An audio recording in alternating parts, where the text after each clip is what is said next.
Hello everyone. Welcome to ZaranTech Expert Training on SAP Ariba with CIG. Get ready to unlock the power of this cutting-edge procurement solution. In this comprehensive course, you'll master SAP Ariba's seamless integration with the Contracts Intelligence Gateway, CIG. Discover how this potent combination revolutionizes contract management, streamlining the entire source-to-pay process. We'll dive deep into leveraging CIG's AI-driven capabilities for intelligent contract authoring, risk analysis, and obligation management. You'll learn to harness Ariba's strategic sourcing tools, collaborating seamlessly with suppliers through a unified platform.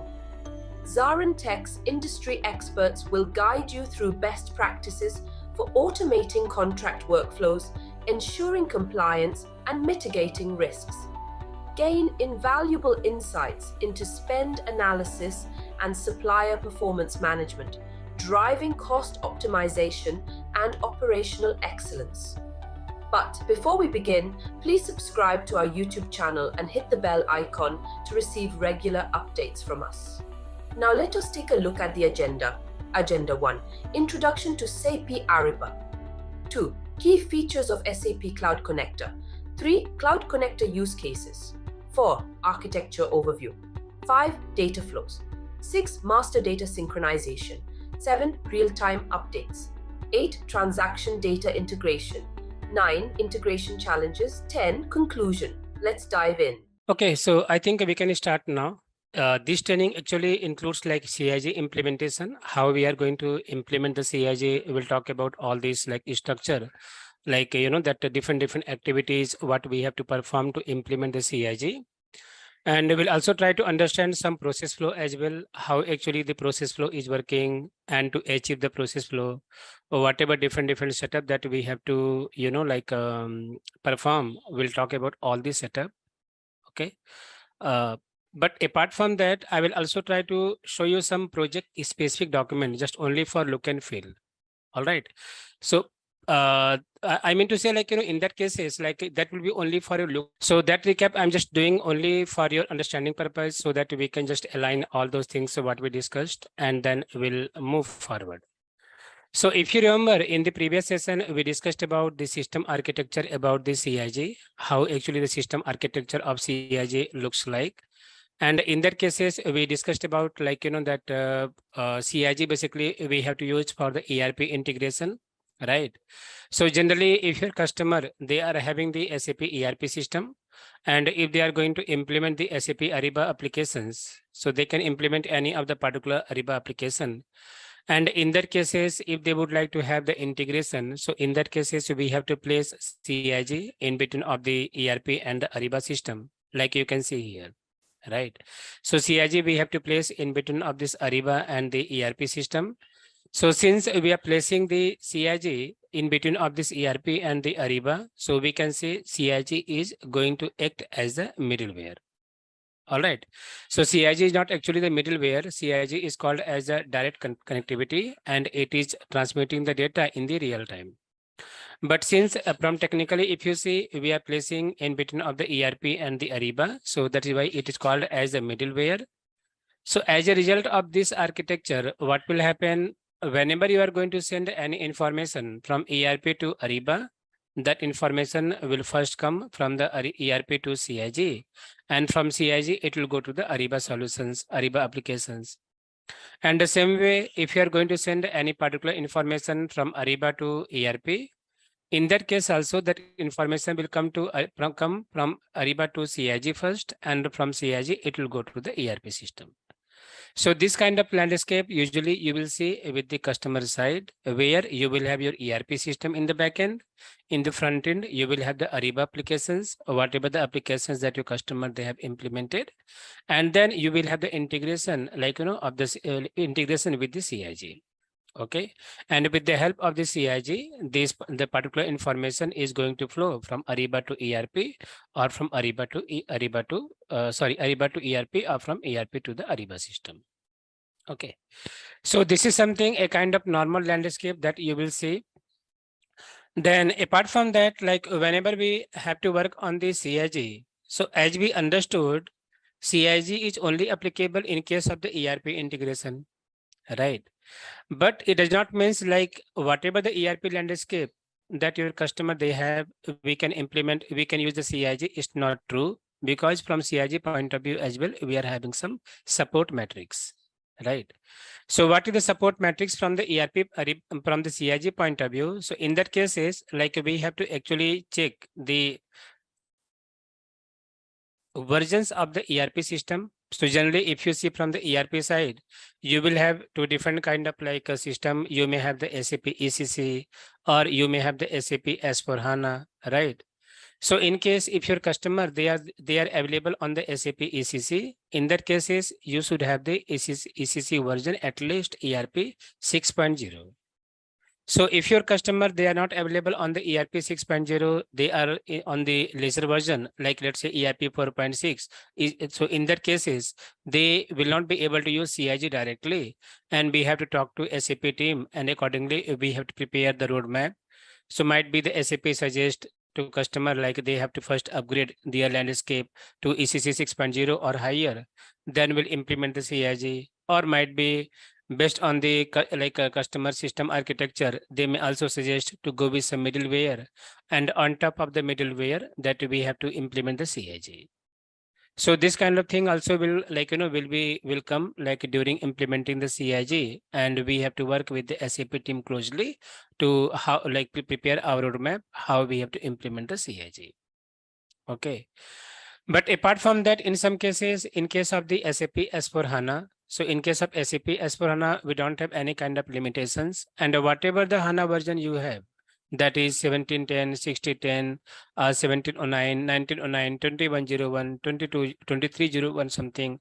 So whatever the HANA version you have, we can use the CIG on that into that. So in that cases, we don't have any kind of like limitations or restrictions. Whatever the HANA version that basically we have, we can easily use CIG on top of that. Okay, so this is one thing that we have to take care during this CIG implementation. And once all these particular information, all the particular activities will get completed. Now, one thing here you can ask, or let me ask this question just to check your understanding.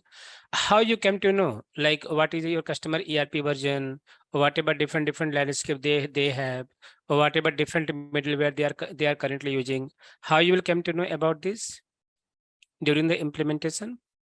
Generally, what is happening even what is happening during implementing this any Ariba solutions. So initially, before going to start our prepare phase, initially we have to conduct a kind of system architectural review meetings with the client, and you have to use some template for that. I will show the template once again. Sorry, I'll show the template in some time. So the template having the list of the standard questionnaire, and that questionnaire we have to discuss with the customer, like what is your current ERP version, how many different kind of environment you have, like do you have development, test, quality, test or production, and even sandbox as well. Do you have any kind of middleware? If yes, so what is the version of the middleware? Do you have DMS? Do you have this kind of feature? So all the questions are there in the template. So that's something we have to initially run with the customer, and we have to ask them all these things. If you are already working with the client, so some of the informations you can easily find out, as Sinu said, like we can go to system, we can find out. But if you are not aware about some information, or in any cases, even though you have the information, you don't have the information, in both the cases, we have to connect to the customer, and we have to give our input in terms of that landscape, that information, like this kind of landscape you have, or whatever they will say, we have to capture in that. Accordingly, we have to take the decision, or will come to know like what exactly customer they have, and based on that we have to actually prepare this roadmap. So this is one mandatory activity that generally we have to perform with the client during any of the CIG implementation. Okay, so based on that, you will able to come to know, you will able to compare this CIG support matrix, and once all these things will be done, then we have to form our team for the CIG implementation.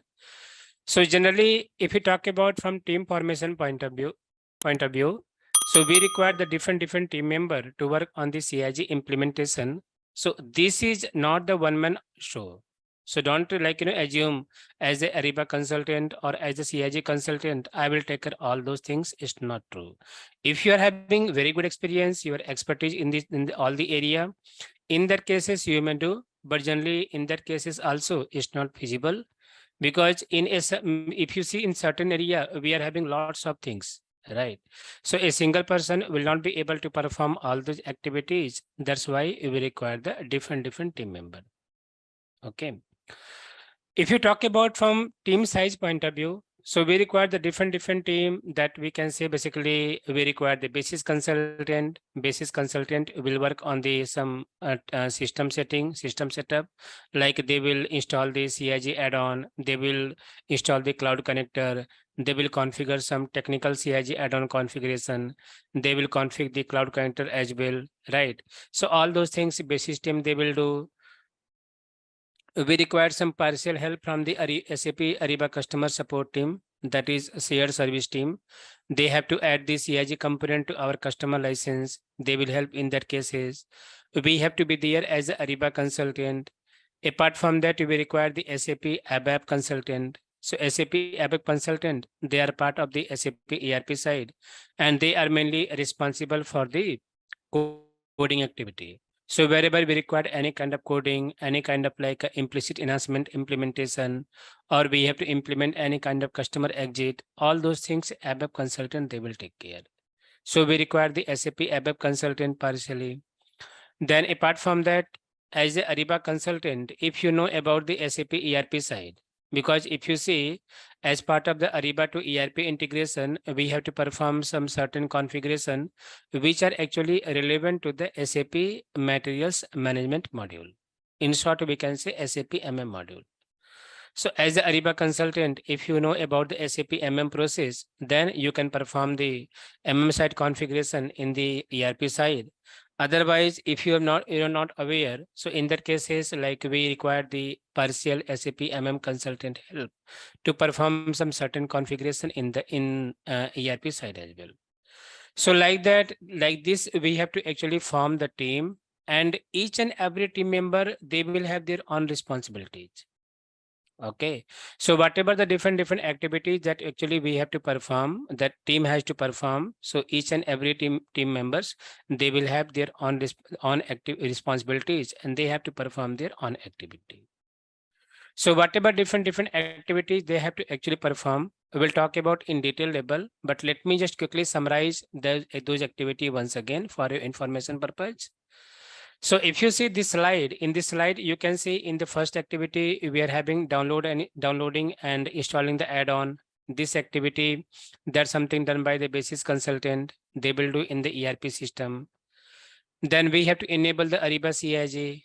This activity required your Ariba customer support team help. And even we also have to do this activity. After that, we have to actually download and install the cloud connector. So this activity required basis consultant help. They will do in their customer firewall. Then set up the global settings. So basically, as part of the global settings, basis team, they will configure the certificate, they will configure the RFC destination, they will configure the port, different technical configuration they will do. So this activity also done by the basis consultant in the ERP system. All right. After that, we have to send the SAP information to CIG. That is something our job as a Ariba consultant we have to do in each and every system. Then we have to create the setup. We have to create the integration project on the CIG tool. That is our responsibilities we have to do.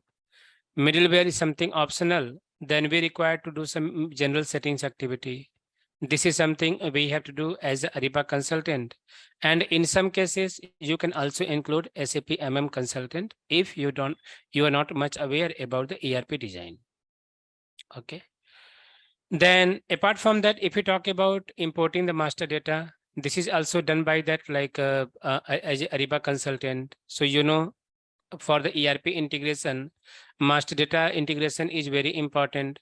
So whatever the particular master data that you want to integrate based on your scope, that's something done by us as a Ariba consultant.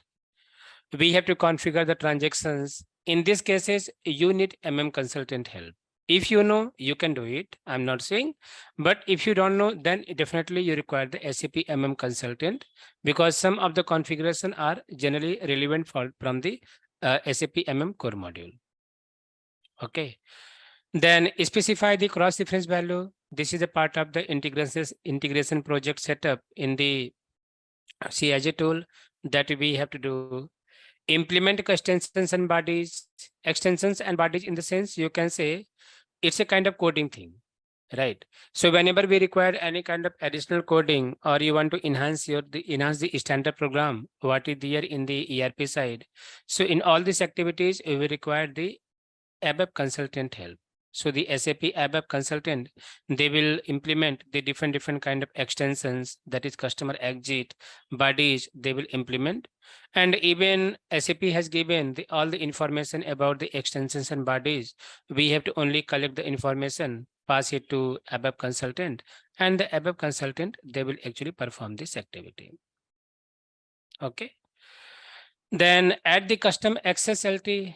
What is the XSLT? XSLT in the sense mapping, you can say. Okay.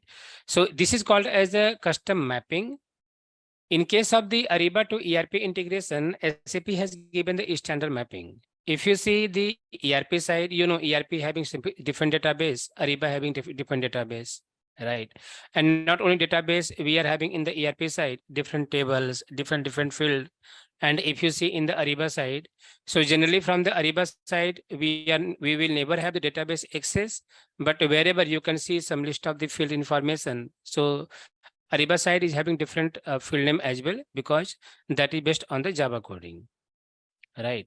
So whenever we are working on any integration, it's not about only ERP to Ariba. Even if you're going to integrate any third party tools as well with the ERP system, so we have to perform the field to field mapping, right? But in case of the SAP Ariba integration, the field to field mapping is not required. And why is not required? Because SAP has given the standard mapping, like standard mapping itself. So all the wherever like the mapping, wherever the integration is possible, field by field, SAP has given all the mappings as a standard. But in some certain cases, if the standard field mapping is not working for you, or is not going to give you the results as you're expecting, in that cases, you have the flexibility, you can perform the custom mapping. Okay. So this custom mapping, we have to do as a Ariba consultant. If you are having the good knowledge on the custom mapping part, that you can do that. Otherwise, even during the implementation, like Ariba implementation, you will have the NDL team member from the SAP customer support side. They are called as a network deployment lead and even technical design lead as well. They are doing the mapping like in the CIG tool. So we can also perform, if you know, otherwise you can take the SAP Ariba customer support team help also. They will also able to perform, they will do the mapping during the Ariba implementation. Okay. Then apart from that, in the last, we have to review all the configuration. We have to perform end-to-end testing. We have to do the comprehensive testing. And if your testing is good, testing is okay, that means you are now ready for the deployment.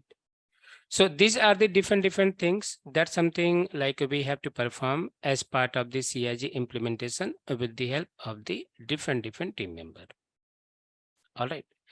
So now in the next, we'll move to the system, not system first. First, we'll try to understand some basic activity, like how they are like downloading and installing the add-on, and how they're installing this cloud connector as well. That's something we'll do, because this activity will not be able to see live. This is the one-time activity that basis consultant, they have to perform. So that's something we'll do. Then we'll move to the system and we'll discuss, like, you know, the step-by-step structure, how to set up the CIG. Okay, so let's move to the next step.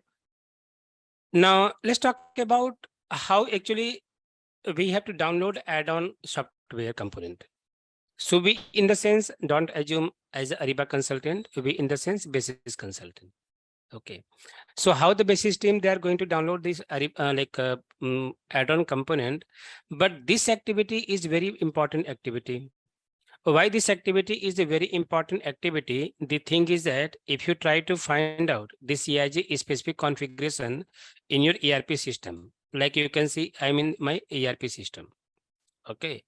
And if I would like to see like the CIG specific config node, then what I will do, I'll come here, I'll go to SPRO. And once I'll come in the SPRO, even if you're also having the ERP access, you can try to log in your system. And once you come here, we have to go to SAP reference IMG.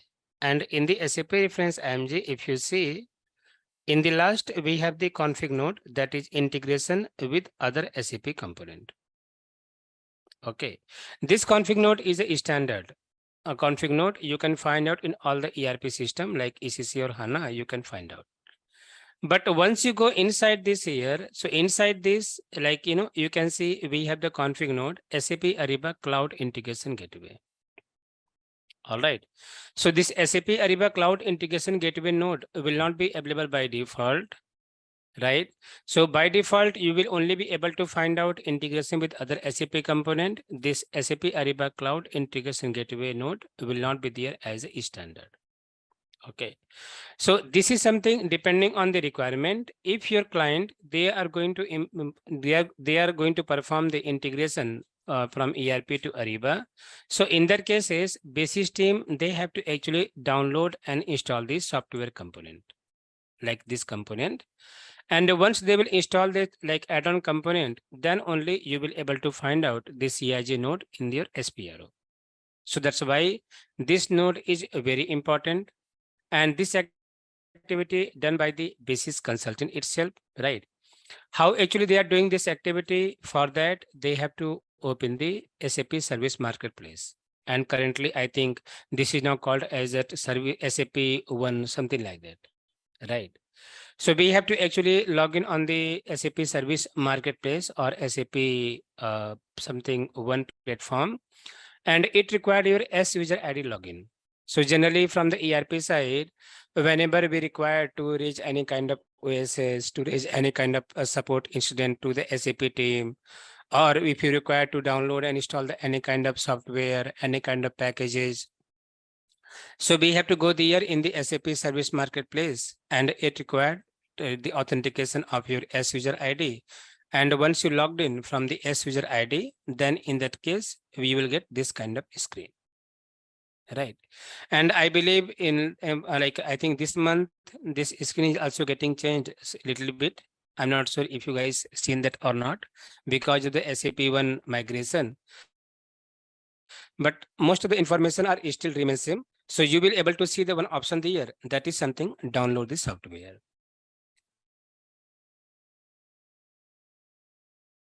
So we have to go there, click on this download this, then it will give you this list under the installation and the upgrades.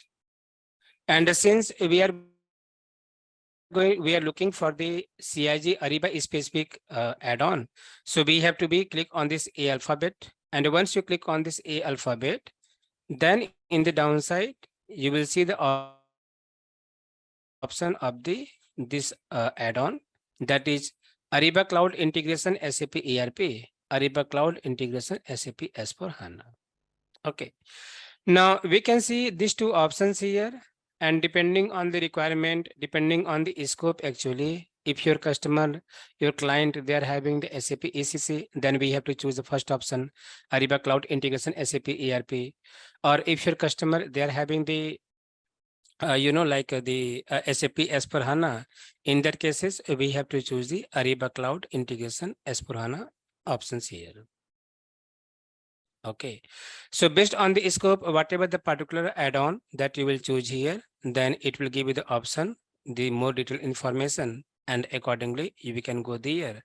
Then you will see the installation option. We have to click on this installation. And after that, you will get this kind of like version information here. Okay, so in this cases, we can see we are having 3 different versions for the ESP4 to ESP8, ESP0 to ESP8. So like that, the version you will able to see. And actually the basis team, they will have the clear information as well, like what is their ERP version, and on which EHP that version they are there. Accordingly, they will choose the appropriate version of the add-on, and they will actually install the add-on. So once they will install this add-on, then actually if you see, the add-on installation will get completed, and you will able to find out the SAP Ariba Cloud Integration Gateway config node in your SAP ERP system. Okay. So this activity is completely done by the basis consultant. Basis consultant, they will perform as a Ariba consultant. Our job is not required in these cases. This is completely done by the basis consultant. Okay. The cloud connector. So cloud connector basically playing the very important role. Okay. And why it is basically playing the very important role? So if you see the properties of the cloud connector, or we can say the functionality of the cloud connector. So whenever, we have to integrate any of the cloud solutions with the on-premise solutions. Like you can talk about SAP SRM, SAP MM, right? These are the on-premise solutions. And we always have to log in with the help of the SAP GUI. Correct. But when you talk about the Ariba, so Ariba is your cloud solutions, because Ariba we can work with the help of the web page, or we can say with the help of the web browser. That is the cloud solutions. So whenever we have to work with this, like we have to integrate the any of the cloud solutions with your on-premise. In that cases, definitely you require the cloud connector. Okay. So basically cloud connector is just like connecting your your on-premise solutions with your cloud solutions, or you can say your cloud solutions with your on-premise solutions. Okay. So how actually the landscape will looks like from the cloud connector point of view. Let me try to show. Here you can see. So if you see this diagram, this is a little bit like lengthy diagram, but simply if you try to understand, so we can see we are having the different thing. So one thing, if you see in the first box here, that we can see it is about our cloud solutions, right? We can see it is given as the SAP Analytics Cloud, but this you can treat as a cloud solutions here, right? And in this case, sorry, not cloud solutions. This is the cloud solutions. And then down the side, we can see this is also the cloud solutions, because right now, if you see, so we are also having the SAP S1 cloud solutions as well, as part of public, private, or hybrid, whatever, right? Then apart from that, so what is happening whenever we have to work with that, our like cloud solutions, so we always working with the internet. We can take very simple example. Let's say, ignore this diagram. We can take a very simple example of our Ariba. So whenever we have to work on the Ariba, we always have to use the particular web browser, whatever you have, and we have to we required the internet connectivity. And based on that, we have to log in the SAP Ariba. That means our Ariba is the online solutions or the cloud solutions, right? And in some cases, if you are having the any of the backend system, right? And if that is the on-premise, so in that case, as part of the integration, when you send any particular information from the cloud to your on-premise, or even from on-premise to the cloud, so system will unable to connect from the on-premise to cloud, or cloud to on-premise, because both are having different nature. So in that cases, what will happen? In that cases, the cloud connector will come in the picture. Okay, so just for a simple example, you can take whenever we are using adapter to charge our handset or laptop. So if you see, we are having the plug, we are having our machine. Now both need to connect. So how we can do? So in that cases, we are using a kind of adapter, and in that we are using the wire, right? So whatever the adapter you are using, that is your CIG. That CIG adapter we are using there as part of the, we can say, add-on, and whatever the wire we are going to use, that is actually a part of the cloud connector, right? So one side you will see you will have the thick USB, one side you will see you will have the small USB, right? So both are basically in the different nature. So just to connect our machine with the plug, we require the adapter along with the wire. So wire is actually playing as that connecting role, and that is connecting your cloud solutions with the on-premise solutions. Okay, so this diagram is also explaining same thing. It is a little bit lengthy diagram, but if you see overall, we can see in the right hand side, this is our actually the, like, we can say cloud connector. And what actually cloud connector is actually working. So this cloud connector we have to actually install in the customer firewall system, and basis team, they will install this cloud connector in their firewall system itself. And with the help of this cloud connector, what we can do, so we have to actually plug in our like on-premise solutions with the cloud solutions. So in these cases, once we install the cloud connector, then we have to actually perform some different setup in the, like, on the cloud connector. I'll show you in some time. And with the help of that setup, the system will able to understand, like, okay, this is something your on-premise solutions, this is something your cloud solutions. And with the help of that, the system will actually perform, like system will do the connectivity between the on-premise and the, like, your cloud solutions. So that is the main purpose of the cloud connector. Now, one thing I would like to add here that is actually very important. In some cases, some customer, they are doing the multi-ERP integration, right? That means they are having only one Ariba solutions, but they are having the multiple ERP system, and they would like to connect the multiple ERP system with the Ariba, right? In that cases, you may have the doubt, like either do we have to require multiple cloud connector, or a single cloud connector will be enough in that cases. So the answer is that in that cases, we required only a single cloud connector. That means with the help of a single cloud connector, we can actually integrate the multiple ERP system, whatever the different multiple ERP system you have. Okay. Even in some cases, with some of the client, you may see, with some of client, they may have the some ERP system and non-ERP system as well, right? And in that case, in some certain cases, if they want to connect the ERP system, non-ERP system with the your like cloud solutions, that something is also possible with the help of a single cloud connector tools. Okay, so this overall, this cloud connector tool is actually the a very important tool. That's something like, that is required to connect your like cloud solutions with the on-premise solutions there. You can see a simple diagram here in this like a slide. So in these cases, we can see it is also clearly mentioned here, that is SAP Cloud Connector acts as a bridge between the Ariba network and the on-premise system. Ariba network means Ariba solutions and the on-premise system. And it facilitates data exchange and integration between the cloud and on-premise system securely.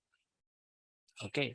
Now, if you see this complete diagram, in this cases, we can see the first block is talking about your applications, whatever different applications you are having, right? Then down the side, we can see we are having the cloud connectors, like the cloud connector here. And then in the last layer, we can see we are having the our on-premise solutions, whatever you have, right? So whatever the particular Ariba applications that you implemented, depending on the like a system architecture, in some cases you may have different kind of child site as well, right? So whatever system A, system B, whatever you have, or we can say child system 1, child system 2, whatever you have, there's something required to connect to the cloud connector. So basically it is connecting to cloud connector in the back end. We have to do one-time configuration. It's not like that every time or any time when you send any information from Ariba to ERP or from ERP to Ariba, and you would like to see like the transactions history on the cloud connector, like I would like to see how it is sending the information. So that kind of record you will not be able to find out on the cloud connector. Okay, so this connectivity is happening bit in the backend, and it's a one-time setup itself we have to do, and later the system will automatically take care all the connectivity. And in case if any of the discrepancy, the system will immediately report the error. Generally, I'm not sure if you seen that like or no or not, So sometimes, we are facing some problem on this, like while sending some information from Ariba to ERP, we are getting some error, something 401 unauthorized error, something like that on the CIG tool in the transaction tracker. Okay. And in some certain cases, like, even though you investigated all the information, you checked about the user ID password, you checked about your admin ID as well, what we are assigning on the CIG portal, but still problem like, that it's persist. So in that cases, what happens in that cases, we have to check the connectivity with the cloud connector, like whatever the host and local name that we have, host and location ID that we have defined on the CIG tool. Either the same host and location ID is there in the cloud connector or not. So sometimes we find out like, oh, there is some mistake because the cloud connector is also a kind of case sensitive. All right. So in some cases, if you change the any case as well, or even you miss some dot as well, in that cases, your transactions will not happen and system will immediately report the error. So it is also acting as a like, that basically middleware, I would say, just for understanding purpose. And it's a kind of bridge that is between the Ariba and the ERP system. Okay. Then apart from that, let's talk about something data flows that we'll see in the system itself. A master data synchronization. So as we understood earlier, it's not about the master data or about the transitional data. Whatever the particular informations that we are sending from the like ERP to Ariba or from Ariba to ERP system. So all this like, happens with the help of the cloud connector. Then cloud connector is basically helping you to receive and send the real-time data. So once you create any particular transactions in the Ariba side, then immediately that particular transactions will reflect in the ERP side. And in case of any error or in case of any kind of like, that discrepancy, the system will immediately report the error as well. So we don't have to waste any kind of batch run or any manual push. The system will automatically like reflect the error in case if any error will like error is there, that system will report you immediately. Okay. So these are the different some like, informations about the cloud connector. Now let me do one thing. Let me log in on the cloud connector and I'll try to show you how the cloud connector looks like and whatever information we have to specify. So give me one moment. Okay, so before going to talk about this cloud connector system, let me give some overview about this, some basic configuration and the implementation part of the cloud connector. That will help you to understand easily the cloud connector. So as we discussed earlier about the cloud connector like setup and even some overview as well, like the cloud connector serves a kind of linkage between cloud and your existing system, whatever on-premise system you have, right? And a single cloud connector supports connectivity with the multiple backend system as well. So it's not like that you should have the multiple cloud connector in case you are having multi ERP system. It's not like that. A single cloud connector will serve like will support like the different multiple ERP connectivity. Okay. So generally what your base system they are doing, so the base system they have to run this URL that is tools.hanaonedemand.com, and this is a one particular site. They have to go to this particular site, and once they will go to this particular site, then they have to find out the cloud connector options there. Like if you see for your look and feel, this is the screenshot of that particular site. So once you go there, like on that particular site, hanaonedemand.com, you will get this kind of screen. We have to click on the cloud. Then you will get the options of the cloud connector. And the cloud connector we have to install based on the different operating system. So if you know about your SAP ERP system, so we are having different operating system in the ERP system, right? And base system, they are like, pretty much aware whatever the operating system that you have in your ERP system, they will first check this, what operating system that you have, like Linux or something, Mac or Windows. Mostly you will see Windows. Again, it depends. So based on that operating system, they will choose the particular like cloud connector here. And we can see we are having download options, download link. and they will download that particular cloud connector in the customer firewall. And then once they will download, this will get downloaded as part of the applications. So even though it is going to install as applications, like how we are installing the LinkedIn, right? So LinkedIn, we can install as part of the application. So we can create our account in the application itself. Even we can use as an application also. But sometimes when we are using LinkedIn, in our machine laptop, so we are logging from the web. So same thing, like, it will get a kind of like, that applications. And once you will get the applications, then you can log in on the cloud connector. Depending on the feasibility, if you want to log in with the applications, generally applications we are not following, we are following with the web login itself. So you will have the login credentials of the like a cloud connector. You will get the separate URL of the cloud connector, even user ID and password as well. That's something we have to do. So this screenshot is simply talking about like the how the apps looks like of the cloud connector. And if you want to open, so in that cases, you can see here in a web browser, enter HTTPS and host name and port name. This is a combination of this host name and the port name as well as part of the web login. So we have to like generally basis team, they will take all those things. We don't have to worry about this. So they will like they will have the URL of that. And based on that, like, they will like log in on the web. And once they will log in, you can see like this. So we can see something localhost 8443. So 8443 basically is your port name. Okay. And I'll tell you how we can find out the that host name as well. That's something I will tell you. So that they can like execute that URL on any of the browser. Then it will ask you your ID and the password. And once you enter your ID and the password, then system will like logged in successfully in the system. And once you logged in successfully in the system, so very first time, this is something very first time you can see all the step it is mentioned here. Let me just recap once again for your easy understanding. So in the first step, we have to go to access tools, hana1demand.com. Then we have to scroll down to cloud connector section. And based on the operating system, we have to download the particular cloud connector. It will be a kind of zip file, it will downloaded. Then we have to actually, this is a file, like we can see, once the file is saved, start installation and provide the necessary information in the wizard, such as installation folder locations, port, your JDK path, this kind of information they have to add.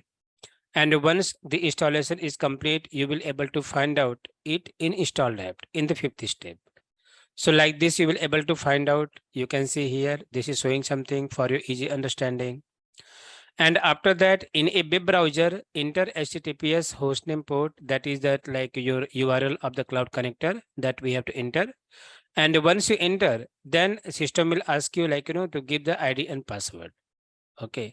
And you can see one more thing on the login screen, enter username and password as administrator, manage small cases. So as I said earlier as well, this is something like case sensitive, because I faced lots of problem. I hope you all also faced lots of problems during initial implementation. And then we realized that, oh, in the Ariba side, we have maintained something information in the capital, and in the cloud counter, it was small. That's why the transactions was not flowing. Okay, so SAP is also simply mentioned this is something like a case sensitive. We have to maintain in the small case. And once you maintain all the information in the small case, so this is something just login information. Then system will ask you to that to change your password very first time. You can change the password by providing the old and new password. And once you do that, then we have to proceed with the account creation. So account creation means account will automatically get created. So the when very first time you logged in, then system will ask you to provide the the information about the sub account. So generally in the cloud connectors, what we are doing, we are creating sub account, and in the sub account, we have to provide the different kind of informations. Okay, this is important from the certification point of view. So if any one of you is preparing for CIG certification, so recently this question was there. I gave the exam last week only. So this example was there, like what kind of information we are providing, what is the location ID, what is the that host name we are adding. This kind of questions was there in the certification exam. So you can see what kind of information so we have to provide in the cloud connector. We can see we have to give the landscape host name. That is something your I would say simply hana1demand.com, right? Account name, whatever account name that you are going to use, even you can see they have given the account information as well. This is something Ariba, that shared information. So we have to give the account name. For test account, we have different account name. For production account, we have different account name that we have to add. Display name, you can display name any of the based on your choice. I'll show you how to add and display name based on your choice. Then account user, P user ID that you have received in email when CIG was enabled on the Ariba network. We will talk about this P user ID. Might be someone of you is already aware about the P user ID, but P user ID is actually called as the CIG licensing ID as well. Okay, so when we are we are enabling the CIG, system will generate the P user ID, and that P user ID will be the customer specific unique ID. Okay, so in simple, we're calling them as like that like basically that CIG licensing ID.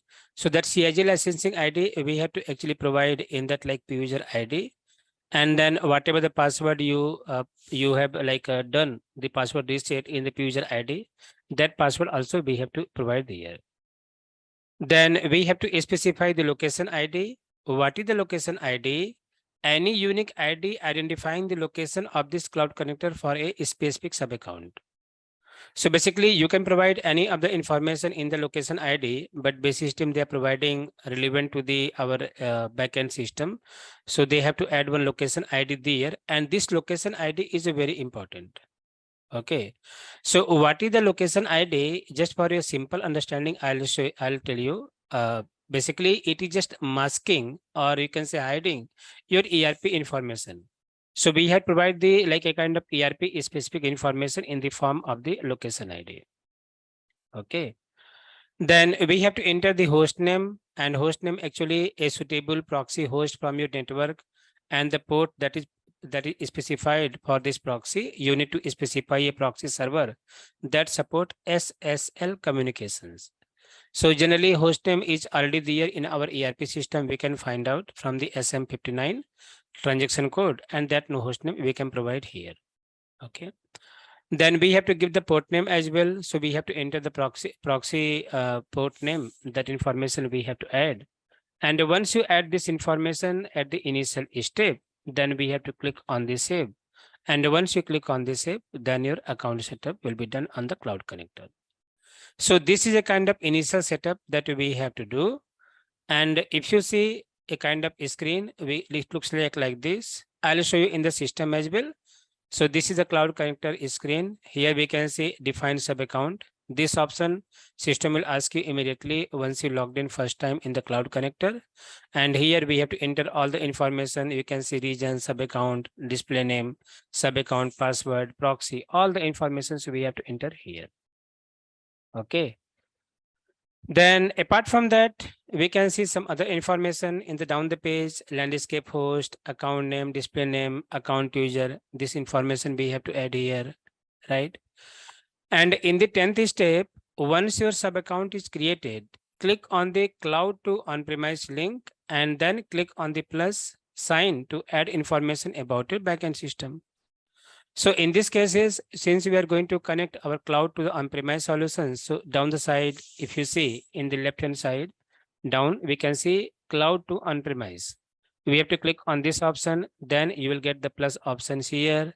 And once you click on this plus option, it will ask you to enter some information like backend system, protocol, internal host, internal port number, virtual host, virtual port, different informations it will ask you. So I know as a functional, it's very hard to understand all this terminology because these are the technical, and that's why this activity done by the basis consultant itself. Okay. And once you've done all this activity, then you can see the backend system information listed. If you have multi-ERP system setup, click again on plus sign and add information of your another backend system. So why we have to do this? Like in case of other backend system, definitely for other backend system, port name will be different, right? Your protocol will be different, host name will be different. So whatever that other backend system, port name, host name you have, that's something you have to add once again here. Okay.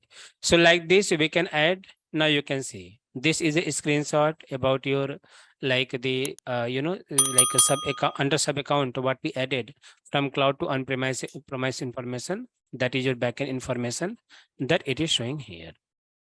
Okay. Same way, if you come downside, you can see once you maintain this entry, then you will able to see this particular entry. And most important thing, once like we will add our like in like our entry here about the backend system. So how we came to know either our cloud connector is reachable or not reachable with the backend system? How we came to know? So this kind of information you will able to see here itself. So we can see we are having something check results reachable. This kind of information you will see. I'll show you in the system. So you will able to see based on that you have to understand like, okay, whatever the informations that we added here, that information looks good and we can proceed further. Okay. So like this, you can see different systems. So basically they have added in this screenshot and not only the ERP system, even they have added some non-ERP system as well. Like we can see backend type, non-SAP system, non-SAP system, ABAP system, different system they have added here. Okay, so these are the different kind of informations like actually we had to provide that will talk in some time in the system itself. Then apart from that, you can see one more information. It is talking about here. So when actually come to here in this like a cloud to on-premise, so here it is asking resources available for this. That is actually your like we can say backend system information, and that like URL we have to specify here. And for that URL, you can see the plus icon. We have to click on the plus icon. And once you click on this plus icon, it will ask you to give the informations about the URL. So we can see it is highlighted clearly in this URL path. We have to add the URL, backend system URL. But the question is that how we came to know, like which URL we have to specify. So this information also, it is clearly given here. You can go to transaction code SICF. Okay, so you can see the URL path for the web services on the on-premise ERP system can be found using the T code SICF. This is an admin activity, base system activity. And in this example, you can see the URL is something SAP BC, SRT, XIP, RB, ARBA. This kind of URL it is there. So like this, basically we have to find out, you can see the URL here. Right. I'll try to show you if possible, if I'll have the access in my system as well. But like this, we can find out URL, you can maintain. And once you maintain, and if all the information is actually correct, that means we are good and we can proceed with the next configuration. Okay. Now, let me brief in the system itself live, how actually we have to do all this activity. So as I said, whenever we have to log in the cloud connector, you will have the separate URL, including your host and host name and the port name. Like here you can see this 137.116.118. This is actually your host name, right? And you can not only 118 up to 30. This is your host name, and 8443 is your port name, right? Generally, the host name you can find out. We are having different transaction code. That's something base system they have to run. But in some of the cases, like we can find out host name and the other port information. So for that, we have to log in our ERP system. And once you log in the ERP system, we have to use transaction code SM59. Okay. So once you go in this SM59, this screen will see later point of time as well. And once you come in the SM59, so basically SM59 is the transaction code for the RFC information. So RFC configuration also the part of the basis configuration they will do. So whatever the particular like RFC configuration they have configured, so we can come in the SM59 transaction code. And then once you come here, so here we can see we have the option that is the HTTPS connections to external server. Okay, so once you come here in the external server, here basically you will be able to see the different port, different like that RFC or whatever they have created. Right. So once you come here, you will able to find out that particular like RFC what base system they have configured. So this basically whenever basis team they are creating the RFC, so we also have to guide them. Generally, if you are having you're acting as a team lead or project manager, you will be the part of this configuration. They will discuss with you. So whenever they are creating this RFC destination, so the best practice is that the RFC name should be your system name followed by the client ID. Right. For example, if you see I logged in the S4H 100, right? You can see in the right corner, extremely corner, you can see S4H 100. So whenever they have to configure any of the RFC destination, they must have to give the system like RFC name, that is S4H CLNT 100. Okay, why we have to follow this like a system name followed by the client ID? Because in the ERP side we are having different environment. We have the sandbox, development, quality, production. Not only this, even when you go in the side in quality system, you may have the multiple client. If you go in the development system, you may have the multiple client. So as a functional, it is very important if we are navigating to this transaction, so we can easily find out like which RFC is created, like, in this system. So if they are going to give the name as a RFC CIG Golden Apps, or in some cases, even one of my recent project, I have seen that the basis team, they were a little bit new, and we shared the documents to them, like to create the RFC in the backend system. What they did, they copied the same information. So this presentation it prepared for the training purpose. So in the presentation itself, the naming convention is given as a training client. So what they did, they just copied the same name here, training client. They thought like this is best practice. We have to give the training client name. Right. So in these cases, you may have different lots of confusion, like what is the training client, what is this golden apps. So it's better we can follow the system name followed by the client ID. That is a good practice. Okay. So once you come to this particular transactions, and if you open this RFC, just double click on this RFC. Once you double click on the RFC, you will get all the informations here.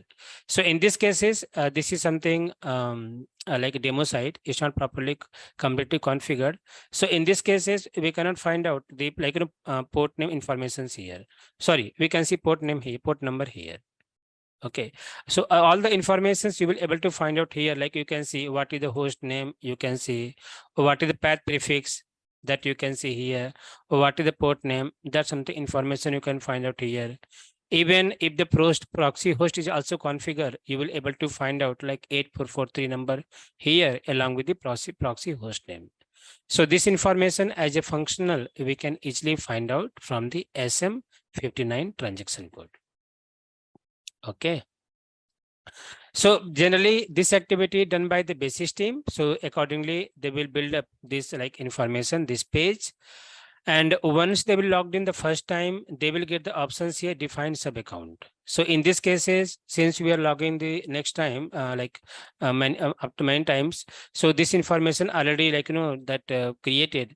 But once you logged in first time, so in case of defined sub account, you will have that system will ask you to provide some all the informations to create that your sub account. And what information it will ask, I'll show you, but we can see. So you can see just like as earlier you asked me how I navigated to this thing. So I just executed the this URL, and now you can see it is asking to enter the username and the password. So I have to give the ID and password here. Let me give. I will talk all the parameter. We will talk that in sequence way. So I'm just trying to go as part of the implementation manner. So earlier we have done the CIG add-on installation. Now we are working on the cloud connector. And then in the next session, we'll move to our ERP add-on configuration as well. Now we can see. So once you come here in the sub account, then here you will get this kind of page. Let me just click on this edit. You will get this kind of page here. And here you can see display name. So whatever display name you want to choose, you can choose any of the particular display name. So in these cases, it is simply mentioned defined sub account. But in some cases, if you want to change it, like Ariba account, right? You can choose Ariba account as well and click on the save. Once you click on the save, you can see it is showing as Ariba account. So based on the requirement, like, that we can give only of the informations here in the sub account. Then apart from that, if you see it, all the other information, what we have given. So as I said, since this is a one-time activity, that's why this is not a table, but we can see we have to specify the region. We have to give the region host name. We have to give the sub account certificate, right? Then we have to enter some things. It will come automatically. Then display name. So we have given display name Ariba account. This is something like initiated by who has done these activities, right? And then apart from that, we can see something description. So this kind of informations, that's something you will able to see here. Okay, so this is the information about like, that about your this sub account. And apart from that, in the downside as well, you can see it is asking some information like the status showing the information not configured. We can see some tunnel information that is connected, not connected. This kind of thing you will able to, you can see here. So this is the one-time activity once you logged in the like, cloud connector. Then apart from that, in the next, whatever the different account you want to actually create different account means whatever different ERP or non-ERP system you want to specify, we can specify. You can come downside. You can see cloud to on-premise solutions, on-premise to cloud solutions, right? Different options you can see. So you can come here, like let's say you want to work with the cloud to on-premise solutions, you can come to cloud to on-premise. And then here you can see we have the plus option. Same thing if we're talking about in the PPT. So we can come here, click on this plus option, like add option. And once you click on this add option, here we have to choose backend type. Whatever backend system that you have, you can see here. Like ABAP system, SAP HANA. Even this option recently SAP team they have added as part of latest release. Then SAP application Java, something composition, business connector, gateway, other system, non-SAP system. So based on the requirement, whatever system you want to choose, we can choose. So as of now, for ERP system, we always have to choose the ABAP system. So we have to select ABAP system here, then click on this next. So once you click on this next, now it is asking about the protocol. And in these cases, if you see, we can see we are having the multiple options here.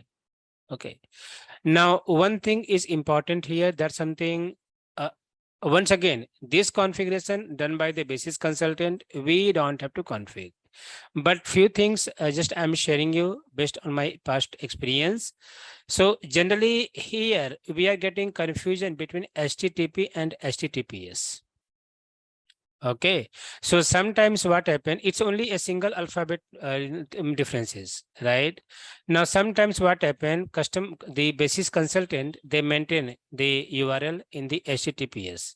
Okay, let me see if what was there in the account HTTPS, right? So we can see what is happening. Basis team while configuration, they are following, they maintain the information in the HTTPS, right? And they maintain all the particular other information here itself. But what happened in the CIG tool? So in the CIG side as well, we have to provide this kind of information while adding the system ID. I'll show you in the coming session. So due to some mistake, if you're going to copy the information, so sometimes what we are doing, like, instead of the HTTPS, we maintain the only HTTP in the CIG side while adding the system ID. So now CIG is known about the HTTP. Cloud connectors we maintain as the HTTPS. That's the problem. Okay. And in that cases, we are trying to connect with the cloud connector, but we are getting error. That means like the connection is failed. And we are checking like, oh, we added the system ID in the CIG tool, and we have added all the proxy, host number, all the location ID, all the information we have added, but why still it is failing? And in this cloud connector as well, we are verifying all the information, like we maintain all the required information, but why it is giving this kind of problem? So the problem is that missing of the alphabet of the S. So we have to make sure, or in some cases, if you're facing any kind of connectivity issue on the CIG tool, I'll show you once. I'll show you. I'm just repeating about CIG tool. Please don't get confused. But when we are testing the connectivity on the CIG tool, and if the connectivity is getting failed, or you are trying to send some transactional data from the Ariba to ERP, and it getting failed on the CIG due to some cloud connector error. So now you have to investigate. You will be in trouble, like what to do in that cases. So very first thing you have to check. You have to come on the cloud connector or ask your basis team, please check the information what we maintain in the cloud connector.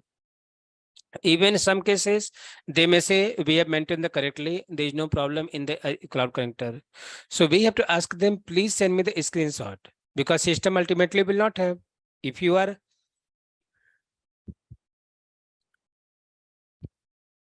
acting as a team lead or project manager, then it might be you may have. Otherwise, generally, as the Ariba consultant, Ariba analyst, you will not have this kind of access. So we have to ask them, please send the screenshot what you maintain. And we have to compare the protocol. We have to compare the host name. We have to compare the prox name. Sorry, location ID. That three things we have to actually take. Okay. So this is something, one things I would like to share you, because recently we spent around 2 days because of only this alphabet. And sometimes, we are not checking the minor things, and we are thinking everything is working correctly. Okay. So here we have to add the protocol, and then after that we have to click on this next. We have to give the internal host and the internal port number. Okay. So let me just try to copy the same information, because I don't have this kind of information. So I'll take from this only. I know this is incorrect, but just to proceed to next screen, I'm adding this dummy value. Let's see. I'm not sure system will allow or not, but let's see. So like this, whatever the host name and that internal port number that you have, we can add here. And then we have to click on this next. Once you click on this next, you can see it is talking about, it is recommended that to use virtual cloud site name that is different from the internal name. This is something I think a kind of that information we can ignore. I'll try to click on the next once again. Now we can see it is something allowing to add. So we can click on this next. And once you click on this next, let's see. Okay. So once you click on this next, now it is asking about the certificate. So what certificate earlier I shown you in the PPT from the SICF transaction code. So if I can access to SICF, let me try to see. You can see. This is actually, this is not the right system, but at least you can see. Even same screenshot, we have seen that in the PPT as well, for your understanding purpose. Like this, you can see. And here what we can see, path. Path is actually your URL, right? So this path actually we have to find out. So we can come here from the SICF, you can find out the path, and whatever the path you can see here. So we have to add the Ariba as well. You can find out the path, and the path actually we have to specify here. Okay, as part of the certificate. So first here we have to choose any of the particular certificate. So in our cases, since we are doing the ERP integration, so we have to choose certificate here. And then if you click on this next, so this is something asking about system certificate for logon. That means, would you like to follow certificate based authentication, or you want to go with the basic authentication? So I will not go with the certificate based authentication. I will choose basic. Basic means I'll not take this. That means basic. And then click on this next. Now you can see it is asking something host in the requester user header. I will keep use virtual host. Let me see some other option. Virtual is fine. What we specified. Click on this next. It is asking some description. I'll add the certificate information just to close this. And then click on the next. Now you can see what informations we have added. That's something it is showing here. But in these cases, we are having some error. Trust for the principal propagation not configured. So that's something different thing. I'm also not aware. But like this, once you do that, click on this finish. And once you click on the finish, you can see the system has been added here. Okay. So once you add this, now in these cases, we can see we have the option about checking. So in these cases, we can see it is showing the search result as unchecked because whatever the information that we added, that information was incorrect. We know earlier, right? But at least once, like, you will provide all the particular information correctly, you will able to see here, you can see it will give you the result like, reachable. So how you seen that here in this screenshot, the same you will see there itself. Like here you can see reachable. Right. So same way you will able to find out the reachable. Sorry, how we have seen that in the PPT. Same way you will able to find out, like, you will able to see that like reachable here. So right now we can see it is not reachable because all the informations we have given incorrectly. Okay. So once you do that, then apart from that, we have to give some information about resource of this something that host and proxy name. And this information you can provide by coming here. If you click on this add, so here you can see URL path that we can add here, right? So exactly that URL we have to add here itself. Then this active, yes, it is active. This we can keep as it is. Here, if you want to add an description, we can add an description here, some little information, and then click on the save. Once you click on the save, that's done.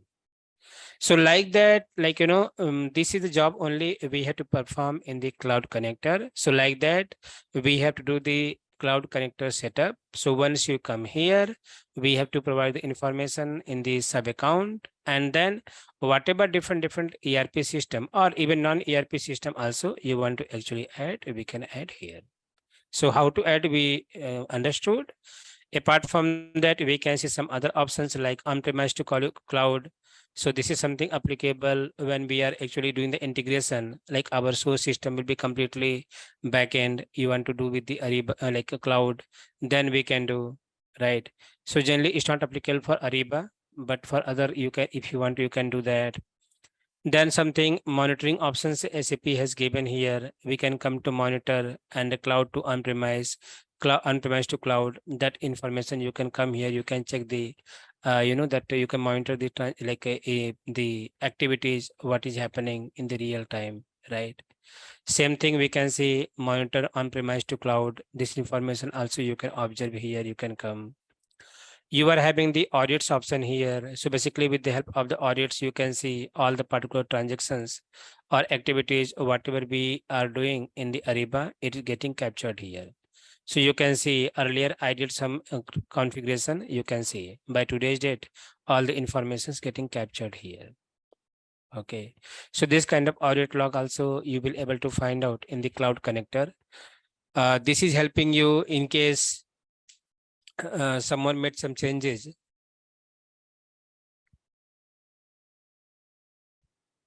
And you want to track the changes like who done this, when done this, that kind of informations you can actually find out here. And log and trace file.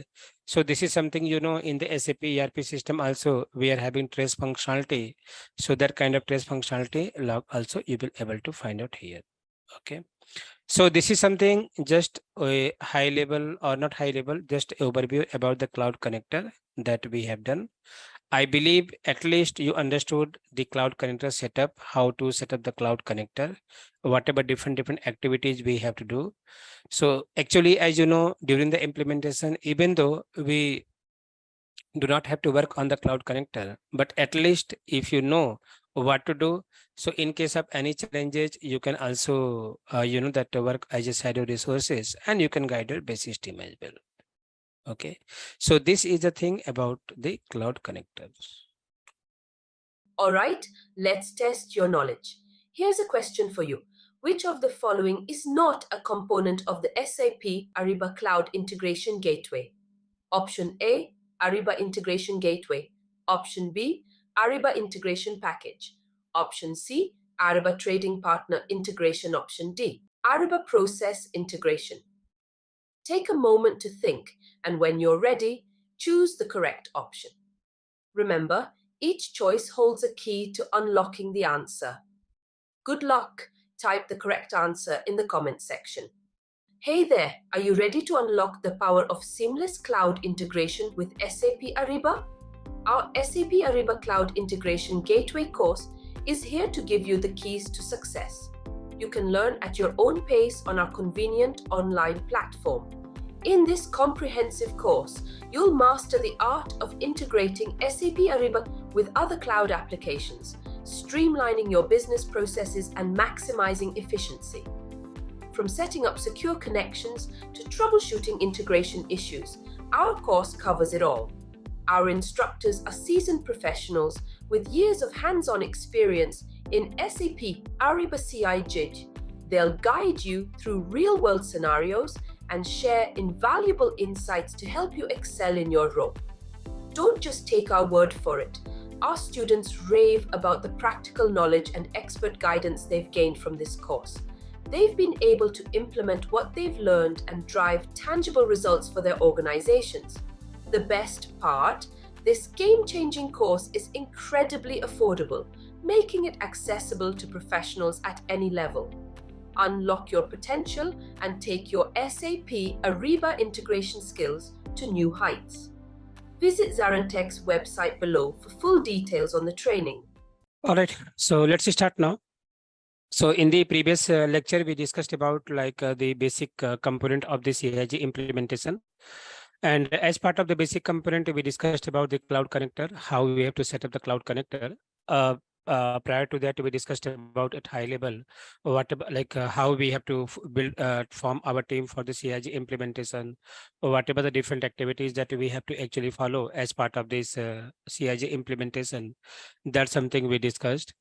And then we started talking on the CIG implementation. So we are talking from the scratch and in step-by-step way. So initially, once the implementation will get started, so we have to raise the request to basis team to download the add-on, or they have to do the add-on installation in the SAP ERP system. So we discussed about how our basis team, they are going to download and install the add-on that we discussed, and we understood they have to go with the SAP service marketplace, and from there they have to download and install the Ariba specific add-on, right? So that we understood in the previous session. And apart from that, we also understood the cloud connector. So once that add-on installation will be done, we are not talking about the any add-on configuration as of now. We are talking about only the add-on installation. So once the add-on installation will be done, then the same basis team, basis personnel, they have to install the cloud connector as well. And we understood once they have to install this cloud connector, they have to go to one site, that is tools.hanaonedemand.com. And from there, they have to download the cloud connector based on the operating system, whatever the operating system the client they have. Accordingly, they will install the cloud connector. And once they will install the cloud connector, then they have to provide some information in the cloud connector relevant to the sub account. So whatever the sub account is that is created, they have to give all the informations, and then they have to provide the ERP system information as well. So they have to give the different kind of information like host, proxy, server name, all the informations they have to give, and they have to add the ERP connections on the cloud connector. Okay, so once we'll add this ERP connections on the cloud connector, and based on the information what we have added, based on that, system will check the connectivity with the ERP system, and if the connections is reachable, that means now cloud connector setup has been completed, right? So once we do these two activity from the basis point of view, parallelly the Ariba customer support team, they also have to enable the cloud integration gateway features to our customer. All right. So in today's session, in third step, we are going to discuss how the Ariba shared service team, they will add the cloud integration gateway feature to our customer license, and how actually we have to enable the cloud integration gateway feature to our customer as well. So this part we will discuss in today's webinar. And after that, we will start talking on the add-on configuration, and we'll see whatever different configuration that we have to perform as part of the add-on setup. That's something we will discuss in today's session itself. So let's talk about this, how we have to enable the CIG with the help of the Ariba customer support team. Okay, so let's talk about how actually we have to connect to CIG, how actually we have to enable the CIG on this our Ariba applications. So whenever there is a requirement to enable the CIG from the Ariba side, so CIG enablement we can do from three places. Either we can do on the Ariba network, or we can do on the Ariba sourcing, or we can do on the Ariba procurement. So depending on the scope, whatever the scope you have, accordingly, you can enable the CIG at any places. So for example, you're working on the commerce automation or supply chain collaboration implementation.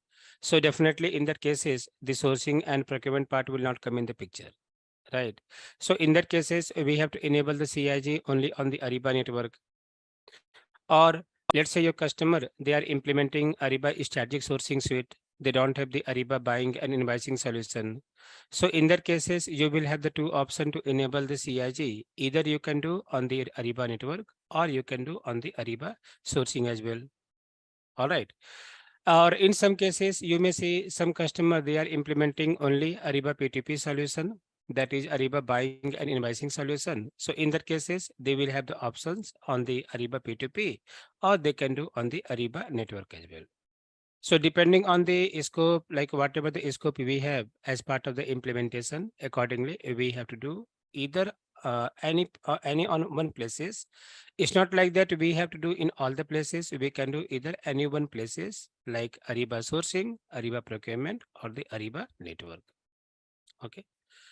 So let's talk about how actually we have to do this activity and what basically what activity we have to actually perform in these cases.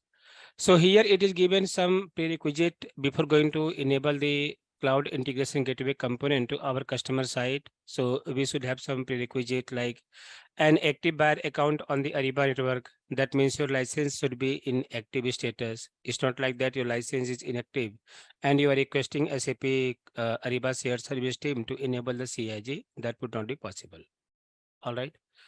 And a valid buyer supplier relationship on the Ariba network. This is mainly applicable for the P2P solution. So that means your P2P solution should be in place, like, for that.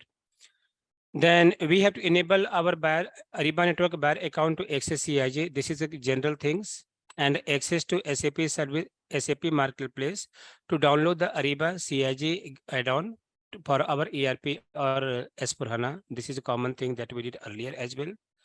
And configure SAP Ariba CIG add-on. This is the basic thing. It's actually the next step activity, not a kind of prerequisite.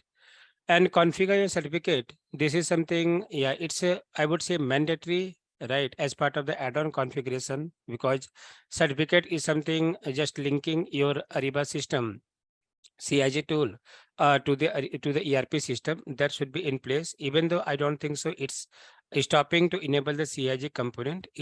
Based without this as well, SAP team they can enable the CIG. So this is something just high level, like information about the prerequisite.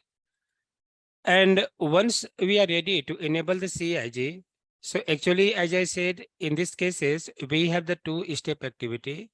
Initial step activity will be done by the Ariba shared service team. Okay. And after that, in the step two, we have to enable the CIG as the Ariba consultant. So this process includes two-step activity. And the first step activity, what actually it require? So it required to add the our customer Ariba network ID, or I would say customer licensing ID to the CIG component under the feature availability status. So feature availability status is a kind of additional configuration that we may get if you are the part of the Ariba support team, Ariba shared service team. In that cases, you will have. And in that feature availability status, actually the customer licensing ID needs to be added on the for the CIG product. So actually this activity will be done by the Ariba customer support team, Ariba shared service team. So whatever the information we are going to discuss, that is just only for our information purpose, our knowledge purpose, and we are not going to perform this kind of activity to our customer side. So same thing, it is clearly mentioned here. The information provided here is just for understanding purpose. User needs to contact Ariba customer support for this particular activity. Okay. So let's see what actually they are doing, like, as part of this enabling this CIG component to the customer side. So whenever they would like to do this, so in the first, we are going to talk about how we have to enable or how they are enabling the CIG component on the Ariba network. So if you see this screenshot, this is something about the Ariba network screenshot, right? So the Ariba shared service team, they will logged in on the Ariba network. They will have the additional access on the Ariba network. So like we can see, they will have a kind of features tab there. They have to click on this features option. And once they will click on this feature option, then they will get a kind of this option under the manage. So we can see under manage, you will have the option of the feature availability status. So we have to go in the feature availability status. And once it will come, so we have to search the cloud integration gateway. So you can search by putting the full name, or even you can search by giving the only cloud name itself, and you have to find out like where is the cloud Ariba cloud integration gateway options are there.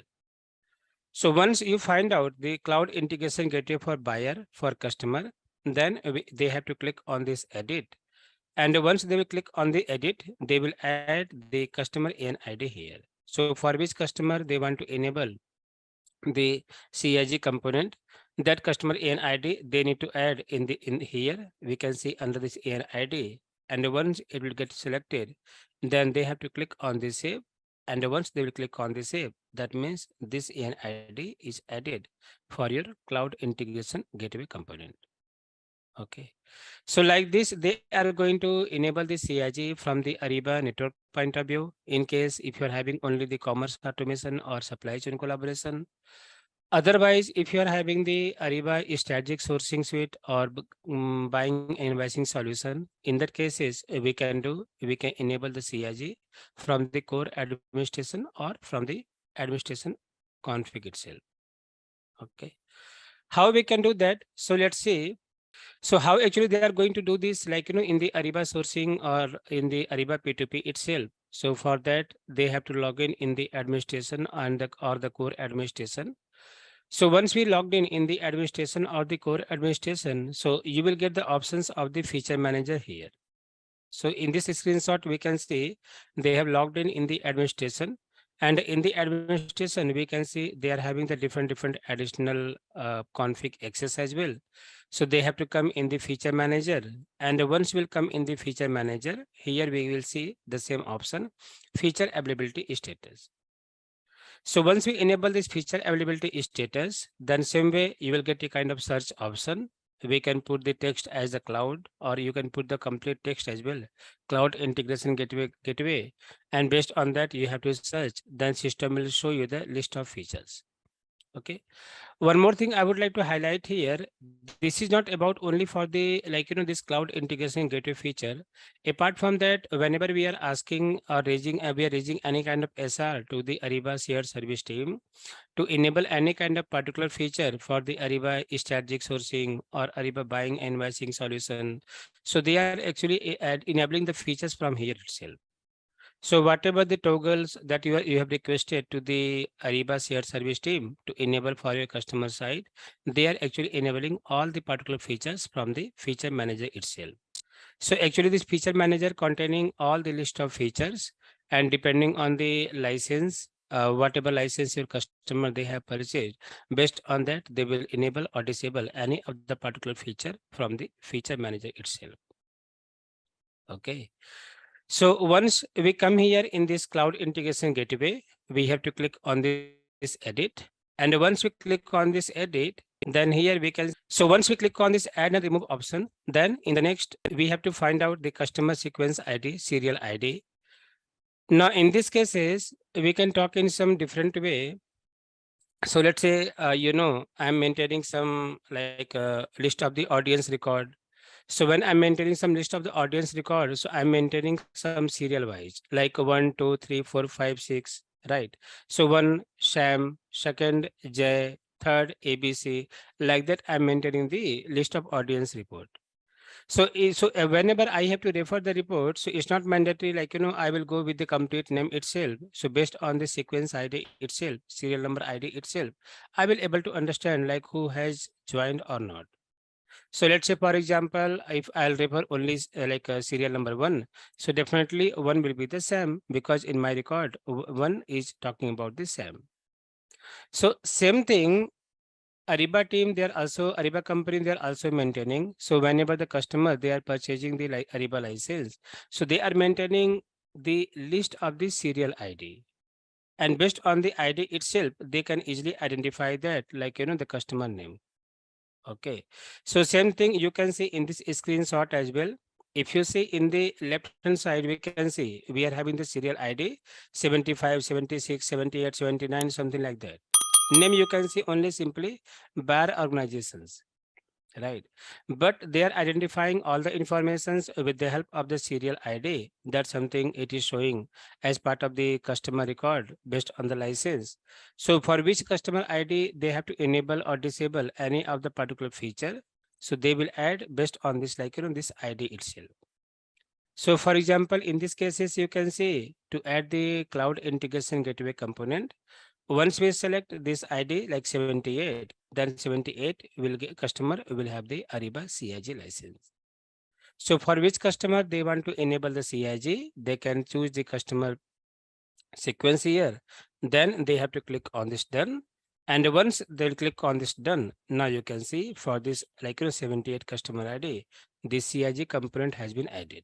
And here they will able to see that client or customer EN ID information. Based on that, they will review all those things. And if this is good, they will click on this OK. And after hitting the OK, that means now CIG component has been added to your customer license. That's it. Okay. So this is the overall process that your the Ariba shared service team they are following to enable the CIG. Either they can do on the Ariba network or we can perform in core administration or in the administration as well. So now overall from the Ariba shared service team point of view, they will say your Ariba system is now ready for the further processing, further configuration for the CIG. Now whatever the different setup that you required, that's something you can perform. But before that, you also have to enable the CIG. So they have enabled the CIG at the year end, but still the CIG enablement is not done completely. We also have to enable the CIG. Now, what actually we have to do that in that cases? So for that, we have to log in. So now our role will come in the picture. And as a Ariba consultant, we have to log in the SAP Ariba. We have to navigate in the core administration or in the administration. And once you go that, so same way we have to refer manage, and from manage we have to refer the administration or core administration. Then we have to go to the integration manager. So this here in these cases we can say this is the old PowerPoint little bit. So now we can see in these cases the name it is showing cloud integration gateway, but this time the name of the CIJ getting changed. Now it is called as a manage spender network. Okay, we'll see this part in the system itself. So in the system, you will not be able to find out the cloud integration gateway name there. Instead of that, you will have something manage spend and network gateway, something like that. It is there. I'll show you, but it is saying talking same thing as CIG only. So they have renamed this CIG as part of the manage spend network gateway, something like that. Okay, but ultimately we have to click on that option itself.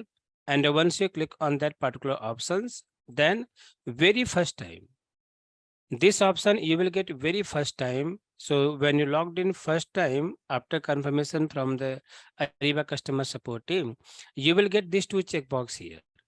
So we can see we are having two checkbox, enable the cloud integration gateway capabilities, and we have to accept these terms of agreement. So these two things we have to actually enable, we have to accept. And once you accept it, then you will click on this save. And once you click on this save, so that means you are enabling CIG. So once you do this, then if you click on the save, that means your CIG will be enabled.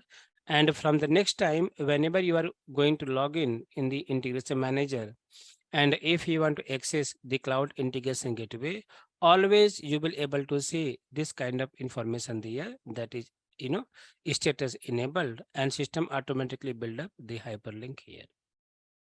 And this is the place, not only this means in the sense, not only this administration integration manager, you can go to the core administration integration manager, you can go to Ariba network, and under the configuration you can find like cloud integration gateway setup there. So wherever, whenever you want to access CIG, these are the only like places from here, from where you can access CIG. Either you can do from the administration in case of strategic sourcing, or you can do in the, you can do from the core administration in case of the buying and invoicing solution, or you can do from the Ariba network under the cloud integration gateway setup. So these are the only places from where you have to access the CIG. So we always, whenever you have the requirement to access, we always have to come here and we have to access the CIG. Okay. Now, once you enable the CIG, then what system will do, system will automatically send one email notification to your customer registered email address. So during purchasing the Ariba license, like whatever the email address that is registered, that email will receive a kind of like automatic email from the Ariba side, and that email contains the information about your P user ID. So you will have the information about the P user ID. Generally, you might seen that like when we are creating our account or any other user account on the Ariba spend, so that recipient is getting one email like welcome to the Ariba, right? Your email, your user ID is this, temporary password is this, please click here to reset the password. This kind of email we are receiving. Correct.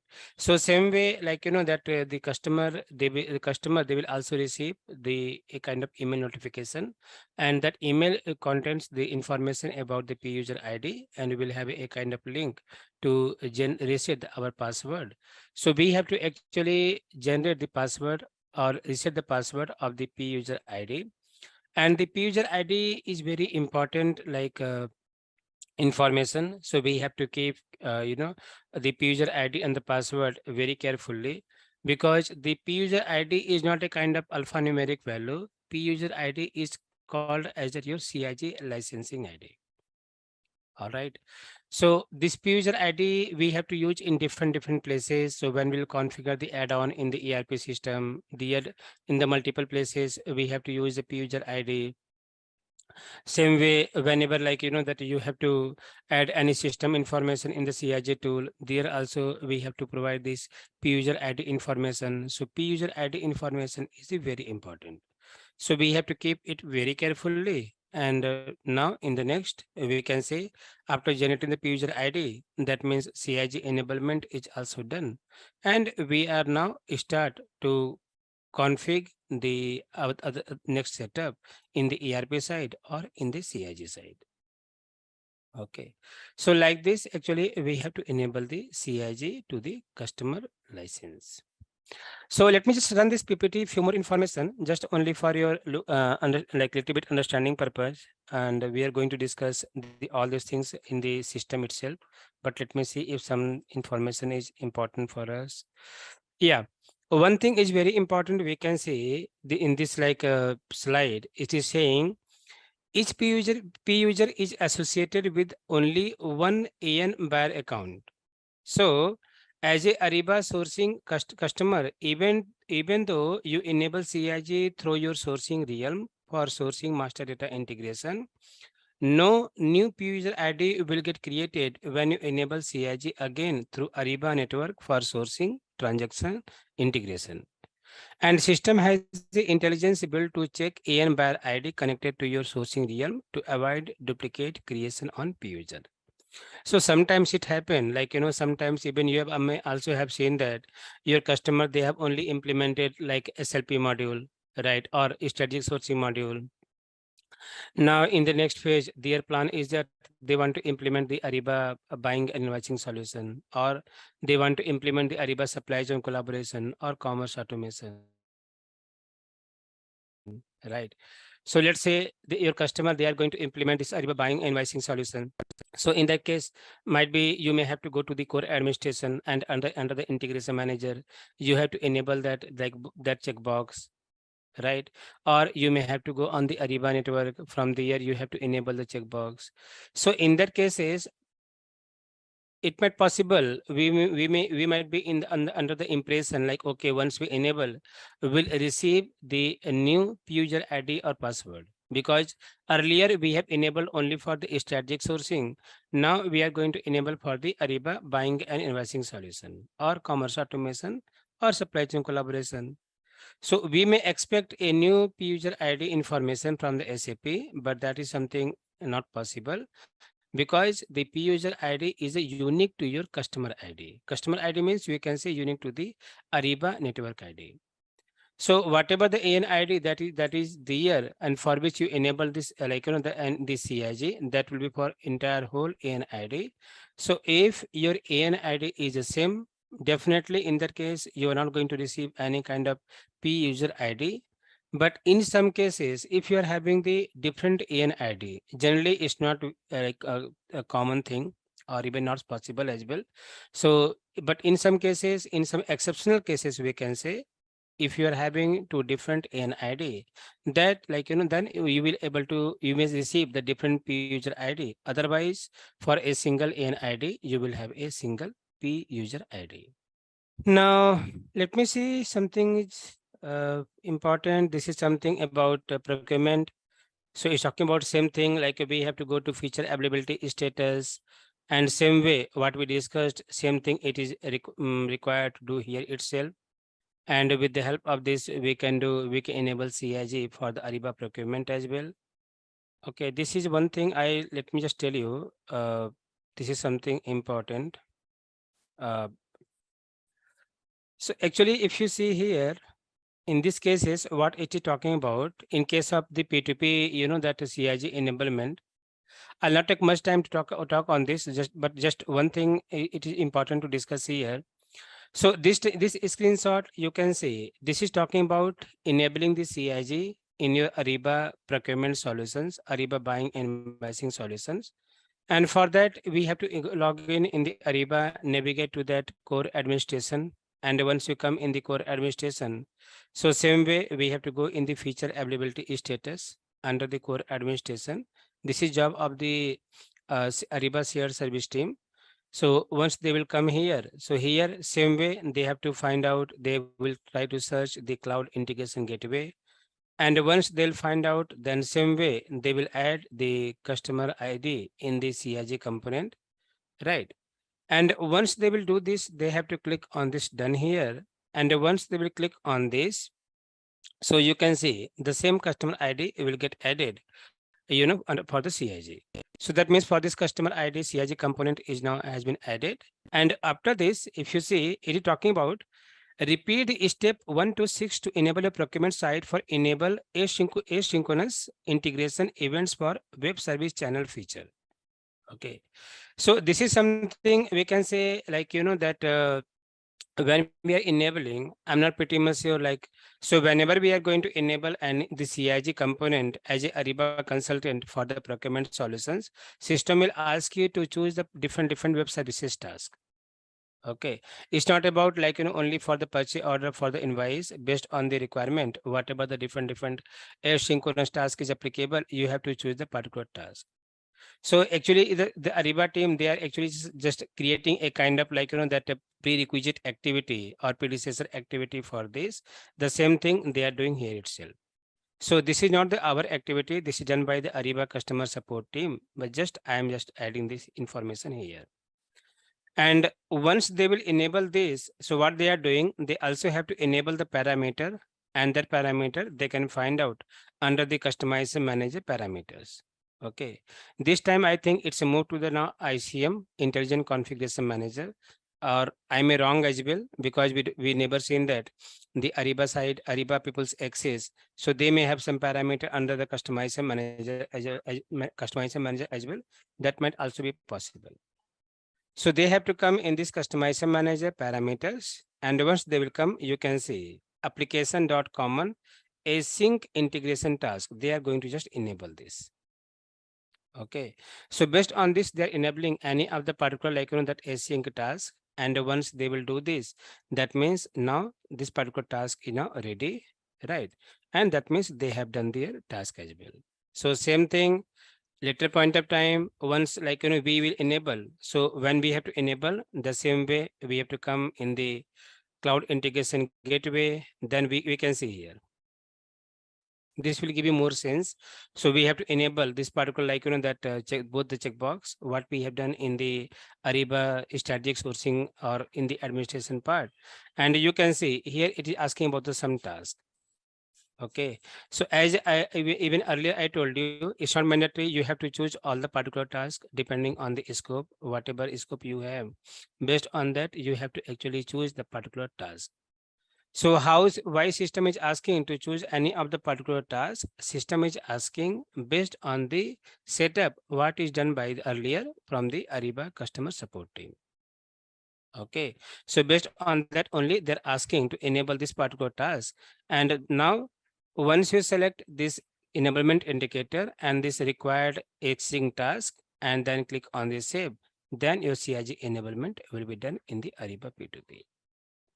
So from process point of view, if you see, we are following the same process. Only differences is that in case of this Ariba P2P solution, we have to enable some async task depending on the scope, whatever you are going to implement. Okay, now I think this is same thing what we discussed. This is nothing new. And this will discuss in the coming session on the CIG. So let me just move to this. So now what will happen overall, if you see, so we have done this this CIG enablement. So initially in the first step, we have completed the activity that is the add-on installation. After that, we have done this cloud connector setup. Now we can say we have enabled the cloud integration gateway as well. So once we complete all this particular activity, then in the next step, the basis consultant, they have to go to the ERP system like in SAP ECC or S/4HANA, and they have to perform some add-on configuration. So they will not configure the complete add-on. They will configure some configuration from technical perspective. Okay. So whatever different kind of technical configuration that your basis team is going to perform in the ERP system, let's talk about that part. Okay. So once you come to the ERP system, and once you log in the ERP system, so we have to use one transaction code SPRO. So we have to enter one SPRO transaction code. And when you enter in the SPRO transaction code, so once you come here, we can see we have the SAP reference IMG option. Open this SAP reference IMG. And once you open the SAP reference IMG, you will able to see all the particular configuration node, what is there in the SAP ERP system. Okay. Now to access this, our Ariba Cloud Integration Gateway configuration, we have to come in the last. And here we can see we have the integration with other SAP component. Right. So we have to come in this integration with other SAP component. And once you click on this, we can see we have the config node that is SAP Ariba Cloud Integration Gateway. Okay. So once we come here in the SAP Ariba Cloud Integration Gateway, inside this, if you see, so recently earlier some options was this, but recently in the, I think in 2305 release or I would say in the SP18 release, SAP has added some more functionality in the ERP system under CIG. Otherwise, if any one of you is having the access for SP15 or SP14, so in that cases, you will not be able to find out all the different config step there. Okay. So right now, basically, the CIG Ariba has released the SP19 version. SP19 is the version of the CIG. Sometimes during interview also, we are asking the question or we are getting this kind of question, what is your current version of the CIG? So right now, the SP19 version is going on. And but if you want to see like in your customer side, like which CIG add-on install, what is the version for that? So we can come to the system, like how we navigated to this part. So we have to go to system. From there we have to choose the status, and once you choose the status, here we can see we are having the product versions, right? So we have to come here and click on this details, and once you click on this details, then here you will able to see all the particular, like that solutions and version what is implemented or what is installed in your like SAP ERP system. So once you come here, you will be able to see about the CIG itself. So even we can sort it, but let me come down. You can see this one. So here we can see ARB CI1. So generally CI1 is applicable for ESP0 to ESP8 or in case of S/4HANA. So we have to check this ARB CI1, and in the ARB CI1 you can see the component is something SP level 18. Okay, so what is the SP level 18? SP level 18 in the sense that is SP18 version. Okay, so with the help of this SP label, you can easily identify that. If you can see SP18, sorry, 18, that means you have to understand that it is service pack like 18. If you can say like 19, that means you have to understand this client. They are having the CIG version like SP19. If you can see the like SP14, SP15. So in that cases, you have to understand like this customer, they are having the lesser version, that is old version, that is SP14 and SP16. Okay, so like this we can find out this information about the CIG version. Okay, so SAP has given this thumb rule in case of the CIG version. So SAP is following like that we can say SPN. N means we can say like current version. So SPN -1. Okay, so if you're using currently like let's say SP 18, and if the current version is that like the SP19, so you are eligible to get some support means it's not like that you are facing any challenges, they will not support you. Support in the sense you cannot expect any kind of new features, any kind of like a bug fixing, that kind of things would not be possible in their cases. You can continue, you can use this, there is no harm in this case. But if you're expecting like I should get some latest feature, I heard about this like SAP has released some of the features, right? But in our CIG tool, I cannot see that kind of thing. So this kind of thing you will not get. Why you will not get? Because SAP has given the simple rule, that is your version N-1. So currently we are having the version like we can say SAP 90 SP19. So you may get support like a new releases or feature update only up to this SP18. Okay, or might be in some exceptional cases we can see SP17 as well. But if you're having the very old version like SP16, SP15, in that case definitely you have to first upgrade. SAP will recommend to upgrade your version. So that's the reason whenever we are implementing the Ariba solutions, then we always have to recommend to our basis team, please to take this latest version of the like the CIG. Okay, even sometimes it also happen like in our project when we were implementing one project of Ariba supply chain collaboration to one of the US customer. So when we started working on the integration part, that time it was the SP14. So we have installed the SP14 and we have done all the configuration. We have done the like system setup integration. Integration testing also was completed, and we are about to go live in the next month. But that time SAP has released SP15, then even SP16 also came in the market, or it's supposed to come. So we had discussion with the SAP delivery team, and they have also requested to client to wait for at least 10 days. They have to postpone the plan for 10 days. And they have recommended like, please upgrade your CIG version, because as of now, we have not like gone live yet. So we are having some options. We can upgrade the CIG. So even the upgradation happens, and as part of that, we have performed the end-to-end testing once again. It's not like that upgrading that like any features is going to impact your business process or transactional process. But from safer side, it is recommended to perform a kind of like that regression testing, or we can do some integration testing that we have to perform. So that's why we have to, recommend to customer to go with the latest version. Okay, so apart from that, so the version informations we can find out like, here itself. And now once you have the version information, then we can come to this, that CIG config node. Now we can see we are having the different config node here. That is the global settings. So global settings is a kind of, it mostly contains the technical configuration that basis they have to perform. Only few configurations only we have to perform. We'll talk about that. And in the next we can see Ariba network.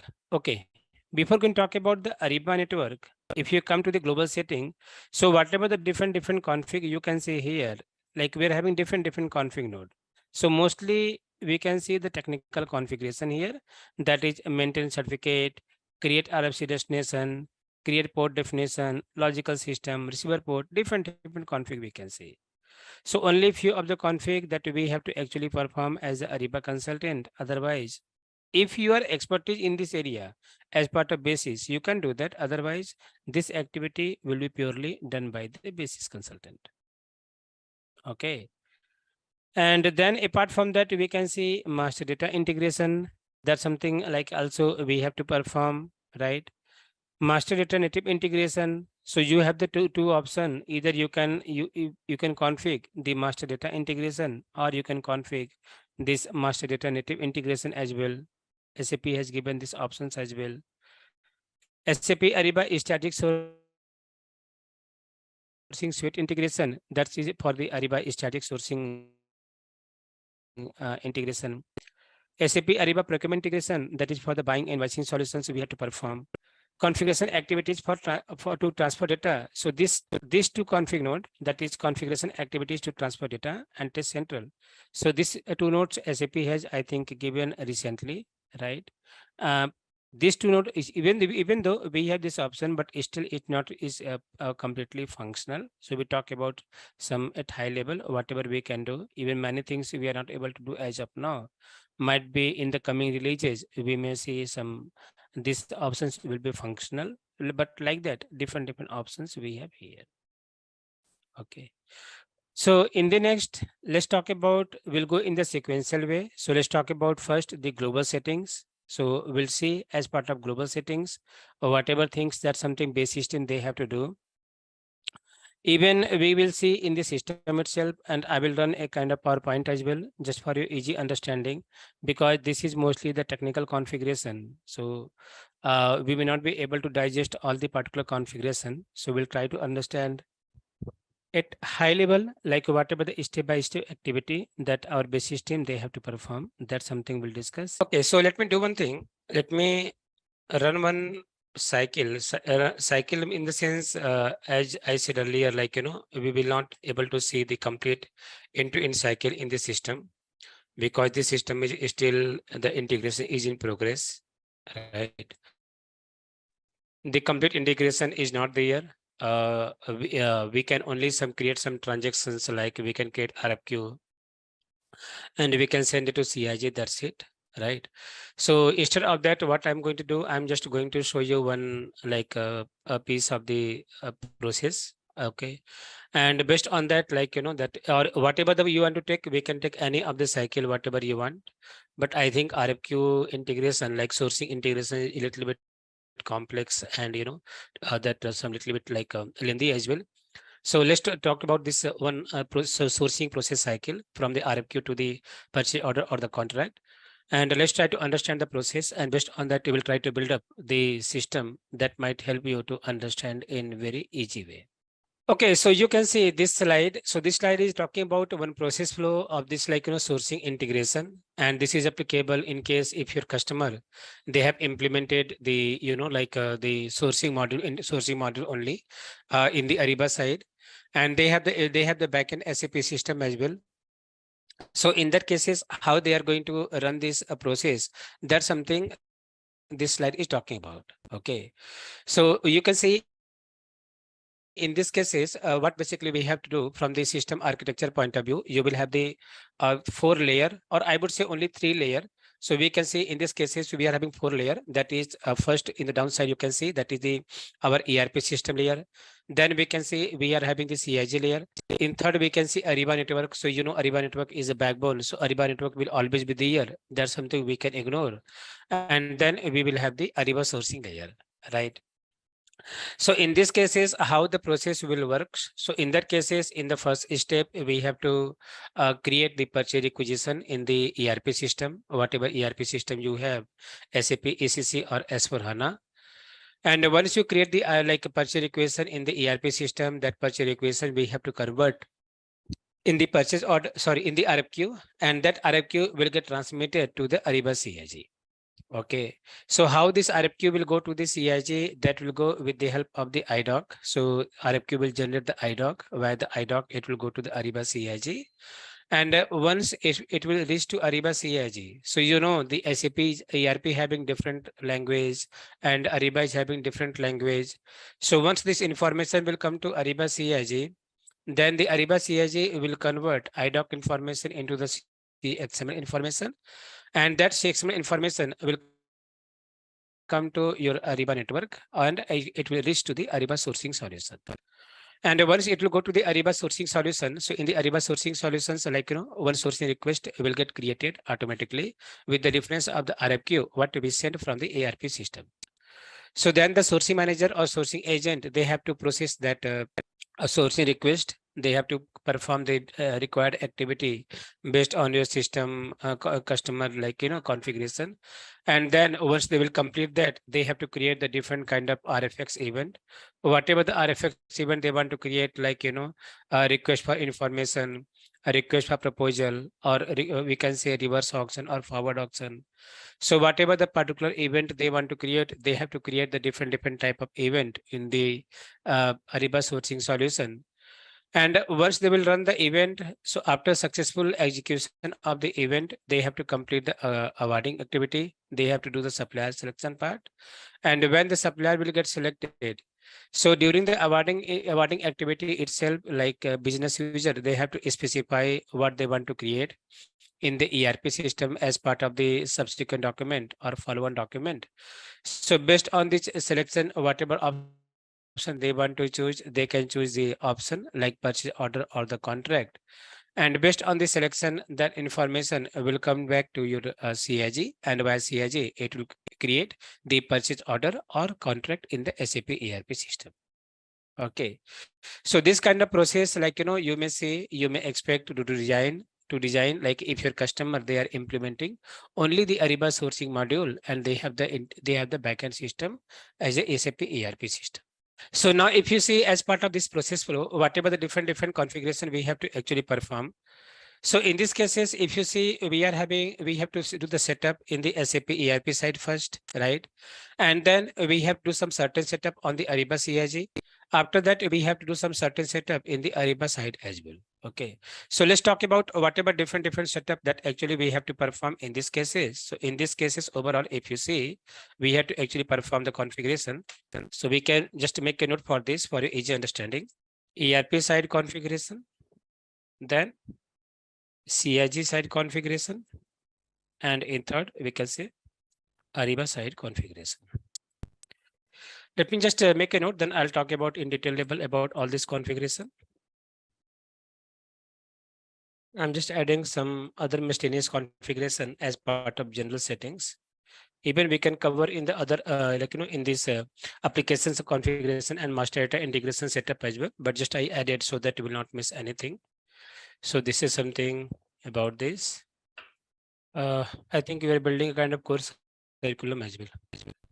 Okay, so one disclaimer, this you can say in other way, we are going to design once again the complete course curriculum as well. Okay, so with the help of this, you have to basically you know, correlate about the other integration, like if you're expecting, like let's say contract integration, P2P integration, right?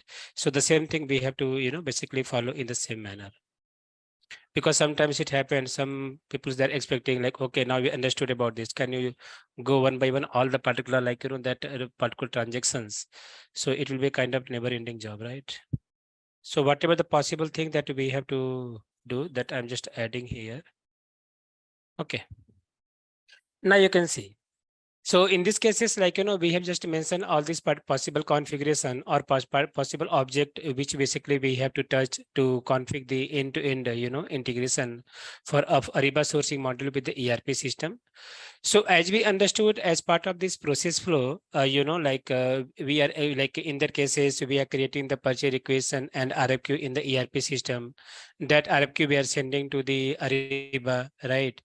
By the CIG, and in the Ariba system, we are actually, just creating the different kind of event, and we are completing the awarding activity. That awarding information, we are sending to the ERP system, and based on the selection, the system is creating the contract or the purchase order. Okay, so these are the different things. That's something like, so in that cases, if as we discussed, so in that cases, we have to perform configuration in three places. So one place is the ERP system. So as part of the ERP system, we have to perform the different kind of configuration. So what about different kind of configuration? Okay, so as part of that, we have to perform the configuration in the ERP system. Then we have to perform configuration on the CIG side, and we have to perform the configuration in the Ariba side as well.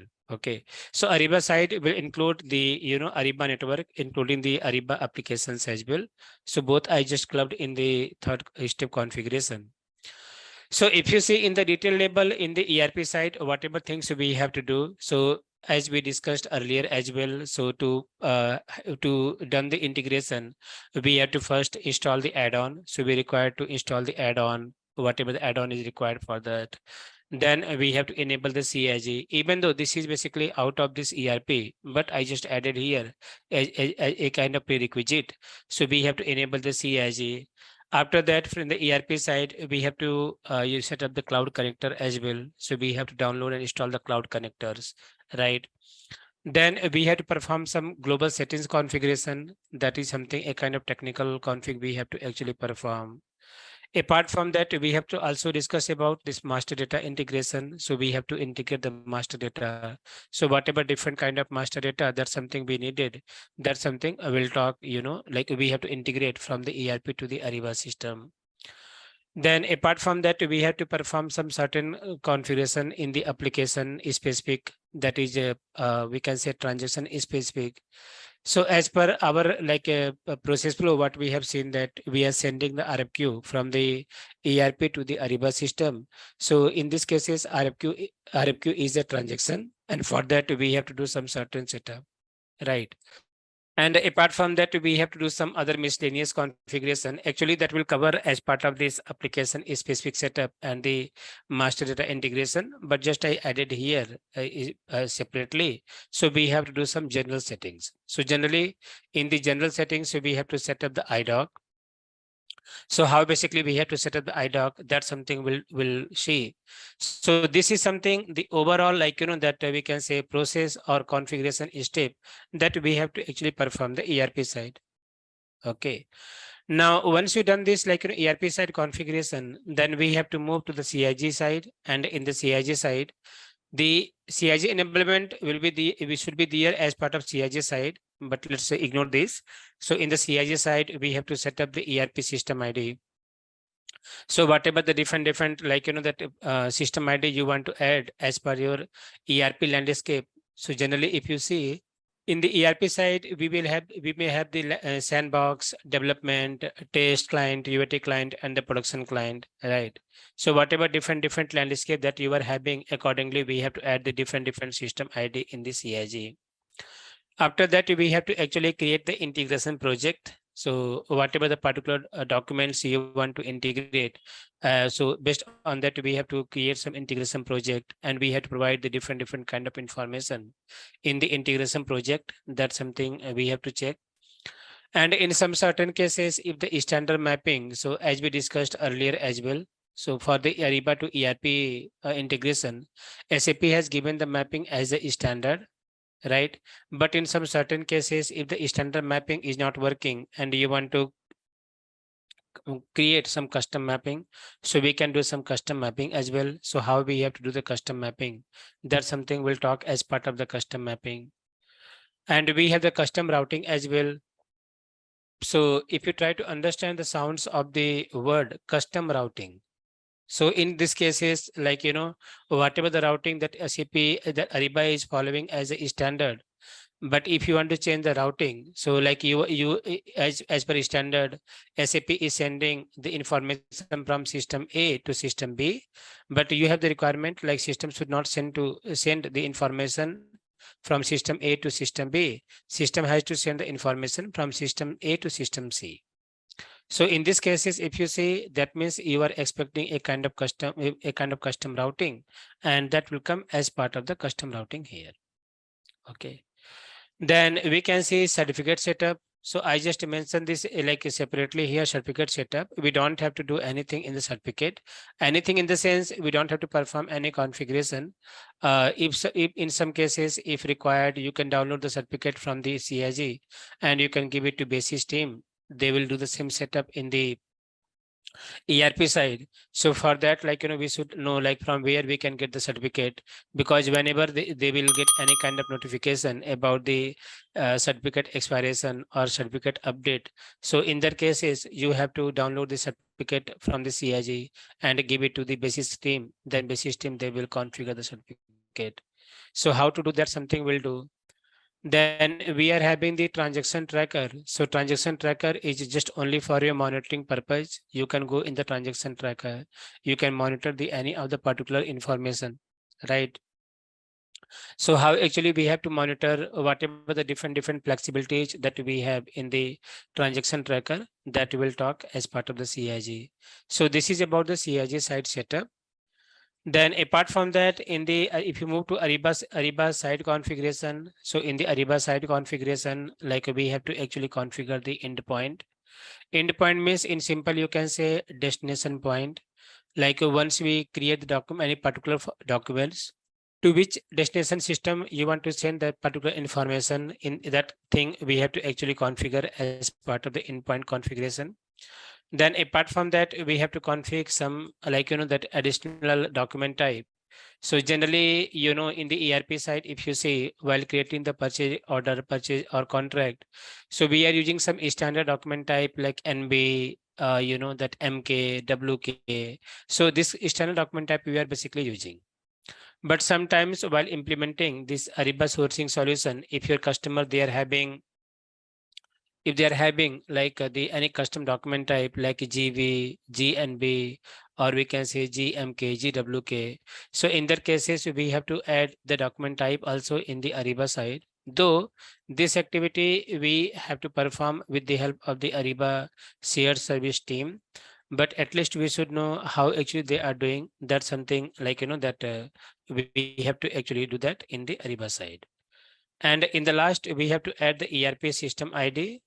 This is not mandatory activity, but it required as part of the master data integration. So if you want to configure this, you can configure. Otherwise, this is completely optional. We can ignore. It's not mandatory. So this is the overall, like, that designing that we have to follow, in case if you are going to integrate the Ariba sourcing solution with the SAP ERP system. So let's talk about this step by step. And once again, I'm just giving the clarity. So we are talking one complete transaction end-to-end configuration. Okay. So same thing applicable in the other solutions as well, whatever the other solutions you want to integrate, right? So let's say you want to integrate the contract, P2P, SLP, whatever. So, or even in case of supply chain collaboration or commerce automation as well. I'm not saying exactly the same thing applicable for all the integration. It's not like that. So, but most of the configuration will be common. For example, if you talk about the Ariba supply chain collaboration implementation, right, or commerce automation implementation. So in that case as well, whatever things we're talking in the ERP side configuration, that will be same. So I would say this is the pillar of your, that the ERP side configuration for any of the particular application. But apart from that, whatever other thing you can see like CIG side configuration, this will also be the common.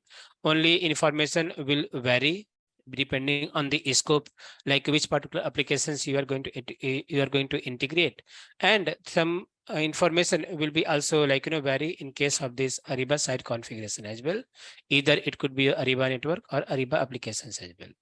So same thing is applicable like applicable for other integration as well. So in this case we are going to talk about all the other configuration of other applications as well. Okay. Now let's talk about whatever things that we have completed. So if you so we'll go in the sequence wise. We'll first go in the ERP, then we'll go to CIG, and after that we'll go to Ariba side. So first in the ERP side, we have discussed about the installation of the add-on, how to do that, something we discussed, how we can install the add-on, right? So we have seen that like we have to go to SAP Service Marketplace. From there we have to install. So that means this part we can say we have done. Agree. Then enabling the CIG. In today's session, we discussed about how actually CIG enablement has to be done. So whatever things that something Ariba customer support team they have to do, or whatever things that actually we have to do as a Ariba consultant, that's something we discussed. And also we discussed like once we are enabling the CIG, the system will generate the P user ID information. And that P user ID information is actually very important, right? So in that cases, like, that we discussed about like, how actually we have to enable CIG. That's something also we have done, right? Then apart from that, like we are to discuss about, we discussed about the cloud connector setup as well. So there we have discussed about like how to set up the cloud connector, like how we have to install the cloud connector, how to download and install, and then whatever setup, that's something we have to do in the cloud connector, and how we have to add our ERP system, add information. That's something also we discussed. Right. So this part also we have covered, like, as part of this. So these three config we have done, and I hope you are also clear on this three configuration. Okay, so as we discussed, like, this global setting configuration is containing mostly the technical configuration where we can see, okay, and even this is purely basis team job as well. Only few of configuration that we have to perform as a Ariba consultant. We'll talk about those configuration in detail level. But whatever the configuration that your basis team they are doing, that's something I'm going to show you at high level. So first I will run a PPT just only for understanding purpose, and then we will talk about in system as well, or we can talk in system directly here because we are having the configuration live. So we can talk about like, that is this global setting configuration.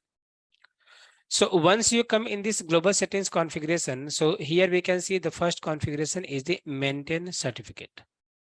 Okay, so when you come in this maintain certificate, so this configuration is very important configuration, but this is done by the basis team, basis consultant. So when you come in this maintain certificate configuration, so we have the different options here, like as part of this certificate. So we can see we are having the different kind of options here. So initially, when the basis team, they are going to configure this certificate, they may come back to you and they may ask you, can you please tell me like which certificate we have to configure here? Okay, so let me tell you how actually, that we will get the certificate. So whenever the basis team, they actually require the certificate, and see, there are two things. If the basis team, they are well expertise, then in that cases, like, they know how to get certificate, they will collect it and they will actually configure this. Otherwise, if they are not, they don't know. So in that cases, like, they may try to reach out to you. They will ask you, can you please guide me, like, which certificate we have to use to configure there. Okay. So in that cases, how we can get the certificate information. So for that, like, as a Ariba consultant, we can help them. And if you see here, so in these cases, they have to configure the SSL certificate here. Okay. So now how to get this, all this certificate information. So all this certificate information you can get on the CIG portal. So once you come on the CIG portal, so I'm trying to log in the CIG. You can see I logged in the CIG, and whenever you want to, you are trying to find out the certificate, you can take from here. So we have to come in the CIG, then go to this resources. We can see resource tool, resource tab. You have to come on the resources, and in the resources, if you see, you can see we are having the CIG certificate here. Okay. So once you come here in the CIG certificate, so here we can see we are having two things, that is the load balancer certificate and the tenant, like the client CIG certificate. So we have to basically follow this load balancer certificate. Okay, so this we have to come in the load balancer, and depending on the environment where they are going to config, if they are going to config in the test site, then we have to click on the test, and here you can see this is certificate. So if you want to, that if you're expecting to extract the certificate, you can come here and click on this option, that is test.acig.ariba.com. And once you click on this, then you can see system will download the certificate to you. Okay. So you can get the test certificate for the test site from here, or even if you are expecting for the production site, you can come here, and here also you can see you are having the certificate for the production site. So depending on the requirement, whatever the particular certificate, that's something they're expecting for the test site or the production site, that you can get it from the CIG tool, from the resources. And once you extract from the resources, you have to send it to base system, and base system, they have to actually configure the certificate on the ERP site here. Okay. But this is not a very quick activity, very simple activity. This is very lengthy activity and pretty much technical. Even I also don't know whatever things they have to actually perform here. But once you come here in this maintenance certificate, so you can see we are having the different node here. So basis team, they have to go to each and every node. Like here we can see first we are having something system PSC. They will go in the system PSC, and inside this also we can see we have something this certificate V4 calcs, something like that. So here they have to perform all the particular certificate information. So they have to actually go to each each individual node, and wherever it is applicable.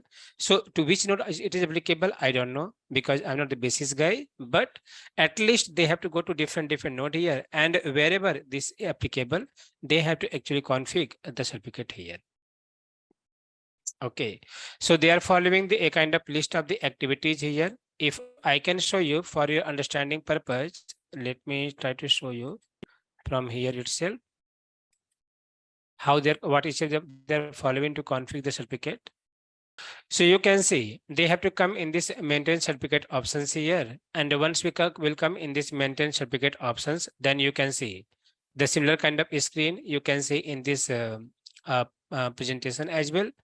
And here they have to follow different process. So you can see it is given the informations here. Import SSL server certificate for HTTPS connection. This is the root certificate of the CIG. Okay, import SSL server certificate for HTTPS connection. This is a root certificate of CIG.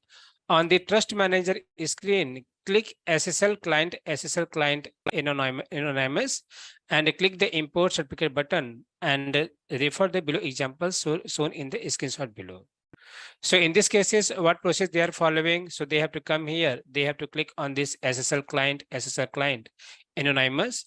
And once they will click on this, you can see in the second step is talking about like this option.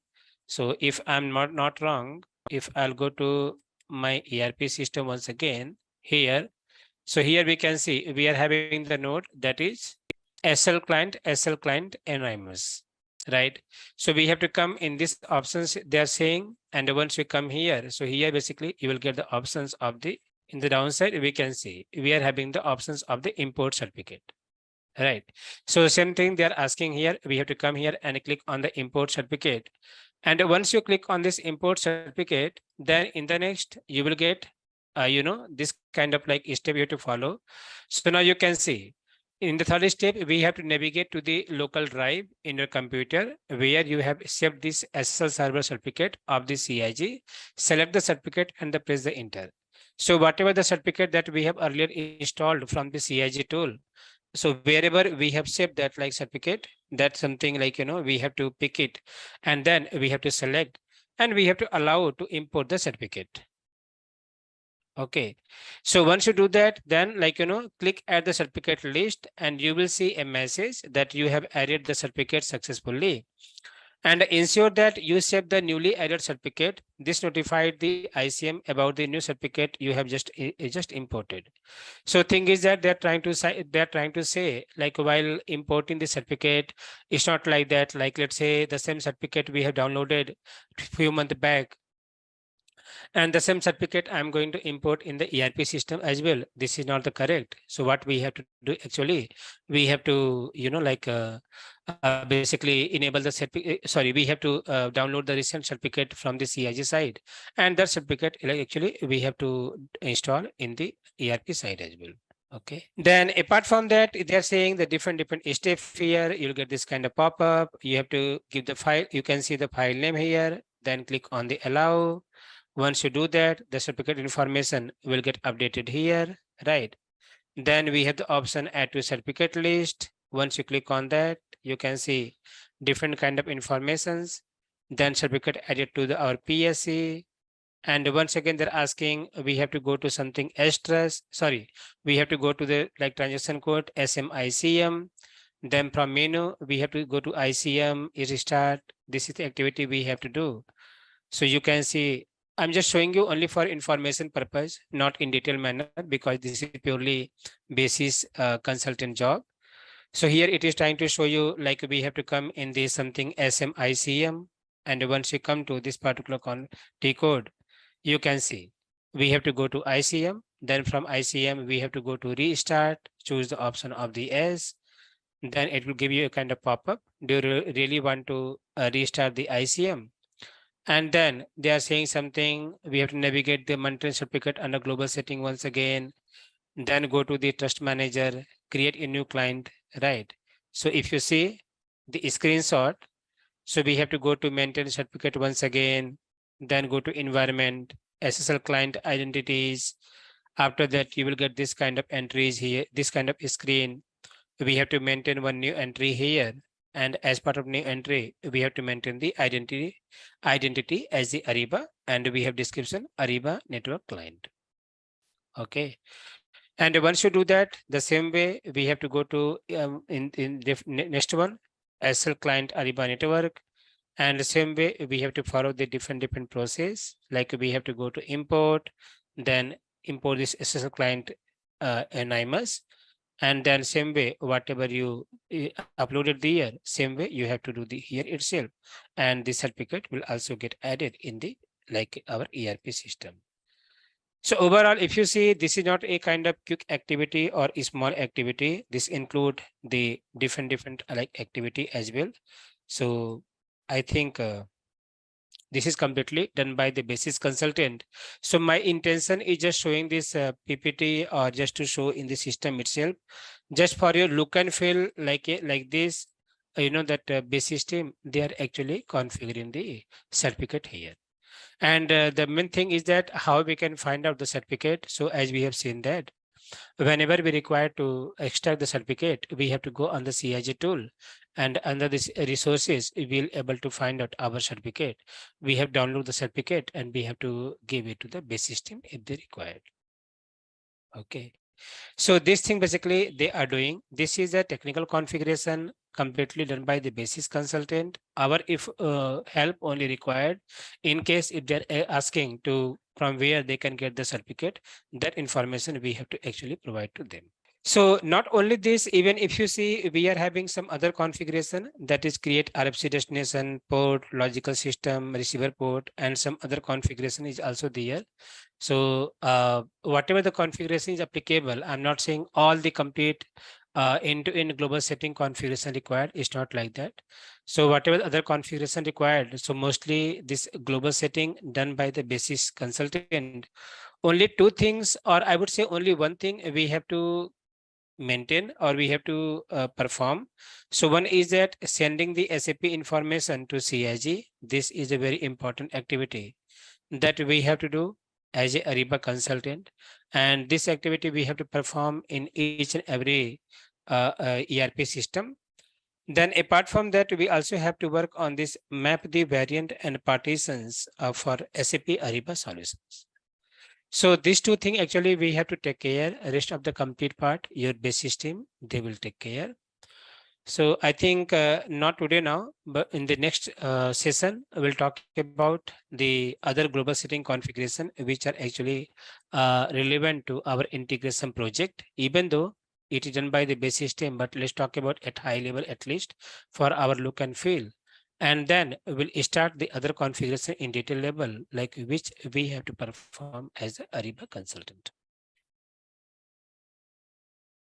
Okay. All right, let's test your knowledge. Here's a question for you.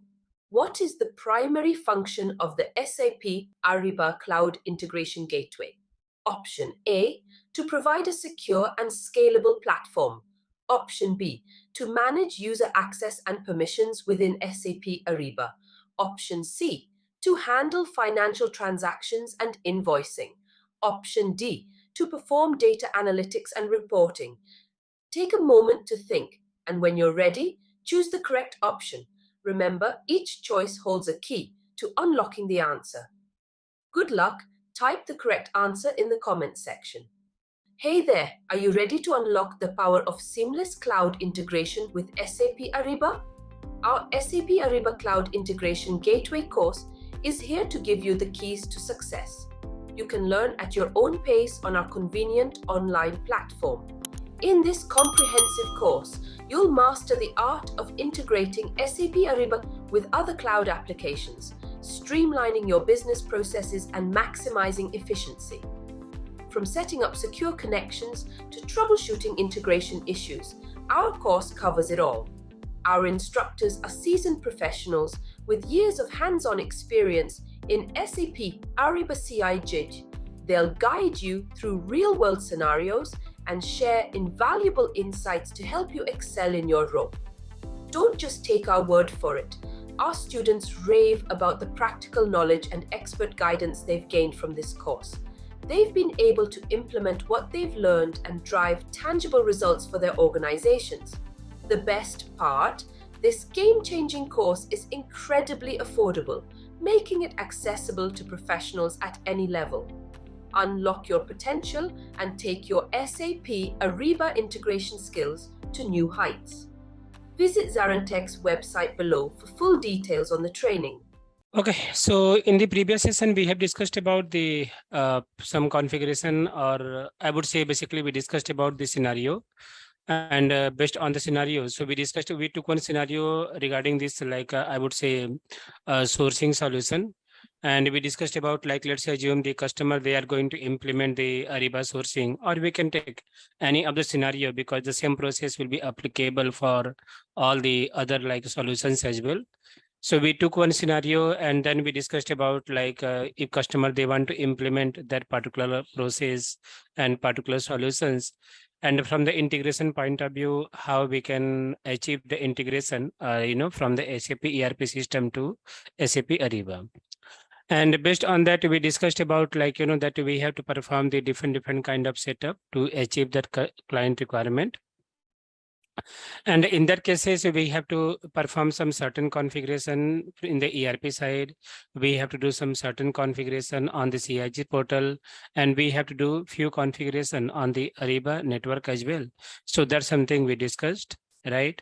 And then we started, like, the deep dive in the each individual configuration. So we have started our journey from the ERP side configuration, and we discussed about, like, we have to actually initially we have to install the add-on in the SAP ERP system, and after that we have to also enable the CIG, that is Cloud Integration Gateway.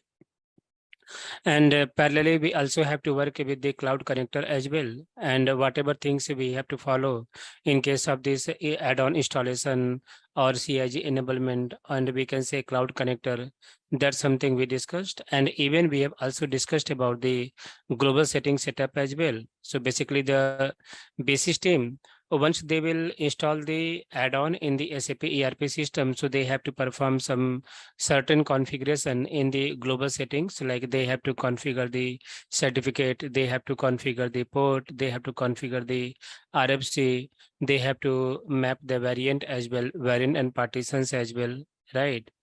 And even I believe we also discussed about the sending the SAP information from SAP ERP to Ariba system. That's something also we have discussed in the previous session. And that is actually our job as a Ariba consultant. We have to send the SAP information to Ariba CIG. And why actually we have to send the SAP information to Ariba CIG? So, from the system landscape point of view, in the ERP system, usually we have the different landscape, like we can say development system, sandbox, quality system, right?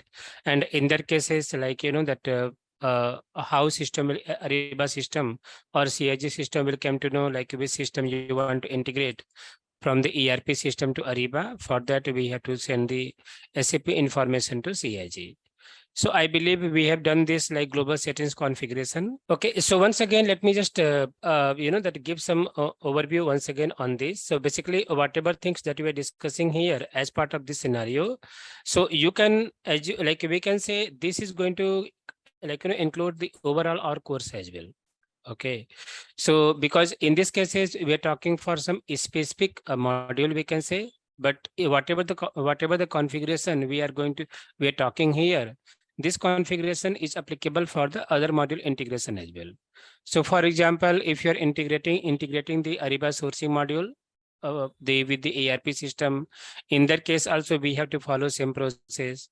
In some cases, if you are going to integrate the Ariba contract module, we have to follow same process. In some cases, we are going to integrate Ariba SLP or Ariba P2P solution. P2P means we can say buying and invoicing solution. In that case also, we have to follow same process. And even if you are going to integrate the supply chain collaboration or commerce automation, in that case also, the configuration will be same. So I'm not saying like exactly the same configuration will be there in all the cases, but yes, when you talk about ERP side configuration, almost same configuration, only you will have the variation of the master data integration and the application specific settings. Even if we talk about CIG side setup, so it will also be almost same. Only the differences you will find out in the integration project creation that will vary. And also, if you're going to like perform the configuration on the Ariba side, in that cases, you may have to, that the independent configuration will vary. Otherwise, I would say 70 to 80% configuration will be remain same in all the other Ariba modules as well. Okay, so overall, it is going to like include the entire course curriculum as well. Only one like a topic is not included here. That is the migration from the cloud integration to the CIG, that is CI9 to CIG migration, that is not there. But apart from that, we can say this is going to include the entire our course curriculum as well. Okay, so let's move to the next configuration now. So in the next configuration, if you see, we have completed this global setting configuration.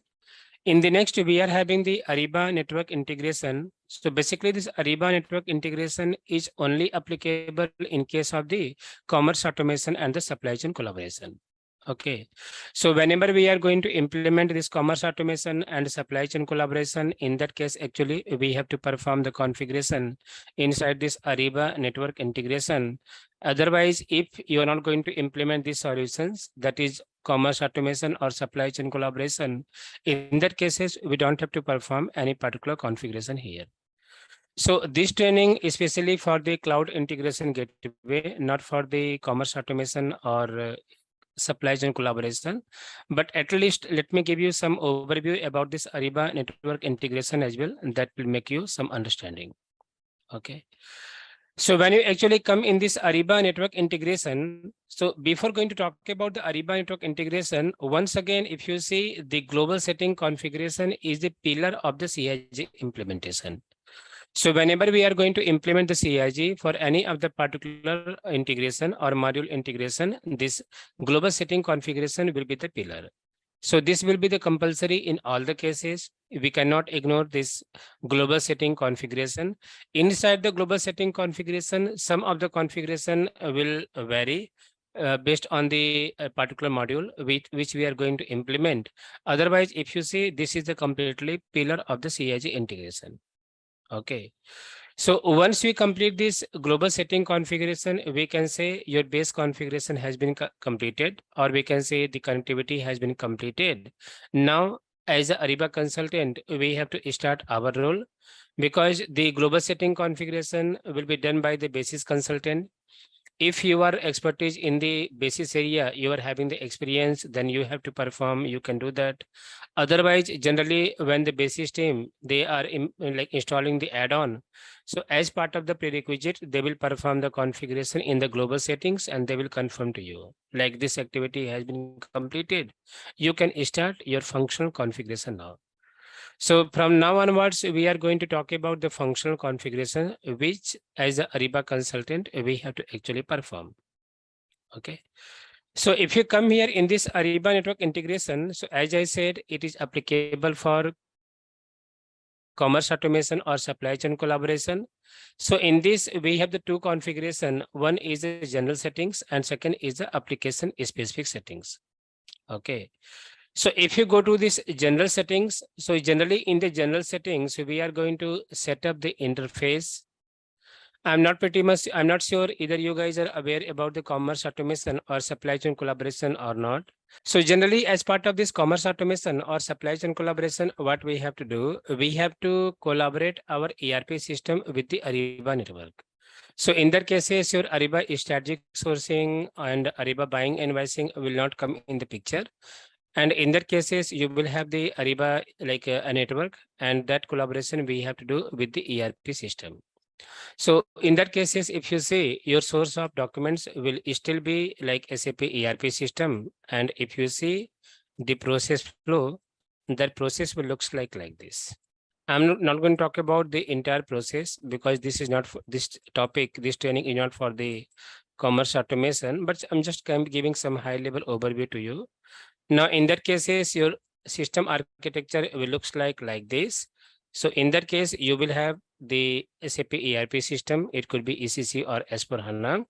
And then you can see you will have the Ariba network. And as part of this supply chain collaboration or commerce automation, what we are going to do, we are just going to collaborate our ERP system with the Ariba network. So this collaboration, or you can say the integration, we have to actually perform. And as part of this collaboration, or I would say as a result of this collaboration, what will happen, whatever the particular document you are going to create. So your source of document will be the ERP system. It does not means like once we integrate our ERP and the Ariba network, in the Ariba network, we'll able to create the purchase order, or we'll able to create the, the serial agreement, or we'll able to create the something like, let's say, forecast collaboration. It's not like that. So still your source of documents will be the ERP system, and whatever the particular documents you are going to create. So depending on the solutions, because in supply chain collaboration, we are having around 8 to 9, or I would say 10 features. And whatever features your customer they are going to implement, accordingly, we have to create the documents in our ERP system itself. That means your client, how they are doing earlier, so same way they have to do after the implementation of supply chain collaboration or commerce automation as well. But only differences is that once they will create the particular documents in the ERP system, the document will automatically flow to your Ariba network. And from the Ariba network, buyer means your customer. Customer and the supplier, they will have the visibility. So customer, they will able to see in their side, supplier, they will able to see in their Ariba network portal side. Okay, so this collaboration actually we are doing with the help of the commerce automation and supply chain collaboration. Now, technically, if you see, so as part of this integration, let's assume we have implemented this purchase order collaboration as part of the, you can say, commerce automation or supply chain collaboration. So in that cases, once you create the purchase order in the ERP system, this purchase order is going to reflect in the Ariba network. But the thing is that how the purchase order will flow from the ERP to Ariba system, how it will go. So in that cases, we have to set up some certain transmission medium. And in these cases, we have to set up the IDOC. Okay, so in these cases, we have to set up the IDOC. And even whenever the ERP system is going to receive any kind of communication or confirmation from the Ariba network as well. So how it will flow? It will flow with the help of the proxy. Proxy means you can say web services. Okay, like how we are sending the email. So you have to send to email to me. You will type my email in your Gmail box and you will send me. Then it will come automatically with the help of the proxy or with the help of the web services. Right. So in this cases, to collaborate our ERP system with the Ariba network, we have to do some certain transmission medium setup, and that we have to do in the form of the proxy or in the form of the IDOC. That's something we have to do that. So normally during the interview, we are getting the questions like how to set up the IDOC, how to set up the proxy. Even last time I was giving one interview, and it's I think 6 to 7 months before, the person asked me, do you know how to set up the IDOC? I said yes. So I was asking some different transaction code, like how to do with BDC 87, how we can do from WE01, how we can do from WE05, how to set up the partner profile. So in these cases, we don't have to perform a kind of like that IDOC configuration like separately. So generally, whenever we are going to integrate any third-party system, and if you are going to send the information via the IDOC, so we have to configure separately. We have to configure the message type, right? We have to configure the different kind of port there. We have to configure the partner profile for that. So different things we have to do separately, right? But in these cases, as part of this ERP and Ariba network collaboration, we don't have to perform this kind of configuration separately. Why? So SAP has given the standard functionality for this. You have to simply set up the interface. And once you set up the interface, and it's a kind of only execution. Once you set up the interface, in that cases, system will automatically build up this particular like transmission medium.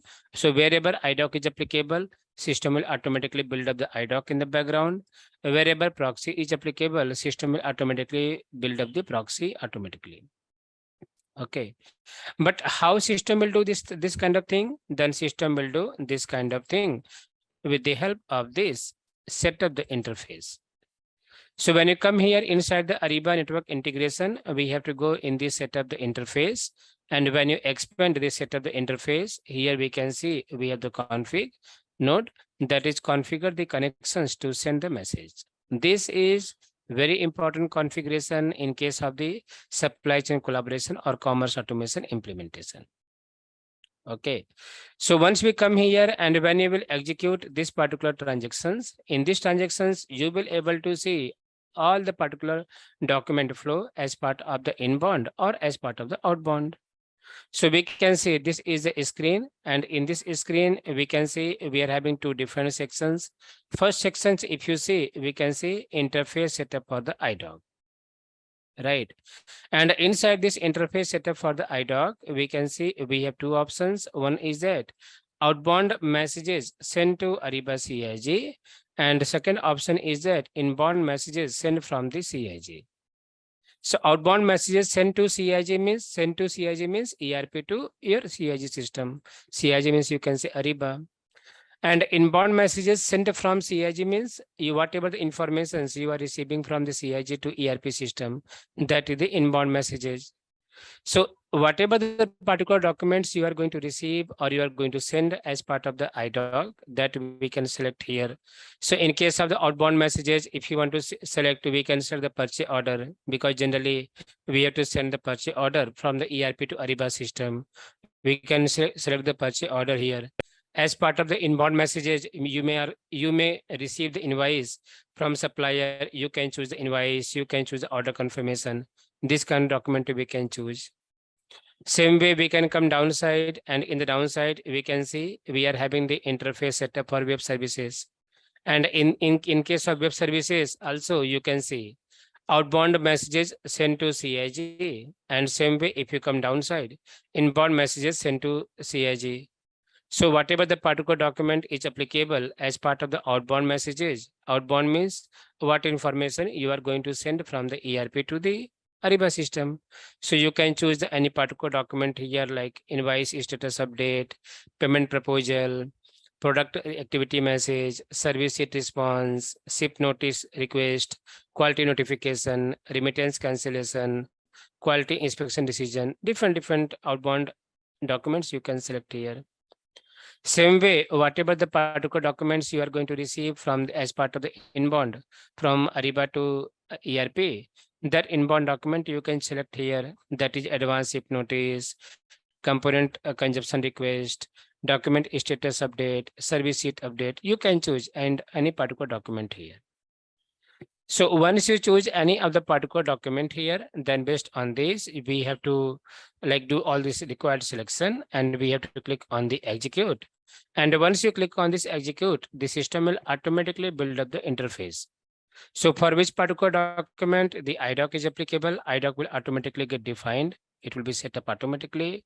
For which particular document the web services is applicable, that is proxy is applicable, that proxy will automatically get set up here. So we don't have to perform any separate configuration for this interface setup. Okay, so that is why SAP Ariba or especially the CIG is called as a matured product, because all these things SAP has given in the background, and we in the foreground we have to only give our criteria depending on the scope, whatever the particular document that is in a scope. Accordingly, we have to just enable or we have to keep disable that activity. We have to do that. Okay, so this is the one important configurations that actually we have to perform as part of the Ariba network. And apart from that, if you see the many other configurations, like we have to configure something, if it enable the vendors, with the help of that, we can enable the supply chain collaboration or commerce automation vendor, right? We can also maintain some vendor for the outbound transactions. This is applicable in case of the, that consignment collaboration, subcontracting collaboration. We have to maintain this kind of thing information. And apart from that, we also have to maintain the application specific setting. So here we can see different kind of applications we have. Like if you're going to, integrate the purchase order, we can configure the purchase order configuration here. We can configure scheduling agreement release configuration. We can configure order confirmation. We can configure receipt. We can configure service sheet, invoice, payment, different things we can do. Okay. And even apart from this, we have some few more as well. So in case if you are going to implement the quality collaboration or forecast collaboration, so we can see some additional features configuration also. It is the year inside this Ariba supply chain collaboration, that is quality inspection, quality notification, ship notice request, right? And some other issues. It is something like, that SAP has given here. So this is just only for the information purpose. As I said earlier as well, this workshop is not for the supply chain collaboration or commerce automation training. But since this is a part of this CIG configuration, I just gave you high level overview. But I believe if you are more interested to learn the supply chain collaboration or commerce automation, for that we are conducting separate workshop. You can connect with the team and we can do that. Okay. So this is something about this supply chain collaboration, commerce automation, that just I gave you high level overview. Now we will talk about as part of CIG integration in detail level, that is the master data integration. Okay, now let's talk about this master data integration. So, in the SAP Ariba side, we do not have the flexibility to create any particular master data except supplier, right? That I believe you already aware. And why accept supplier? Because for the supplier, SAP has given the Ariba SLP module. And with the help of this, we can actually create the supply record in the SAP ERP system, in the Ariba system. But apart from that, whatever the different kind of master data we required. So we don't have the flexibility to create directly in the SAP Ariba system. We have the two options. One option is that like you can perform the file upload. So you can prepare the file manually and the source of data will be different system. And based on the data, you can prepare the file manually. You can load in the Ariba with the help of the import and export task.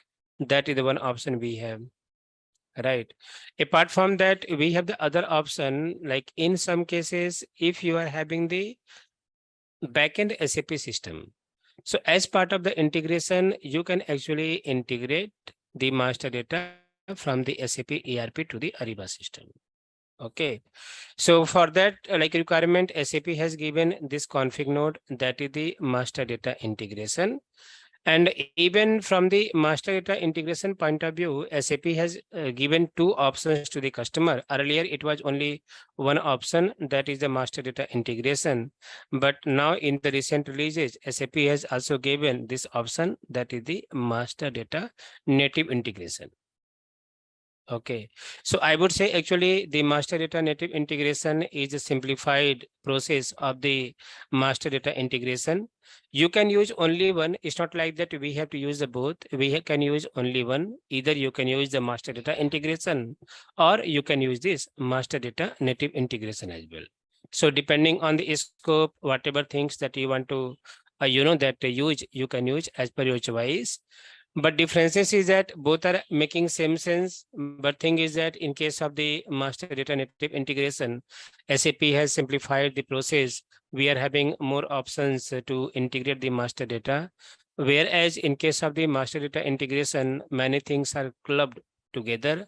And sometimes customer, they are facing some challenges while integrating the master data from the ERP to the Ariba system.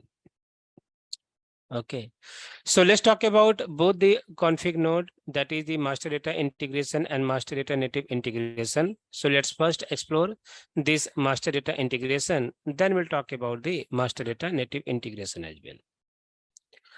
So when we come in this master data integration, so we can see we are having the different kind of config node here. It's not like that all the config node applicable.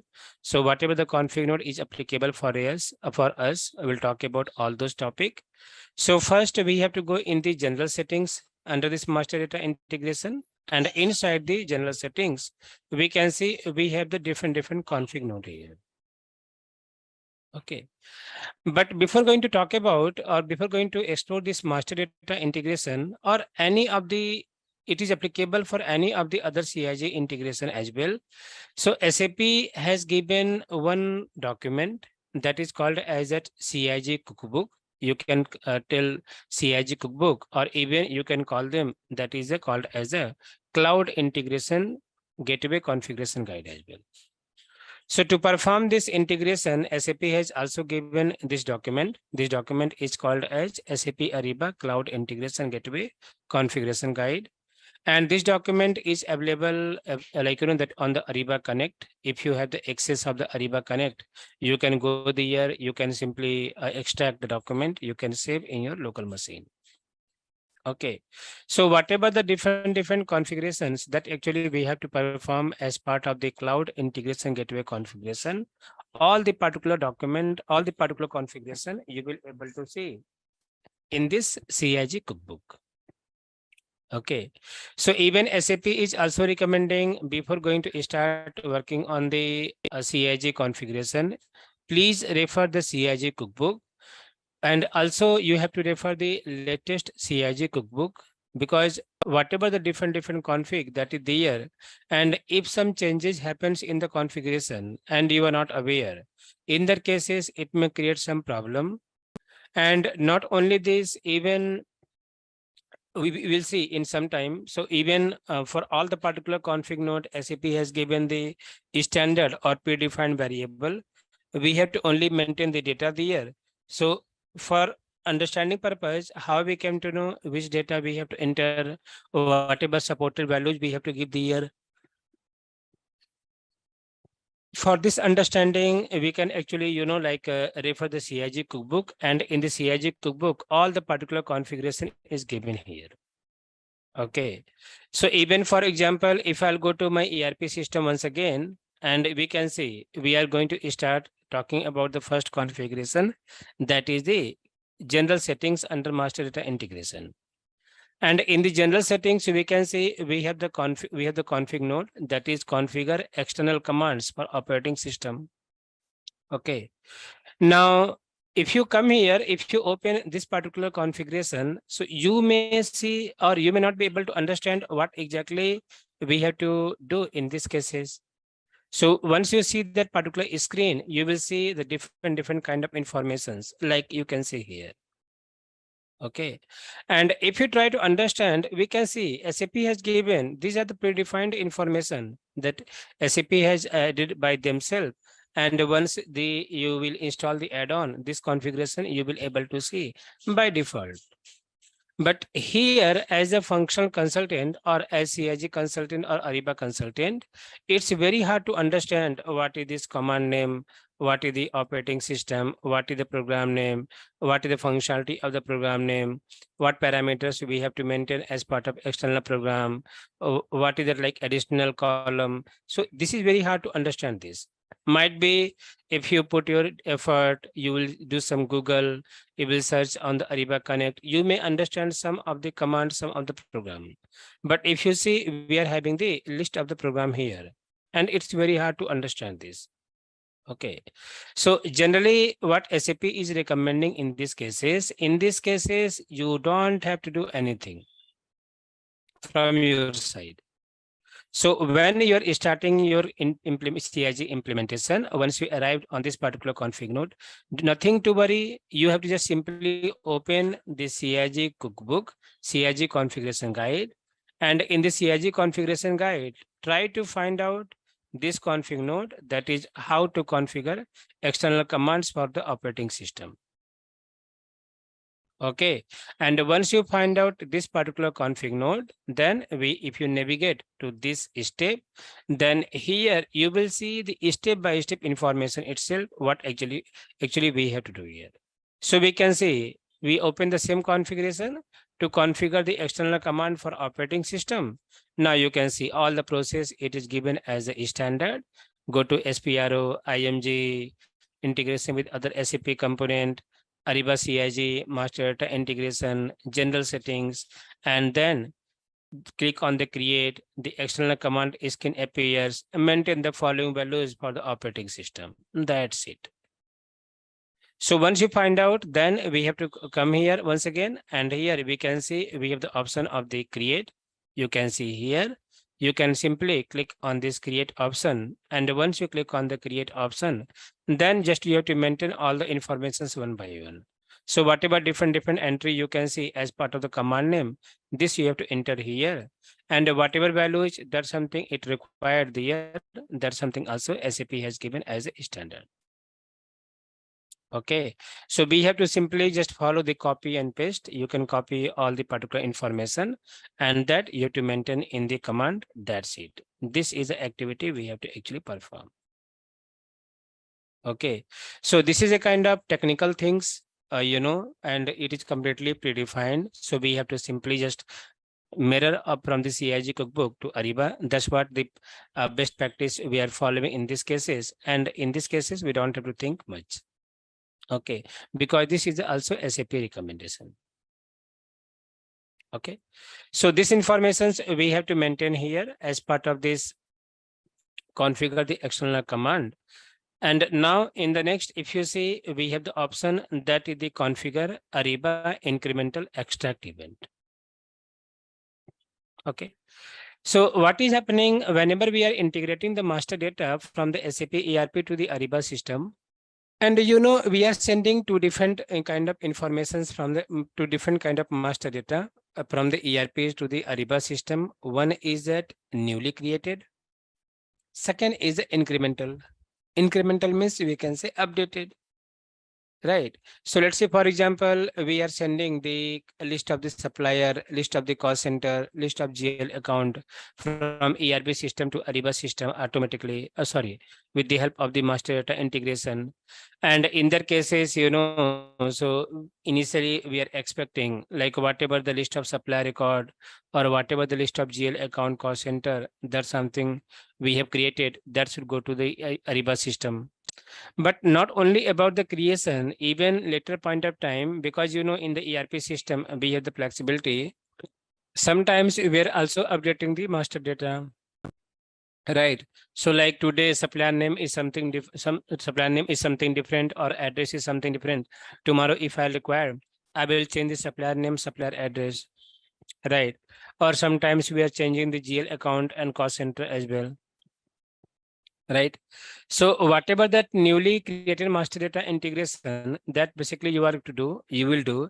But apart from that, whatever the master data that you want to send as part of the incremental extract, whatever the list of updated master data, that you want to send from the ERP to the CIG, that configuration we have to actually perform here inside this configure the Ariba incremental extract event. So when you come to this particular configuration, if you open this particular configuration, here you will able to see the list of the predefined object, and based on the requirement. So this object is not customizable. I will not say not customizable completely. We can customize with the help of the ABAP team. But generally, we are not also preferring to customize this kind of object because it's not so easy. And whatever different object you can see, like cost center, general ledger, asset, supplier, user, sourcing master data, bar catalog upload request. So for whatever the master data, you want to enable the incremental extract. So let's say, for example, as a customer, we are going to only implement Ariba buying and invoicing solution. So in these cases, we require the cost center, we require general ledger, asset is not in our scope, supplier we required, user is required, sourcing metal master not applicable in our cases, and even the buyer catalog upload request is not applicable in my cases. So in my cases, I want to only enable this four master data as part of the incremental extract, that is cost center, supplier, general ledger, and the user. So this four object, we want to change as part of this incremental, you can select this and click on this execute. So once you click on the execute, then system will run this particular report and it will set up the event for the cost center updated.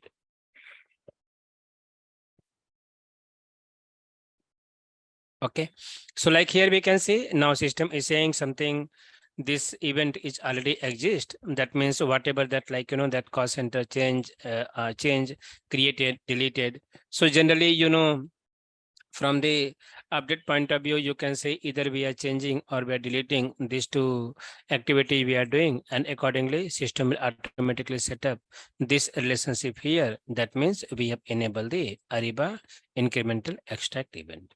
Okay, so this kind of thing actually we had to perform here.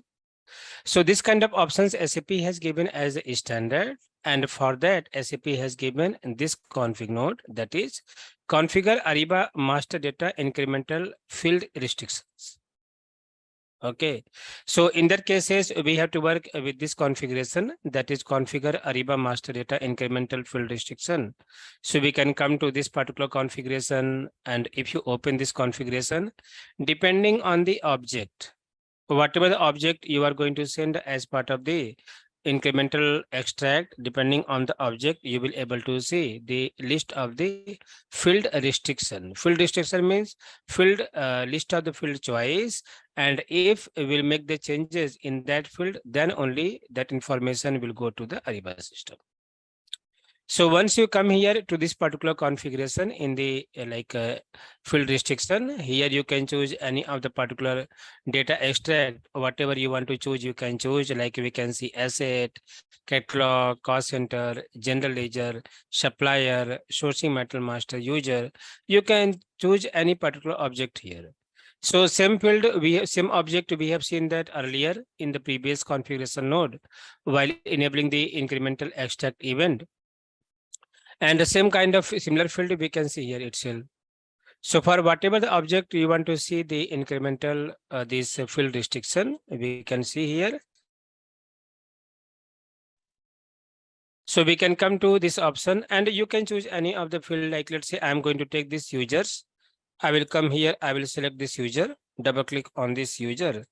And once I'll double click on this user, then system will select this particular user, or we can say KOSTLs. This is a technical field name. System will choose this particular that object here. And now if you click on the execute, you will able to see the list of the field, which is restricted only for the Ariba. Right. So in this cases, that SAP has given only one field, And what is that field? You can see here CSKSB underscore VERAK underscore user underscore old, and something you can say equal to not equal to whatever. Then same way you can see CSKSB VERAK underscore user underscore new. You can see new and old. Now what is this? So you can simply understand. Let's say first, let's try to understand what is the CSKSB. How we can understand what is the CSKSB? Open the transaction code SE11. Okay. And once you open this SE11 transaction code, then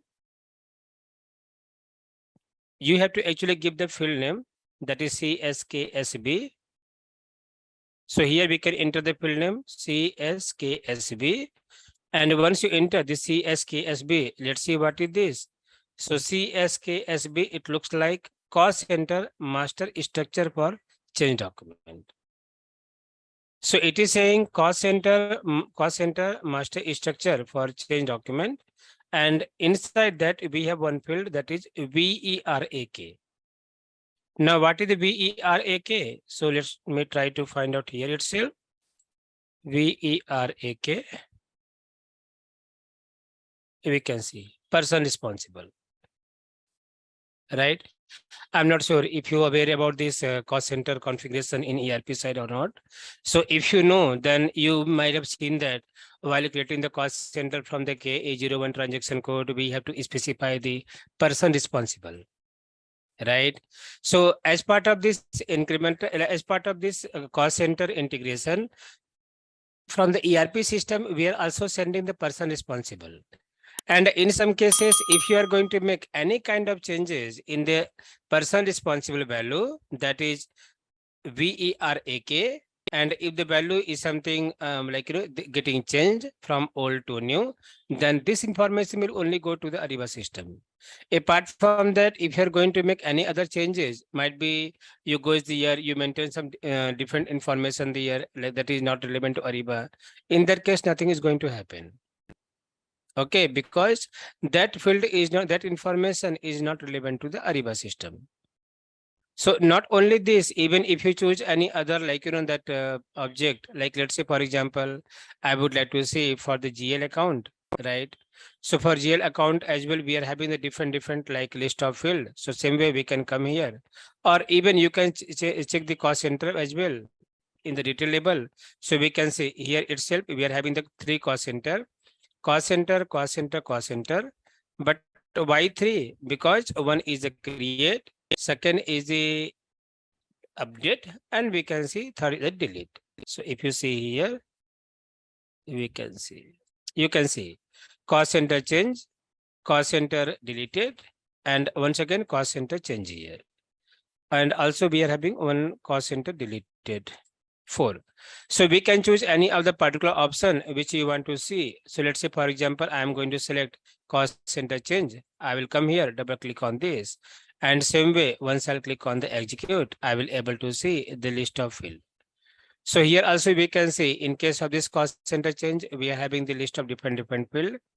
And here also we can see how system designed this. So we can see CSKSB underscore K text old, CSKSB underscore K text underscore new. That means if you're going to make some changes in the K text. Now, what is the K text? K text means, I think, description of the cost center. So, but you can find out here itself.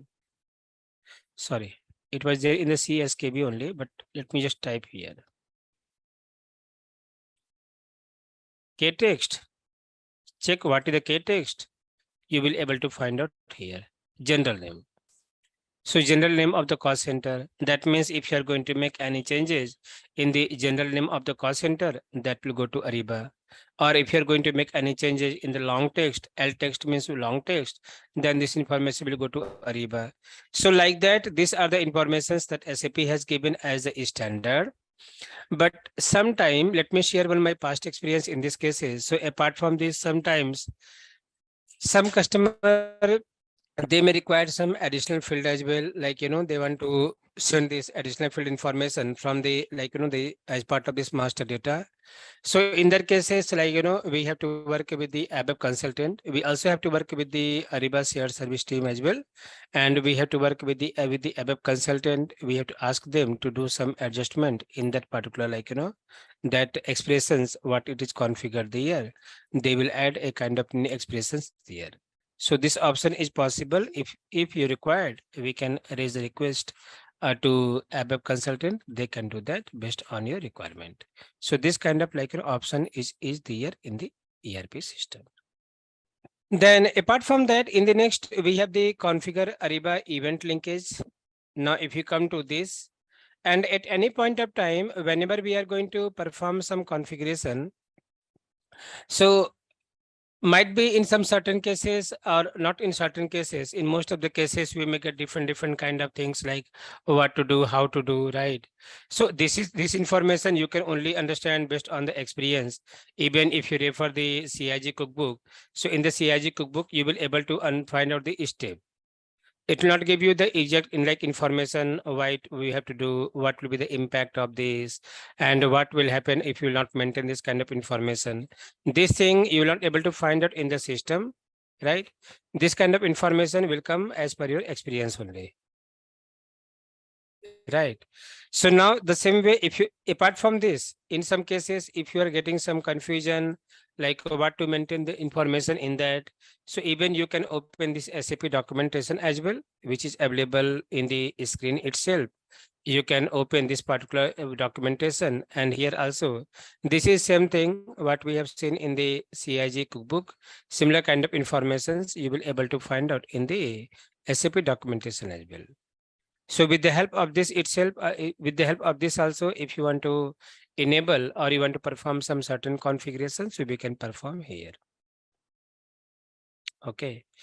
Now, in this case as well, like, if you see this particular configuration, configure Ariba event linkage, if you open this particular configuration, so this kind of information also SAP has given the standard. Almost all the information SAP has given as a standard. But here also, when you come, you will see you are having the different event linkage here. Okay. So whatever the event linkage, that something is applicable as a standard.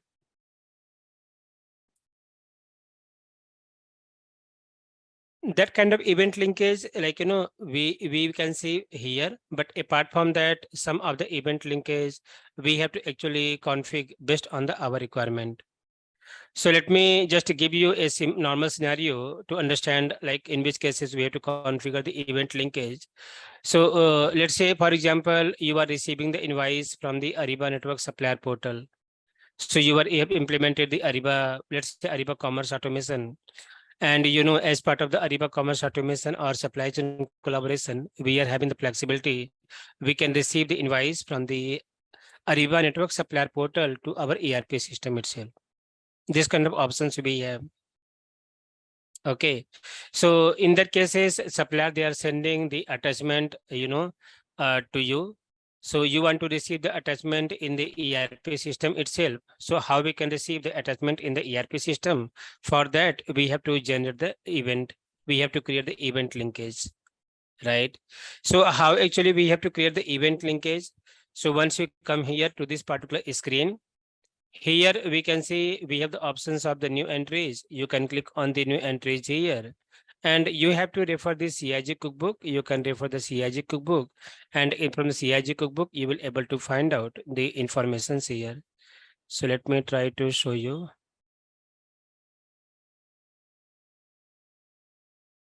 Like this, you can see. So we can come here, and here we can see different kind of this event linkage options are SAP has given. We have to just copy and paste all the particular information, and then the event linkage will automatically be aligned. Okay, so in these cases, if you see as part of the event linkage, it's not about only a kind of a small entry or simple entry. You can, if you see that information is a technical, like you can see class name, interface name, and the method. So these are basically the technical codings or informations that is there. And this information, so we have to actually maintain the year as part of the event linkage. That's something we can do here. So depending on the requirement, whatever the particular event linkage, that's something applicable. That event linkage we can maintain here, and based on that, whatever transactions we are actually expecting, based on that, the event linkage will get automatically like enabled here. Okay, so all these particular informations like, the function modules, classes, and the receiver classes, all the informations SAP has given as a standard. Only we have to just maintain here. Maintaining here in the sense you are saying, yes, for our client, this kind of functionality that we want to enable. That's why you're maintaining this information. And once you do that, that means your event linkage will be in the place. Okay. Then apart from that, if you come to the next configuration, so next configuration, Ariba HR event linkage, this is basically applicable if you're having the HR table in the ERP system, you're maintaining the information, and you want to send the info for the user SAP ERP user ID integration, we are actually doing this kind of configuration, right? So this is something I've not seen that in many cases, but in some certain cases, if you want to do that, you can do that. And it is also a kind of very simple, like, configuration. You can open the CIG cookbook, and in the CIG cookbook itself, you will have the information, what entry we have to maintain, you can see. So the complete entry, it is maintained, it is mentioned here in the CIG cookbook. You have to simply copy, and then you have to actually just maintain here. That's it. Okay. So this is something optional configuration. You may not have to perform in all the configuration. Retail integration is something different thing. Now, the most important thing is that maintain parameters and the maintain filters. Okay. So as we discussed earlier as well about some incremental load field restriction, and the same way we can convert the question for the creation as well. So for example, you can say in the customer ERP system, they are having around 10 company codes or 20 plant, but they don't want to enable the CIG functionality for all the 10 company code or 20 plant. They want to enable only for the, like, that out of 10 company code, they want to enable only for 6 company code, right? Or your customer, they are having the list of the, like, that 5,000 record in the ERP system, but out of 5,000 supply record, they want to send only the 2,000 supply record to the Ariba system, because rest 3,000 supplier, that is a kind of warehouse supplier. So like this, whatever the different kind of restrictions, that's something you may get during that, like, that implementation. So we can maintain this field restriction as well with the help of the maintain parameters and the maintain filters. Okay, but what we have to maintain the parameters and filter, that will talk in some time. Okay, one thing I missed to tell you. So if you are preparing for the CIG certification, so last week I gave CIG certification and I cleared this.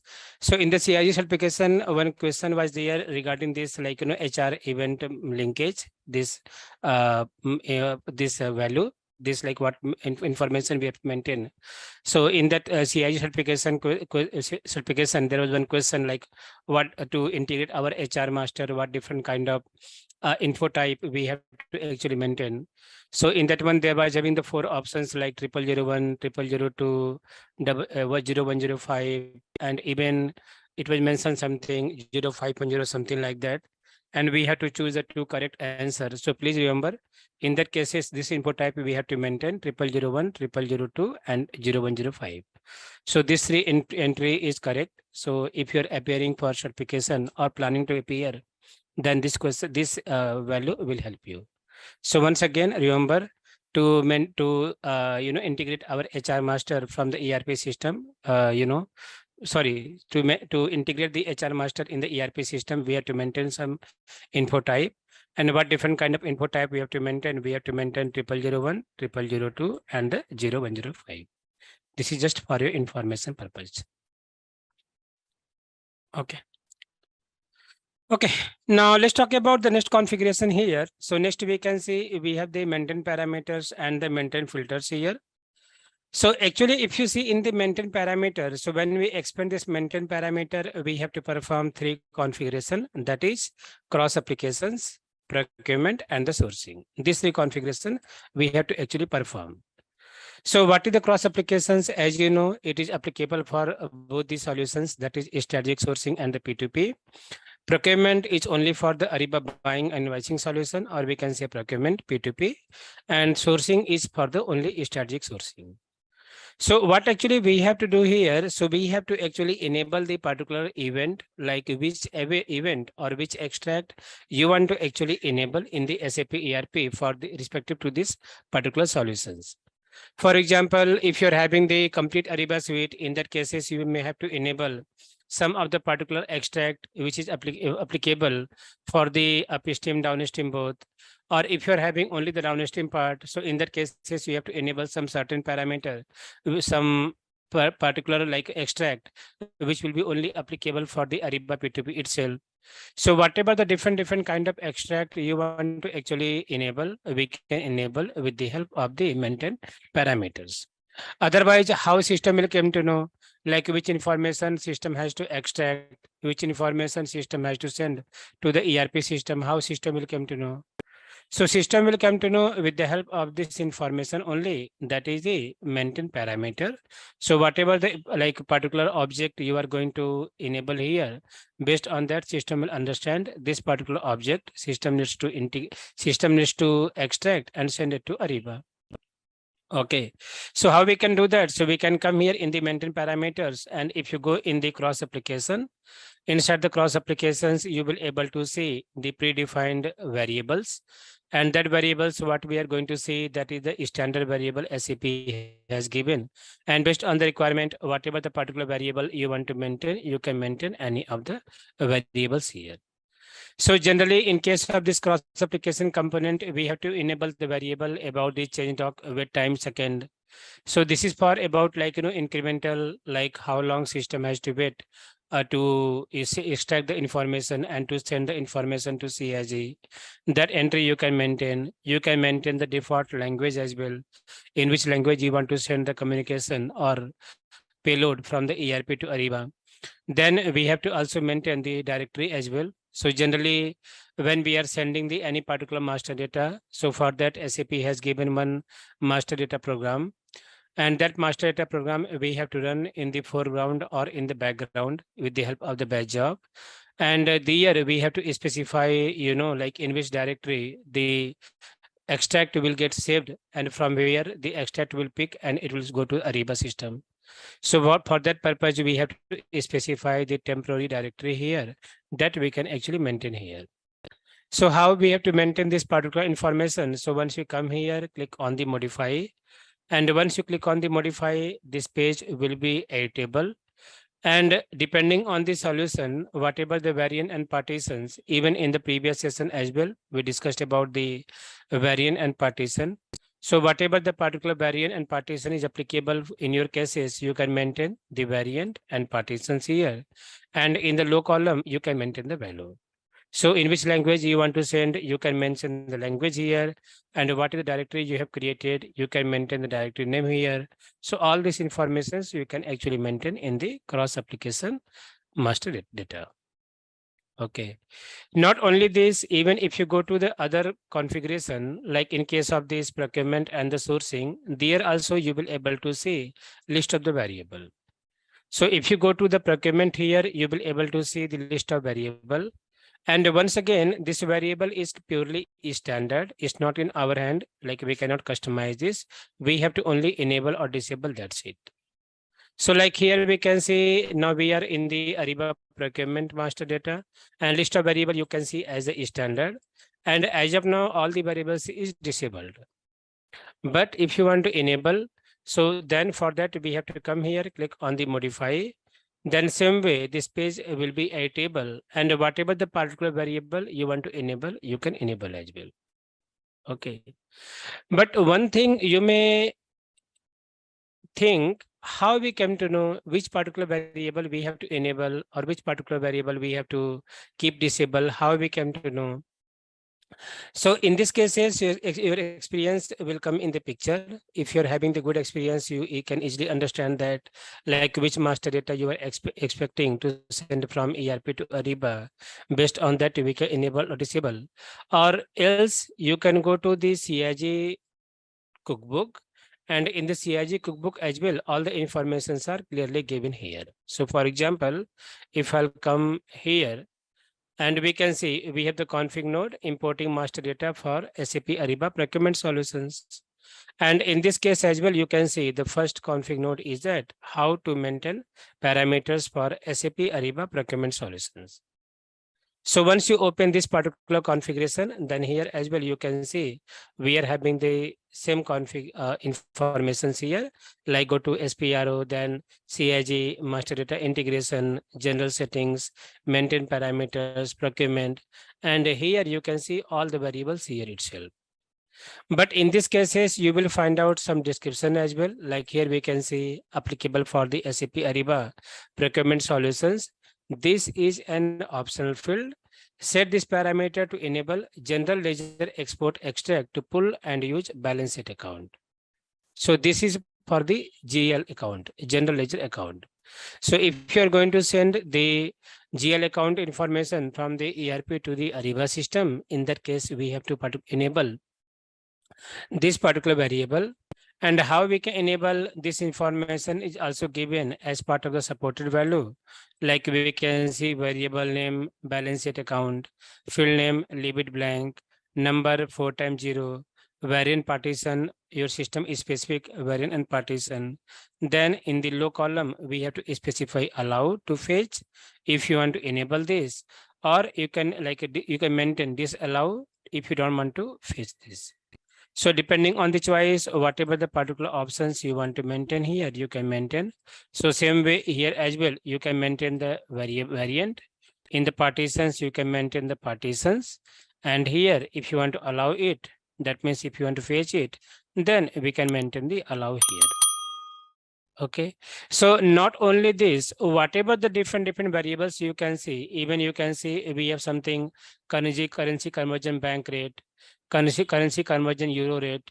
We are having this RL bank details. RL means remittance location. Remittance location means you can say invoicing vendor, right? So if you want to enable the invoicing vendor, that also you can maintain here the RL bank details. If you want to send this remittance location vendor address, that information also you can maintain here, right? Or even if you want to maintain, you want to send the supplier location, vendor address, this information also you can maintain, you can specify here, and this will go to the Ariba system. So depending on the requirement, whatever the particular that variable means in simple, you can say master data. Whatever the particular master data, that's something you are expecting to enable for your particular solutions. That's something we can do that. So we have to come to maintain parameter. You can enable any of the particular parameter from here. Based on that, system will have the understanding like, which master data system needs to extract and send it to the Ariba. Okay, so list of variables is there as a standard. Now we have to only enable it if you required. Otherwise, we can disable it. So this is the one important configurations that we have to perform as part of this, maintain parameters. Then apart from that, if you come to the next as the maintain filter, this is very important. So as earlier you said, TBRBC table, right? Or ARB CIG TBRB table. So in that table entry, we have to maintain as part of this maintain filter. Even parameter also will come there, but here we have to maintain in the maintain filter. And same config node you can see here itself, cross applications, procurement, and the sourcing. So in these cases, what we have to do, so in these cases, whatever the particular master data filter you want to do. So let's say, for example, earlier in the maintain filters, we have enabled the company code, that extract. Just I'm giving one hypothetical example. So we have enabled the company code extract from ERP to Ariba system. So that's fine. We have enabled this, but our further requirement is that like we don't want to send all the company code to the Ariba. Because in our system, we are having only that only we are having 10 company code, and out of 10 company code, we want to send only 5 company code. We are having the 30 plant, we want to send only 20 plant. 10 plant is not applicable for Ariba. Right. So like that, whatever the different master data filter that you want to actually perform, we can perform with the help of the maintain filters here. How we can do that? So we have to come here in the maintain filters, go to the cross applications, or you can go to any particular node. Then you will get the list of variables here itself. And against each variable, what entry you want to maintain, you can maintain here. So for example, if you see in the cross applications, you can see we are having company code export, material group export, payment term export, plant export, plant purchase export, purchase group export, purchase org export, different variable we can see. Right. Now let's say, for example, I want to enable for the company code export. So here we can see we have different information, that is field name, variant, partitions, low, and even you will have the high column as well. Now you can see we are having the company code export. Right. So in this cases, we are going to enable the, we are going to extract the list of company code in the ERP and send to Ariba. But when you talk to the client, so client, they may give you different requirement. You know, every client having their own flavor. I'm the client. You're asking to me like, okay, do you want to send all the company code or only few company code? I would say, no, please send all the company code. Right. That's fine. In that cases, what we'll do, we have to maintain some field name, and accordingly, we have to set up the other information here. Some client, they may say, no, please don't send all the company code, because all the company codes we are not using for the procurement process, because some of the company code is just dealing the sales activity, right? So please send only those company code which are located in the US region. And outside of the US region, whatever the company code is there, that information should not go to the ERP system, to the Ariba system. They may give you this kind of requirement. When you ask to the other client, they may say, no, we are having 20 company code, but apart from that, only 1, 5, 6, 10, 20, these 4 company codes should go to the Ariba. Right. So like this, your company, your customer, they may give you different kind of requirement. So what logic SAP has given in these cases? What logic they have maintained in these cases? So in these cases, SAP has given the logic, whatever the particular field name you are going to enter here, whatever the particular field name you are going to enter here, based on the field name, like once you run this part, like master data program, we'll talk about master data program in some time. So whatever the field name you are going to enter the year, that field name system will automatically pass to the respective table. Respective table means for company code, we are having the different table. For plant code, we are having different table. For purchasing group, having different table. Even not only in this, if you go to the procurement and you know that in the sourcing, we may have different like a list of field there. So let's say, for example, we are having the company code. Now, for the company code, we have to go to the company code table. And what is the company code table? T001 table. Right. So if you want to extract the company code, it's not like that we can extract based on the BUKRS. So some mostly we are saying we have to maintain the BUKRS. It's not like that I can extract only on the BUKRS. Like if I'll give the value of the BUKRS, then only I will able to see the information. For example, I'm maintaining 1000. And if I'll not maintain the BUKRS value, so system will not give me the report. It will give. We have the multiple options here. So whatever different options you can see in this screen, this is actually your filter screen as well. So for example, I'm the customer. I want to see the company code which are located in only in the India region, IN. So what I will do, I'll maintain this IN here and I will click on this execute. Then system will show me the list of company code which are located only in the India region. That list of company code I will able to see here. You can see 138 entries. Okay, not only this, even if I'll go back, now I want to search the company code based on the other field. Like let's say this time I would like to search the field based on the currency. So I would like to see only those company which are having the currency INR. I can enter the INR here, click on the execute. Then if I'll click on the execute, system will show me the list of company which are having the currency INR. Right. So overall, I mean to say here in this cases, first we have to actually understand based on which parameter the customer, they want to send the company code. Right. So because sometime if they may give you some different value, like let's say they have given out of 30 plant, they have out of 30 company code, they have given the 20 company code, and 20 company code they have given random value like a 1, 5, 6, 20, 30, something like that. It's very hard to maintain. Not very hard. It's difficult to maintain here. We can maintain, but we have to maintain entry one by one like this. It's a hectic thing. So we have to understand like on which parameter, on which basis they are deciding the list of company code. So they may say we are only deciding based on the company code ID. Then in that cases, we can maintain BUKRS here. That means based on the company code ID, company code name. Some customer, they may say, no, I would like to extract based on the region.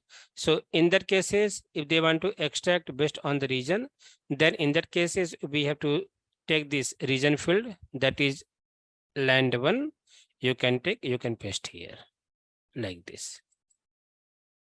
Okay, some customer, they may say some different like other criteria. So same way you can come here, you can choose other criteria as well. Like let's say some customer, they're expecting to extract the list of company code based on chart of account. So they will not tell you in detail in technical language like this. We have to basically decide. We have to correlate. And based on that, what we can do, we can extract, we can copy this field name of chart of account. We can paste here like this.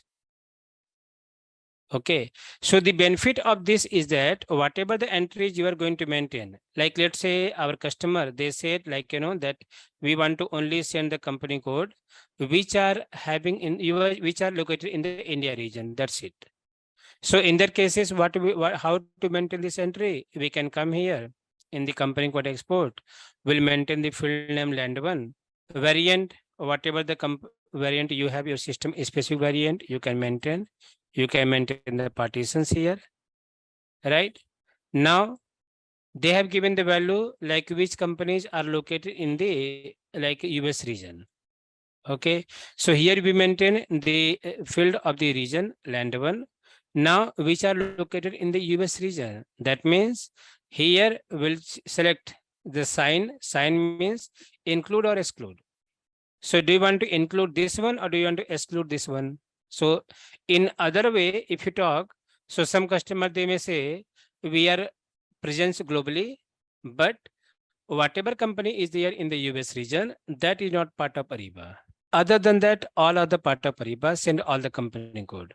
How many company codes we have, I don't know. But I know only US region company code not belongs to Ariba, rest company code belongs to Ariba. So in that case, how you maintain the entry? So in that case, we have to choose the exclude here. E.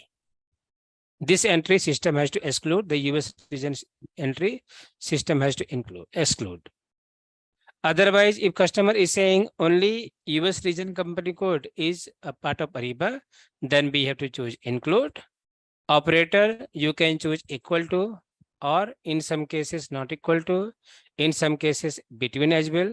If we are having the range value, you can choose, and here you can give the value as a US. Like this. Now our entry maintained. So once you maintain this particular entries here, so then when you will execute the master data program, system will first come to your TBRBC table. What you said earlier, the table name, system will go to that particular table. It will check against this variable, what field name you maintain here. So when system will find out like, okay, you maintain the land one, then system will fetch this land one field name in the runtime. then immediately it will go to the your ERP, your company code table name. And here, once it will go to company code table name, it will pass the region, that's something, like US here,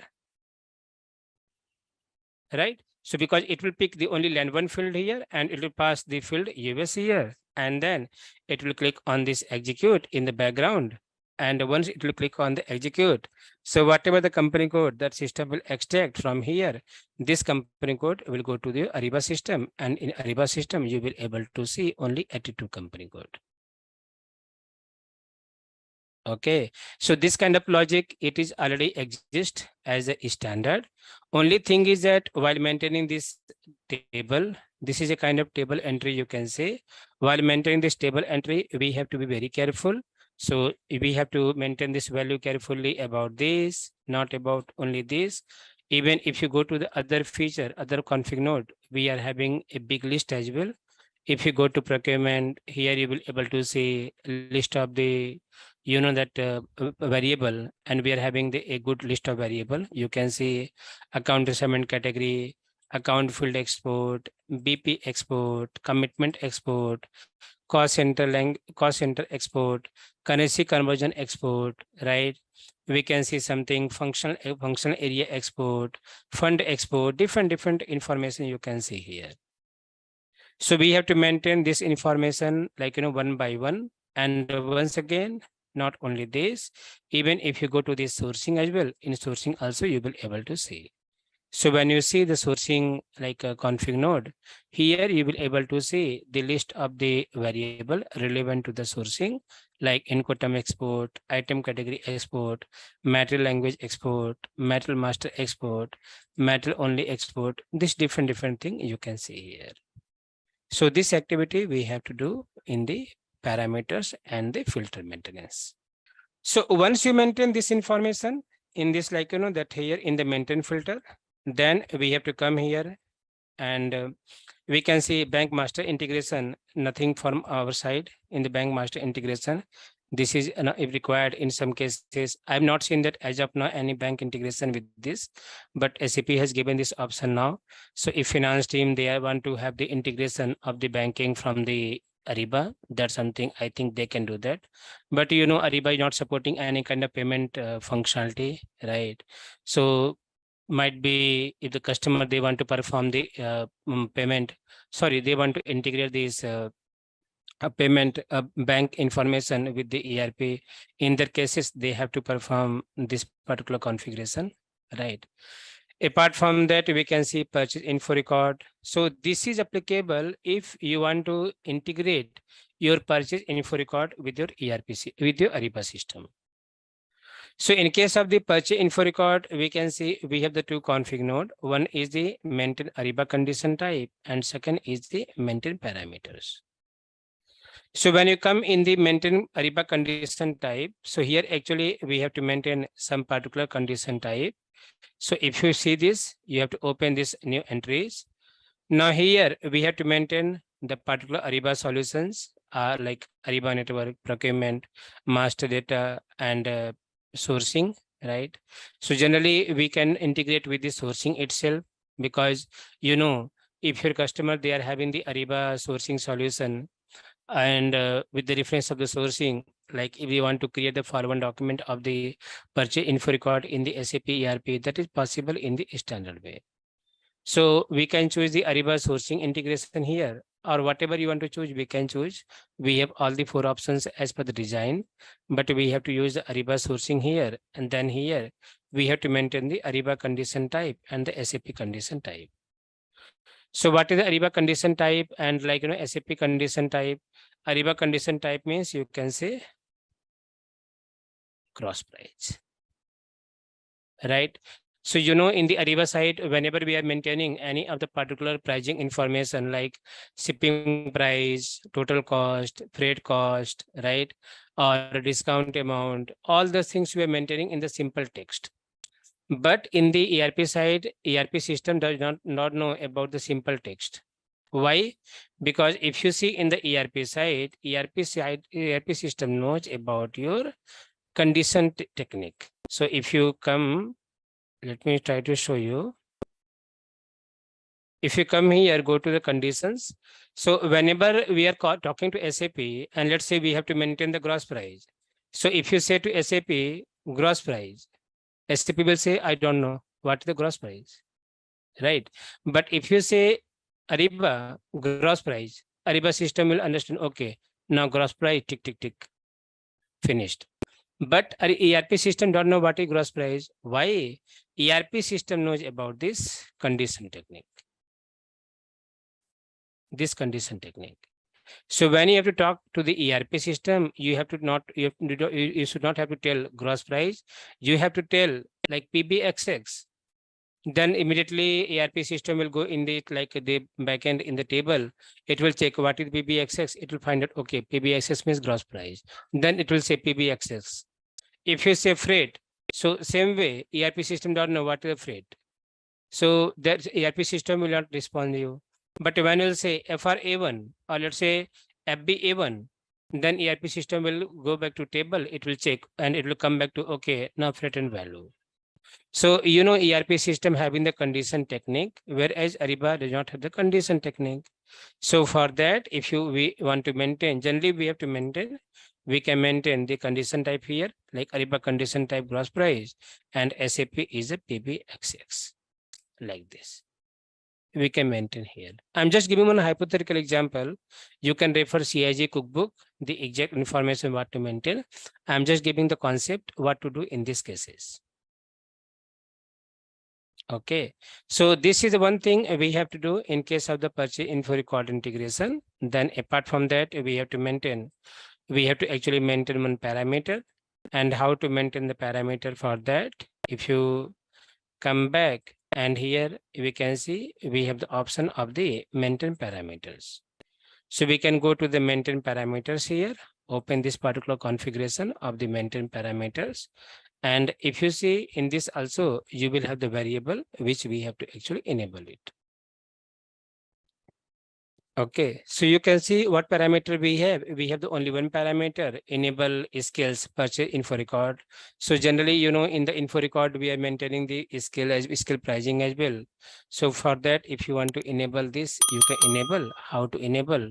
Come here, maintain the variant, maintain the partitions, and in the low column, maintain the X value, like this. Okay, but one thing is very important here. Whenever we are going to maintain any of the parameter, this parameter value is a case sensitive. Okay, so this is my past experience as well. Sometimes when we are maintaining X value, and if you maintain the X value in the small, might be it will not work. That's why we have to make sure always we have to maintain in the capital. So when you maintain in the capital, then only system will understand this. Okay, so this parameter value is case sensitive, and while maintaining, we have to make sure we are maintaining the right information here. Now I'll go to this table, NAST, just simple to show you. Now here we can see we are having the message type here. This is actually a kind of condition type, I would say. Okay, now here if I'll come, I'll enter here print. Simple. I'm adding print here, right? Or I will add something here, email. Very simple. And I'll click on the enter and try to execute. System will give the error to me. No value is found. Why? Because ERP system don't know about the text information here. What ERP system knows about the condition type. If I'll enter an EU, right? And I click on the enter here. In this cases, if I'll click on the execute, you can see. Now system is trying to run this. So if you try to understand as a normal, what is NAU? Don't know. What is the NAU? We don't know. Email we can easily understand because that's a common word. That is a word, right? But ERP system does not even know about the word. ERP system knows about the condition technique. So when you tell to system NAU, now NAU is the one condition type that we can find out here. If you come here, click on the F4, here you will be able to see. Okay, I think we have only one. That's why not showing here, but here you will be able to see different condition type. So ERP system knows about the condition type. That's why whenever you are sending any particular document, like you are sending the PRPO from the ERP to from the Ariba to ERP system, and if you added any shipping cost, and when the ERP system will receive the shipping cost information, ERP will say, I don't know what is shipping cost. So we have to tell them, we have to talk them in the condition perspective. And for that, we are maintaining this purchase input record condition type here. So that system will able to come to know like what is the condition type in the ERP and what is the condition type in the Ariba, because from the Ariba side, shipping cost word itself is the condition type. So that is the purpose we have to actually perform this mapping. And why this is the exclusive apart from the default mapping, because condition type will vary client to client. In your cases, you may have the client, you may have the condition type ABC. In my cases, I will have the condition type like XYZ, right? So that's why it is exclusive of the default mapping, because default mapping is the mapping of the technical field by field, right? So what is technical field by field that we have seen that earlier land one, BUKRS, those are technical field. That we cannot change it because that is the standard. But condition type, I can change it. Might be in my cases, I will ask my ERP consultant, please configure the condition type ABC. You may say, please configure the condition type XYZ. So if the Ariba will give the default mapping, definitely it's not going to work. All right, let's test your knowledge. Here's a question for you. Which protocol is used by the SAP Ariba Cloud Integration Gateway for secure communication? Option A, HTTP. Option B, FTP. Option C, SFTP. Option D, AS2. Take a moment to think, and when you're ready, choose the correct option. Remember, each choice holds a key to unlocking the answer. Good luck. Type the correct answer in the comment section. Hey there, are you ready to unlock the power of seamless cloud integration with SAP Ariba? Our SAP Ariba Cloud Integration Gateway course is here to give you the keys to success. You can learn at your own pace on our convenient online platform. In this comprehensive course, you'll master the art of integrating SAP Ariba with other cloud applications, streamlining your business processes and maximizing efficiency. From setting up secure connections to troubleshooting integration issues, our course covers it all. Our instructors are seasoned professionals with years of hands-on experience in SAP Ariba CIG. They'll guide you through real-world scenarios and share invaluable insights to help you excel in your role. Don't just take our word for it. Our students rave about the practical knowledge and expert guidance they've gained from this course. They've been able to implement what they've learned and drive tangible results for their organizations. The best part, this game-changing course is incredibly affordable, making it accessible to professionals at any level. Unlock your potential and take your SAP Ariba integration skills to new heights. Visit ZaranTech's website below for full details on the training. Okay, so in the previous session, we have discussed about some of the configuration of the master data manager, master data integration. And as part of the master data integration, whatever the different config that we have to actually perform, like we have to, that maintain some parameter to set up the master data. We have to enable the increment load. So for which particular object, or we can say like for which particular, master data, you want to enable the incremental load. So how to enable the incremental load? That's something we discussed. We discussed about some field restrictions as well. Like if you see from SAP ERP side, so we are having the n number of like field in any of the particular master data. But if you see from the Ariba side, so Ariba is not accepting all the particular information. So Ariba is only accepting some of the field information. So whatever the field restriction that is there, that's something we understood. Apart from that, we discussed about like purchase input record integration, and we talked about some other like the general settings as well, like maintaining the filters, maintaining the parameter. This thing we discussed in the previous session. Okay. So let's come to the next, the configuration part. So in the next, we can see we are having the maintain system ID for master data. And once again, before going to inside the configuration, as we have seen yesterday as well, the cloud integration gateway cookbook. So that cloud integration gateway cookbook is acting as a Bible for us. Okay. Whenever we have to perform any particular configuration as part of the CIG relevant, CIG, specific. So we always have to refer the CIG cookbook. So with the help of the CIG cookbook, you will able to find out like all the particular configuration step, how to perform the configuration, and even it will also give you some understanding about like the supported values, whatever the supported values we have to enter. That's something also we can find out with the help of the CIG cookbook. So you may not be able to understand the concept, like why we have to do or in which exact scenario that we have to perform that particular configuration, but at least you will get some idea, like whatever the things that we have to perform, that you can easily find out in the CIG cookbook. So even SAP is also recommending during the Ariba implementation, if you have the CIG in scope, so they are also recommending to refer the CIG cookbook, because CIG cookbook having all the particular information. Okay. Now, same way, let's move to the next configuration, that is the maintenance system ID for master data. And here actually, this is a kind of optional configuration. And once you come here, so here we have to go to the new entries here. And once you come in this new entry, so we can see we have the system ID and the supplier combinations here. So system ID means from which ERP system you are sending the supplier. So we have to specify our system ID.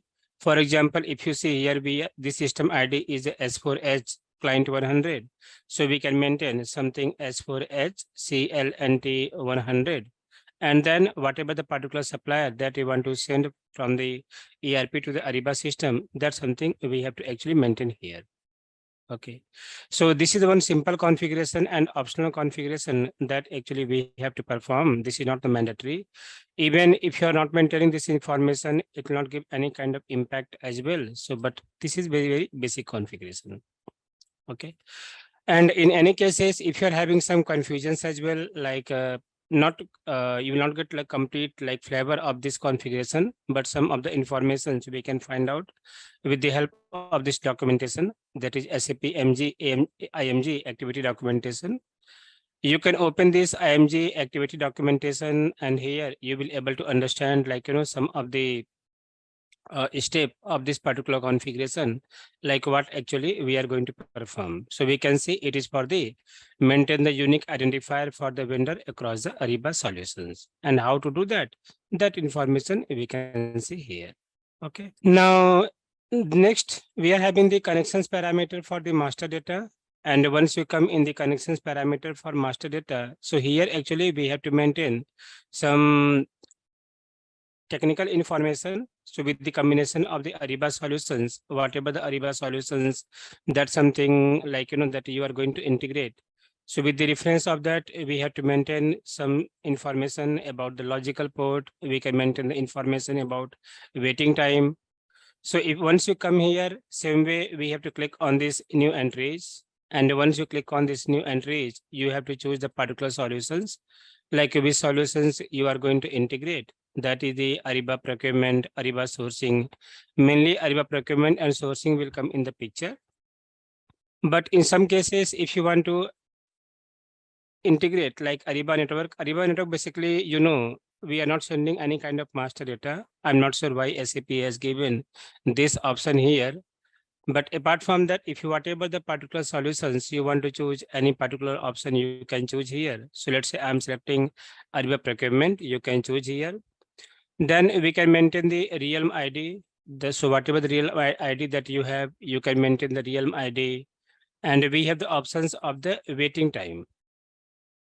Right. So here we have to actually maintain the waiting time. What is the waiting time?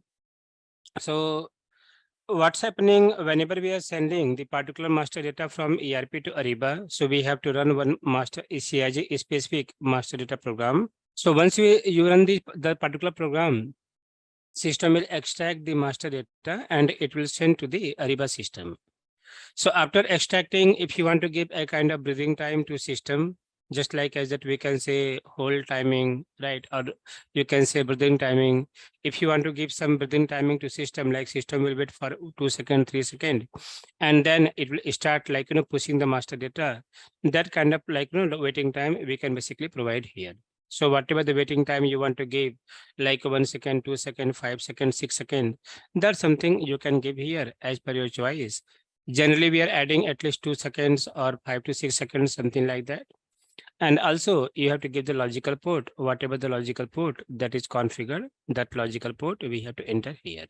So same way, like we can see in this system, the logical port is configured as a CIG golden. We have to specify the logical port as a CIG golden here. So this is the one configuration we have to perform. Then apart from that, we are having the maintain date time stamp for the master data. So, if you see in the ERP system, you may have the list of the master data. And especially if we talk about some of the master data, that is, we can say invoice, not invoice, we can say vendor, internal order, material data, BOM, users, project or WBS. So like if you go inside this master data, we are having a long like history of the master data. But question is that, like, let's assume you are using your ERP solutions from last 5 years and all the different kind of master data that is there. So some of the master data might be still valid. Like if we talk about the supplier information will be still valid. But when you talk about the project or internal order, so this, like, like we are using for a specific project, and once our project get finished, we are closing, or that project or WI internal order will get closed automatically, right? So in that case, we have to specify from which date, from which time period system has to start sending the master data. So either system has to include all the particular informations, or system has to check a kind of go live period. So for example, tomorrow we are going to go live, right? And initial master data load we have performed manually with the help of the data import and export. Now going forward, we are automating this master data program with the help of the batch job. So in that cases, either system has to extract all the historical master data record, or only some certain, like from some specific time period, system has to include the master data. So whatever the specific certain time period you want to specify, that we can give here as part of the date time stamp. Okay, so we can see we have specified the date year, like YY 2023 YY DD, and this is something that timing that we specified here. So this kind of thing we have to add here depending on the extract, whatever the particular extract you are going to use as per your choice, like project, users, supplier, right, internal order. We can choose any of the particular extract here. So this is the one configuration that we have to perform to set up the master data. Then apart from that, we are having the maintain user profile for user master data. Now, if you open this particular, like, that config node, so in these cases, you will see this kind of like, that table entries this. Now, let's say your customer, they are using the SAP ERP solutions from longer time. Now they are going to implement the Ariba buying and invoicing solution, or you can take any example, any solution name. But let's say your customer, they are using Ariba buying and invoicing solution. So, in the Ariba buying and invoicing solution as well, we have the user manager configuration, and with the help of that, we can set up the users in the Ariba. But as you are aware, in the ERP side, we are having the separate team, that is application security team, GRC team, or basis team. They are responsible to take care of the user master data. So now your customer, they are not accepting, like, to set up the user separately in the Ariba system. They would like to integrate user master from the ERP to the Ariba system itself. That means whenever they will create any new user ID in the ERP system, or they will make any changes in any existing user ID, and if those users are relevant to the procurement team, then that user information should automatically reflect in the Ariba. And in the Ariba, either system should update the user master automatically, or system should create user ID in the Ariba automatically. How you can do that? So basically, in that cases, we have to perform some certain activities, some activities we have to do that in the Ariba side. Then we have to do some setup in the ERP side as well. So what we are doing in that cases, we have to first list out the, this list of roles, procurement relevant roles in the ERP side. If you know how to do that, so we can do it easily by ourselves. Otherwise, if you are not aware how to do that, we can ask security team, applications GRC team, or basis team to provide me the list of role. They will give the list of role. Then the same roles we have to create in the Ariba side, right? And whatever the roles, that's something you are thinking that is relevant to the Ariba procurement. That roles we have to actually maintain here. Okay, so this is a kind of table entry, and if you see the table of this transaction, table is that this one, ARB CIG underscore user. 1 second. Huh? Now, if you see, this is the table name, that is the ARB CIG underscore user underscore group. This is a table name. So once you'll finalize the list of roles, you will do the mapping of the ERP roles to Ariba role. Then in that next, we have to come here. And here actually we have to maintain the list of the mapped role. So when we come here and if you click on this that are this table options here, then in the next you will get this kind of screen. Now here you have to choose the particular solutions, like against which solutions you want to actually maintain the role. So we can click on the new entries. You can choose the particular solutions like Ariba procurement or Ariba sourcing you can choose. And whatever role that is actually you perform the mapping, that role we have to select here. And we have to enter this our Ariba Realm ID.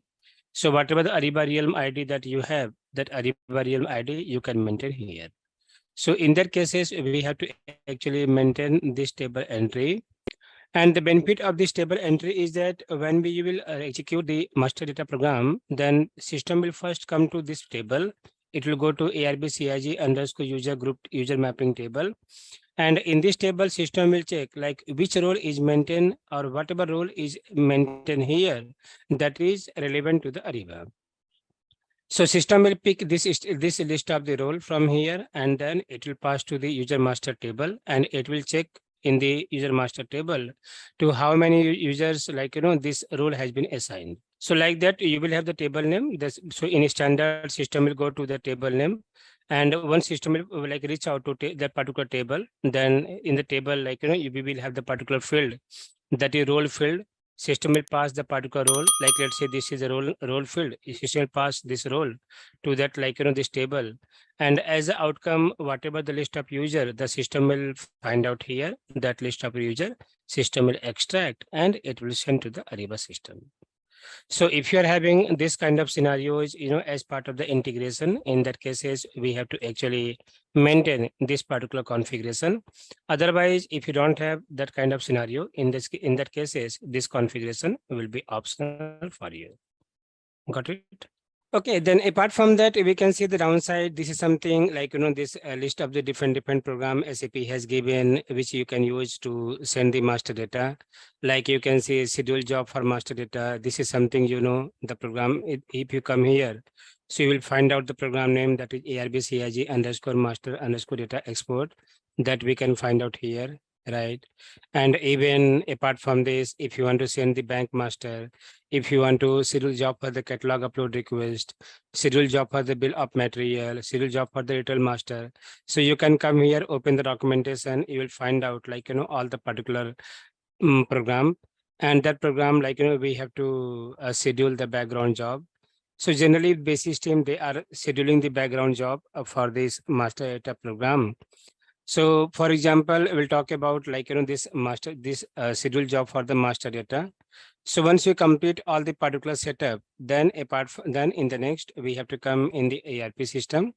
And in the ERP system, we have to run the particular master data program, that is ARB CIG underscore master underscore data underscore export. Right. So this is the program that we have to execute. And once you will execute, so in these cases, you will able to see the different kind of informations in the program. That means if you want to run for the testing purpose, you can choose the test run here. You can run for the testing purpose only. If you want to run in the batch, we can run in the batch itself. Or to be solution, you want to send the information, you can choose any of the solutions, that is P2P, P2O, sourcing and contract. You can choose any of the particular solutions here, right? Then whatever the load mode you want to send it. So do you want to send this full load or incremental load? You can choose the full load or incremental load as well. So full load in the sense we can say like, that full load means we can say simple, that is creation. And incremental load means we can say that is for the only update. So you can choose the full load, you can choose the incremental load, right? And with the reference of these solutions, what to be solutions you are going to send accordingly, we have to specify the variant and partitions as well. So whatever the variant and partitions you want to actually enter here, you can enter the variant and partitions. And even in some cases, if you are having the multi ERP system or you are having the parent and child side relationship, so in that case, if you want to specify the particular child side or not the parent side, because parent we can find out easily. So if you're having the child side, then we can provide the site name of the your child side. That information also you can provide here. So that means if you're going to add any child site name, so that means you are going to send, like here you can see. So we are having something, this is one client, that site name. So you can see Gemscraft C1T. This is something we can say it is the parent site. Okay. But inside the parent site, we have one child site as well, that is C1 test. And if you want to send this master data to directly to C1 test, we can actually, select, give this like URL or ID for the child site. That's something also we can do that. Okay. Then apart from that, in the last, whatever the particular master data we required, that is a different kind of org data, plant, company code, purchasing org, purchase group, plant purchase org, different kind of accounting data like cost center, WBS, general ledger, network and activity, or cross application configuration data like account category, payment terms, ERP commodity code, task code. Even we have the options of the supplier, we have the options of the user. Now recently you can see SAP has added this user group as well. So earlier this option was not there. If you might have seen that earlier as well, that time it was, this option was not there, but now we can see we are having the options of the user group also. Okay, so we can select this user group as well. If you want to send, user group means role. So we can send this role as well. Even if you want to enable the fund management, we can enable the fund management as well. And we can send the fund information as well. So like that, different options, like, the input options SAP has given here. Now, as a Ariba consultant, what will be the our job in this cases? So once your master data configuration will be done, whatever the particular master data that you want to, you want to send to the Ariba system. So we have to come to SE38 transaction code. We have to execute this program, ARB CIG underscore master underscore data underscore export. And depending on the requirement, like we have to give all the basic informations here and whatever the master data you want to send. So let's say I want to send only the cost center, general ledger, WBS. These three master data I want to send in this load. So we can select this particular options and we have to create the variant. Okay, so how actually we have to create the variant? So in that cases, we can come here. Once you give the all the input or required information here, then click on this save as a variant option. You can see we have to click on this save as a variant. And once you click on this save as a variant, in that cases, system will give you a kind of a screen and we can give the variant name or whatever the variant name you want to add. You can give the variant name, you can give the description here, whatever you want to give. You can give this, and in the last, you have to click on the save. Okay, so once you click on the save, then this variant will get created. And in the next, we have to reach out to basis team and we have to give the variant name along with the program name. Like this is the program name and this is the variant name. Please schedule the like batch job for this particular master data program. Based on the required frequency, you can specify like every 30 minutes, every 1 hour, every 4 hours, every day. So whatever frequency you want to define, you can choose, and then they will schedule the background job at the year end. So this is an overall process. That's something we have to follow to automate the master data from the SAP ERP system to the Ariba system. Now, before coming to you for any question, let me just cover a few more things here that we can see in the downside, like maintain the text type. So if you come here, open the maintain text type, and in this maintain text type, if you see, we are having the different tax information. This is applicable if your customer, they don't have the any third party tax engine like Sabrix, OneSource, and we can say Vertex, different like third party tax engine we have. So if your customer, they are pulling the tax information directly from the ERP to Ariba, not from the any third party tax engine. So in that case, we can maintain here the condition type, like which condition type you configured as part of the taxes, right? Then here we have the tax code. What is the tax code is applicable? What is the tax jurisdiction code? It is mentioned here that we can maintain here. And what is this tax type? Either it is GST, sales tax, input tax, or we can say any education says. So whatever the tax type is here, that's something we can maintain here. So this kind of entry we have to actually maintain here. So system will understand like these are the relevant tax condition type, tax information for the Ariba, and this information will go to the Ariba system itself. So this is the one setting that we have to do. And in these cases, if you are aware about the ERP tax information, you can find all the informations and you can maintain. Otherwise, if you're not aware, you can reach out to a finance team. And finance team, you know that tax is not very small topic. We are having lots of things in the taxes. So you can reach out to finance team, you can get all the informations, and then you can, basically collect all the information you can maintain here. Okay. Now, recent master data for catalog upload request. This is mainly for the catalog upload request. If you open this particular, the configuration, so it will give you a kind of program itself. And with the help of this, we are just the sending the catalog upload request, whatever catalog you want to upload. So whatever the file that is available in your directory, that particular file location we can specify here. You can maintain the variant and partitions, and you can simply execute. Even in some cases, if you want to provide the information about the archiving, that you can provide here, but this is not required. You can only give the source of file information, your Ariba variant, partitions ID, then you can click on the send. That's it. Okay. So like this, the different kind of configuration that we have to actually perform as part of this master data integration. It is not necessary all the particular configurations is applicable in your cases. This is not relevant, required. But based on the scope, whatever the particular solutions you are going to integrate, and whatever the particular configuration or information that is relevant to you, that particular setup that we have to actually perform here, and then we can automate the master data from the SAP ERP to the Ariba system. So that's it about the master data integration. So these are the basically different things that we can do in the master data integration. Now, one more thing I would like to show you, that's something we don't have to do. We required SAP ABAP consultant help, that is the enhancement. So if you want to perform any kind of particular enhancement, then we can come into the enhancement here.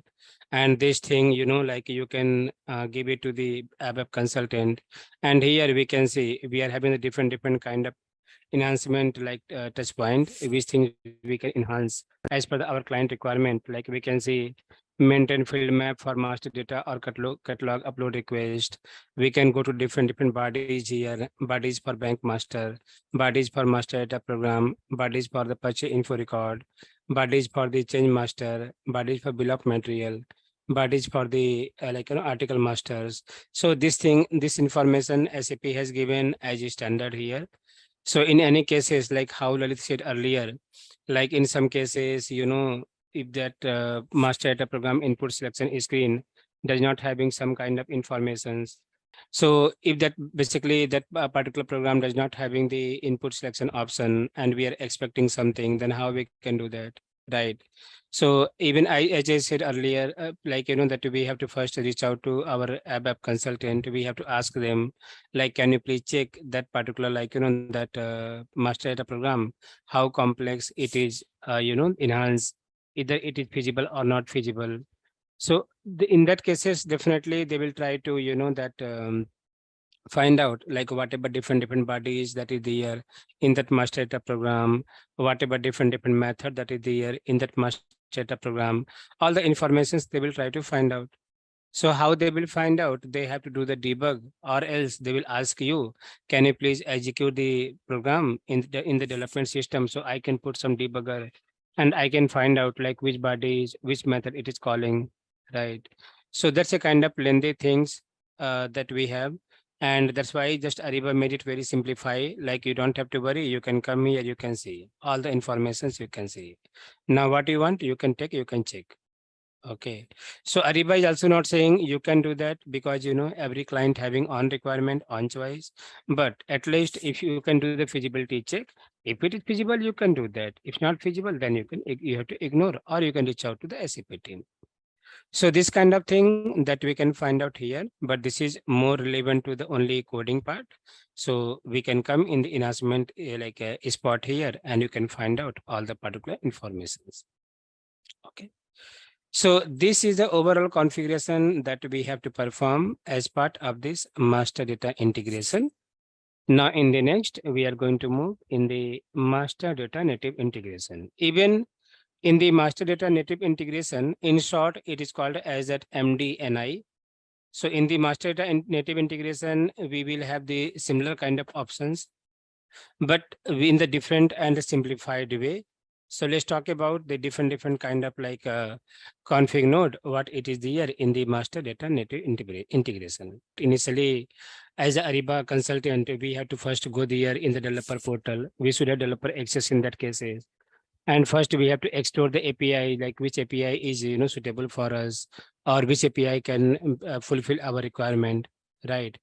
Okay. And that API you have to find out. Even on the portal itself, you will have the like it's very simplify a simple thing, not simple thing, but Ariba has given some simple like step as well. You can just make a test as well by giving some input, and you can verify the output as well. So this kind of initial thing you can do that like by yourself. And if you're thinking like looks like this API is relevant for this requirement, in that cases like that we can take the technical help, we can build up the API, we can modify, enhance the API, that kind of thing we can do that. Okay, I'm also taking some project on the freelancing basis as well. So if you have something, let me know. I can help you there as well. Okay, so let's start. Let's talk about this master data native integration. So basically, this master data native integration is the same as we discussed about master data integration. But I would say this master data native integration is the simplified process of the master data integration. And SAP has given good functionality in the master data native integration. That is quite interesting as well. So if you want to set up, you want to use the master data native integration, you don't want to use the master data integration, that's something also we can do. How we can do? So we have to come in this master data in native integration and we can see the different config here.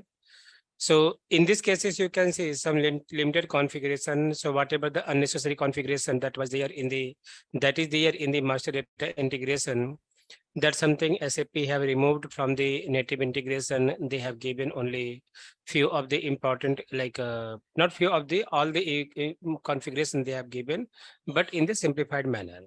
So here, when we come in this master data native integration, the first option you can see that is the general settings. So we have to open the general settings, and inside this, the interesting thing is that in these cases, earlier we have seen that like that how system came to know in case of master data integration, the which master data we are going to send to from ERP to Ariba, how to send. So we maintain the parameters and filters, right?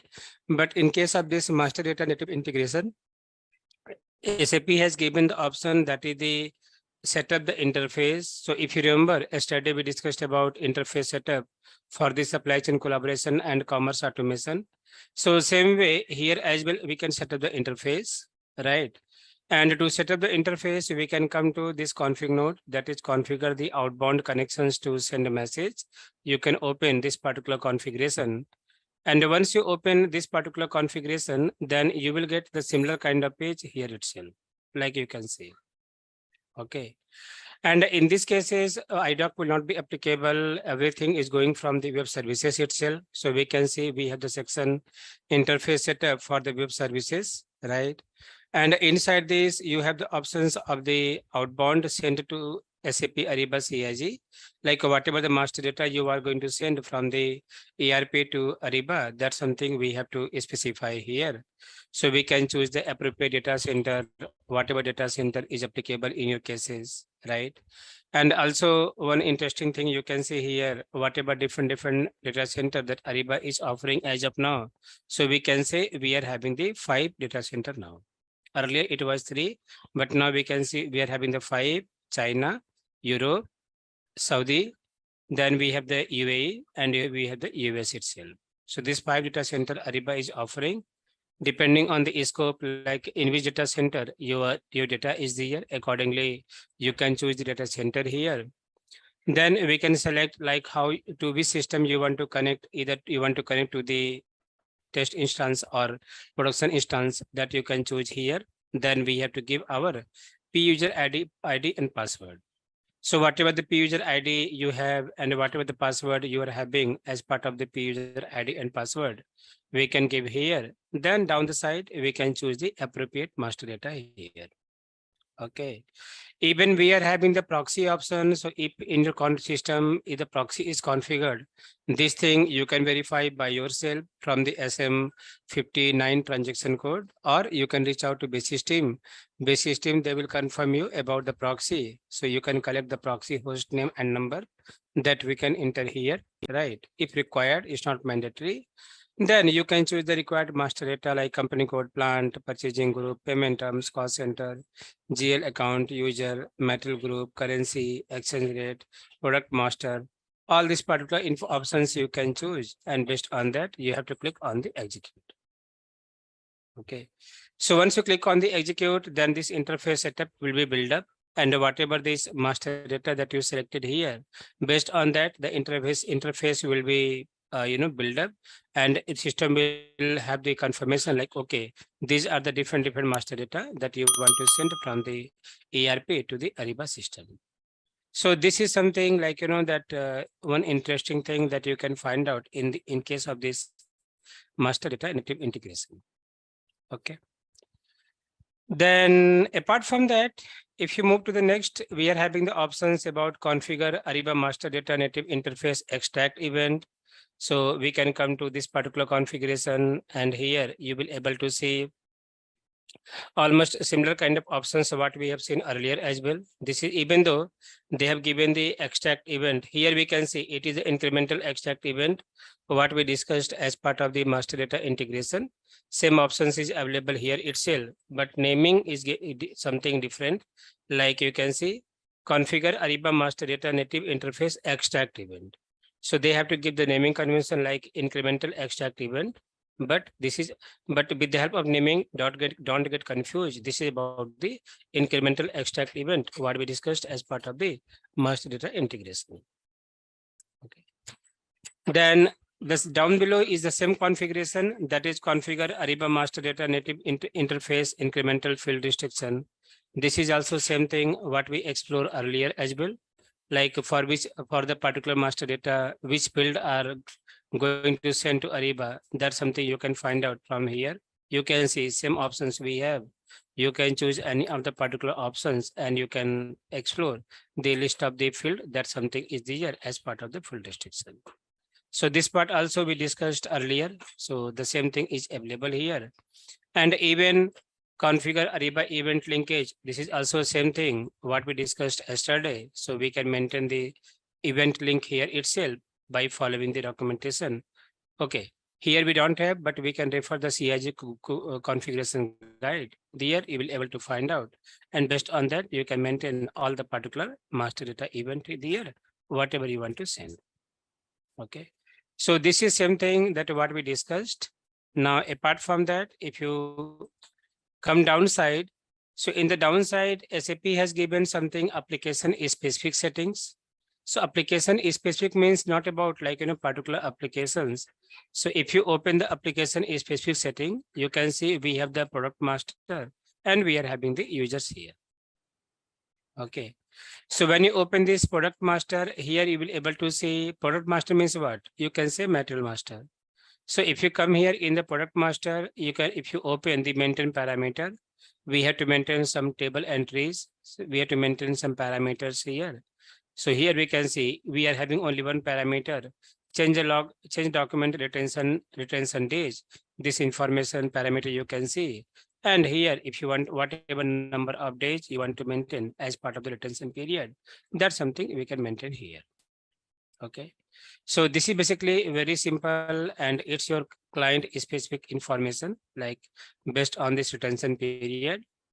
And then we can see users as well. And in user, you can see we are having two options. The same options we seen earlier in the master data integration, but it was available separately.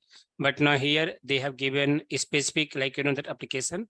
Like if you are having the requirement to integrate users, then whatever setup we have to do, we can do here. So same way we can come here and we can find out these two configuration and same thing we discussed earlier as well. So we can go to SAP Ariba user HR event linkage. You can maintain the event linkage for the HR master data and how to maintain the information. That's something we already discussed. You can follow CIG book with the help of that. You can maintain the year. And even if you come to this maintain user profile, so this thing we discussed earlier as well, just before some time about the ARB CIG, that user group table entries, the same table you can maintain here itself.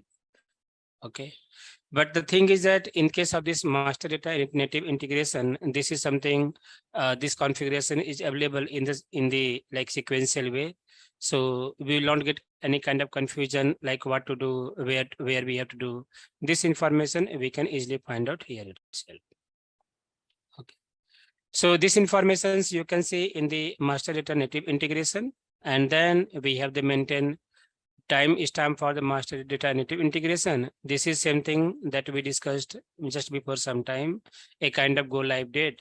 So from which date you want to send this particular master data, whatever you want to send, that date time stamp we have to maintain here with the combination of the our system ID information. Okay, so this is also same thing we can see here itself.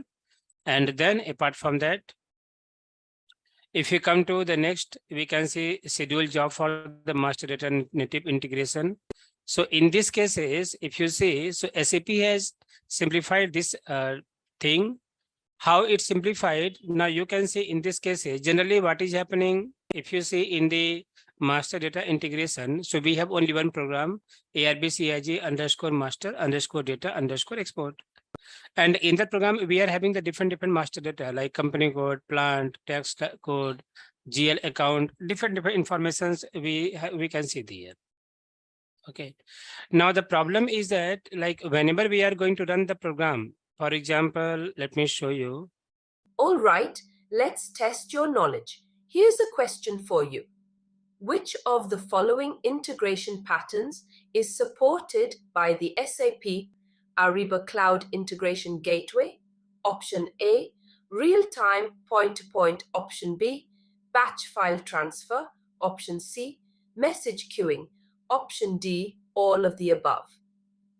Take a moment to think, and when you're ready, choose the correct option. Remember, each choice holds a key to unlocking the answer. Good luck. Type the correct answer in the comment section. So whenever we are going to run this particular master data program, so in this program, we can see we are having the list of the different master data, right? So if you are going to run like, a single batch job with all the list of master data, that's a problem. Why that's a problem? Because let's say we selected like plant, company code, purchasing org, purchase group, cost center, GL account, WBS, internal order, right? And even we selected account category, currency conversion, payment term, tax code, ERP commodity code, the different information we added here. So the problem is that, like, if you talk about the plant, you may have the, that 50 entry, 100 entry, right? If you talk about the company code, you may see around 20, 30 entries, right? And the same way, if you talk about the purchasing org, you may have the, like, that 5 to 10 entries. If you talk about the cost center, you may have 1,000 of the entry. If you talk about the GL account, 1,000 of the entry, right? I'm just giving a, like, that high level value, but this number will vary client to client. So if you are going to push all the master data at a time with the single program, so it may impact on your system performance, right? Because let's say our customer, they are having 10,000 of the cost center, 10,000 of GL account, and we are sending with the help of this program. So when this information system will extract, definitely it will take some time. And when this information will go to Ariba, definitely it will take some time, and it may give some like a performance issue as well. So in these cases, generally what we are doing, we are creating the separate variant for a single program. So one variant will create for the organizational data, one variant will create for the accounting data, one variant will create will create for the cross application configuration data. So like that, we will actually create, and then we'll schedule the different background job. Now the question is that why we have do that? Why it required? Why not we can have the separate program itself, so that based on the requirement, whatever the program I would like to run, I can run it simply, right? So that's why in the master data native integration, SAP has the given the separate, like that options there, their list of the program that you can find out here itself. You can see we are having something ARB CIG MDNI account category, company code, cost center, ARB CIG GL account, ARB CIG metal group, ARB CIG plant, ARB CIG plant purchase org. You can see different list of master data we have here. So let's say, for example, if I want to only send this, let's say metal group. So what I will do, I will copy this program, ARB CIG MDNI metal group. And if I'll go there, and when I will run this, enter this master data, click on the execute. Now, in these cases, if you see, this program is only going to allow you to send you the metal group. So with the help of this program, you're not going to send this like, all the master data. You can see only we have the only one option, that is the metal group extract. That's it. So this kind of simplification, that's something like, that SAP has given as part of the MDNI integration, that is master data native integration.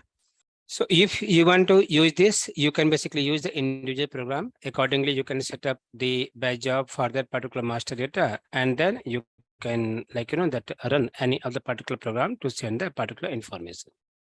Okay. And not only this, even apart from this, one more thing SAP has given in the MDNI, that is about the area menu to run the MDNI program. So whatever, like, that master data program we have seen earlier, this one as part of the MDNI.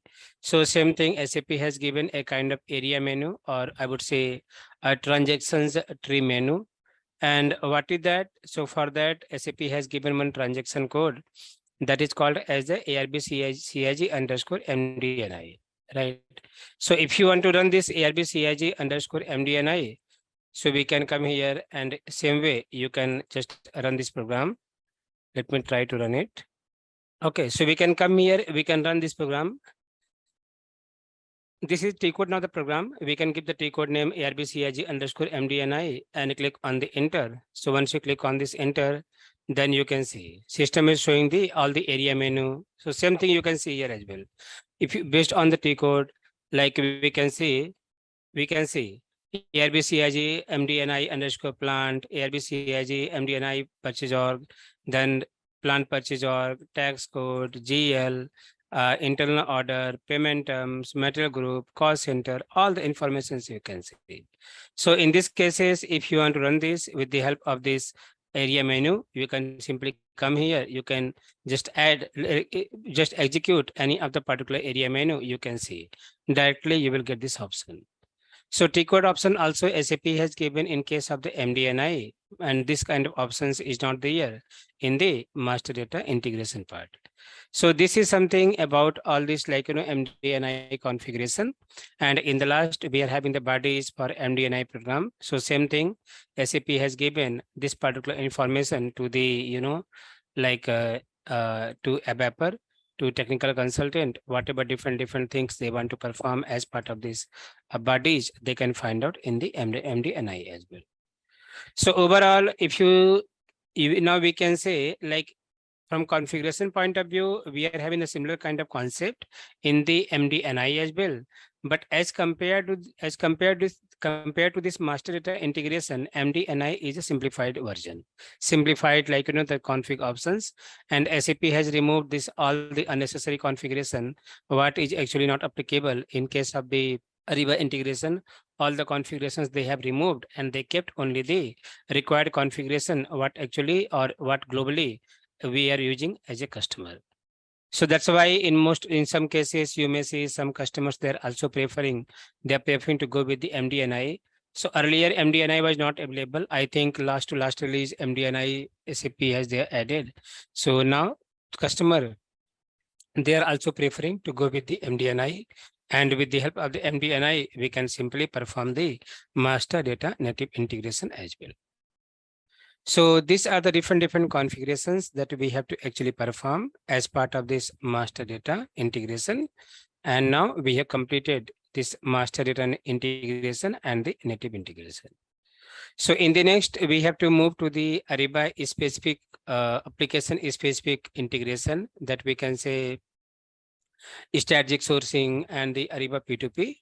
Okay, now in the next, we are having the important 3 topic left. Not 3 topic, I would say 4 topic. 4th one is very small, but we have the 4 topic left just only for information purpose. That is SAP Ariba Static Sourcing Suite Integration, SAP Ariba Procurement Integration, and then CIG Portal. So this 3 topic is very important. That is now it is pending in as per our part of this our this CIG implementation. And apart from that, we are having some other different add-on as well, like Ariba Network configuration. So I will show you the here about the endpoint configuration, and some options will talk about this configuration activity to transfer data and test central. This is not in functional as of now. Test central we may expect, but these 2 options, I would say these 2 options not in functional, but in coming releases we may expect like these options will functional. So we'll talk about this part as well, like that what is like basically we have to do here. Okay, so just for your information purpose, this 3 to 4 or 4 to 5 topic is left.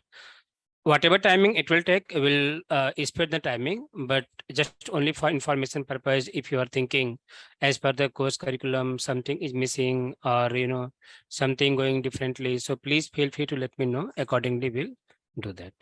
Because see, the important thing is not about like we are spending time 2 months 3 months, right, or 1 week 2 weeks. Important thing is that clarity of the concept. If your concept is clear, that's fine. That's my thinking. Okay, now let's move to the next topic, that is the SAP Ariba Strategic Sourcing Suite Integration.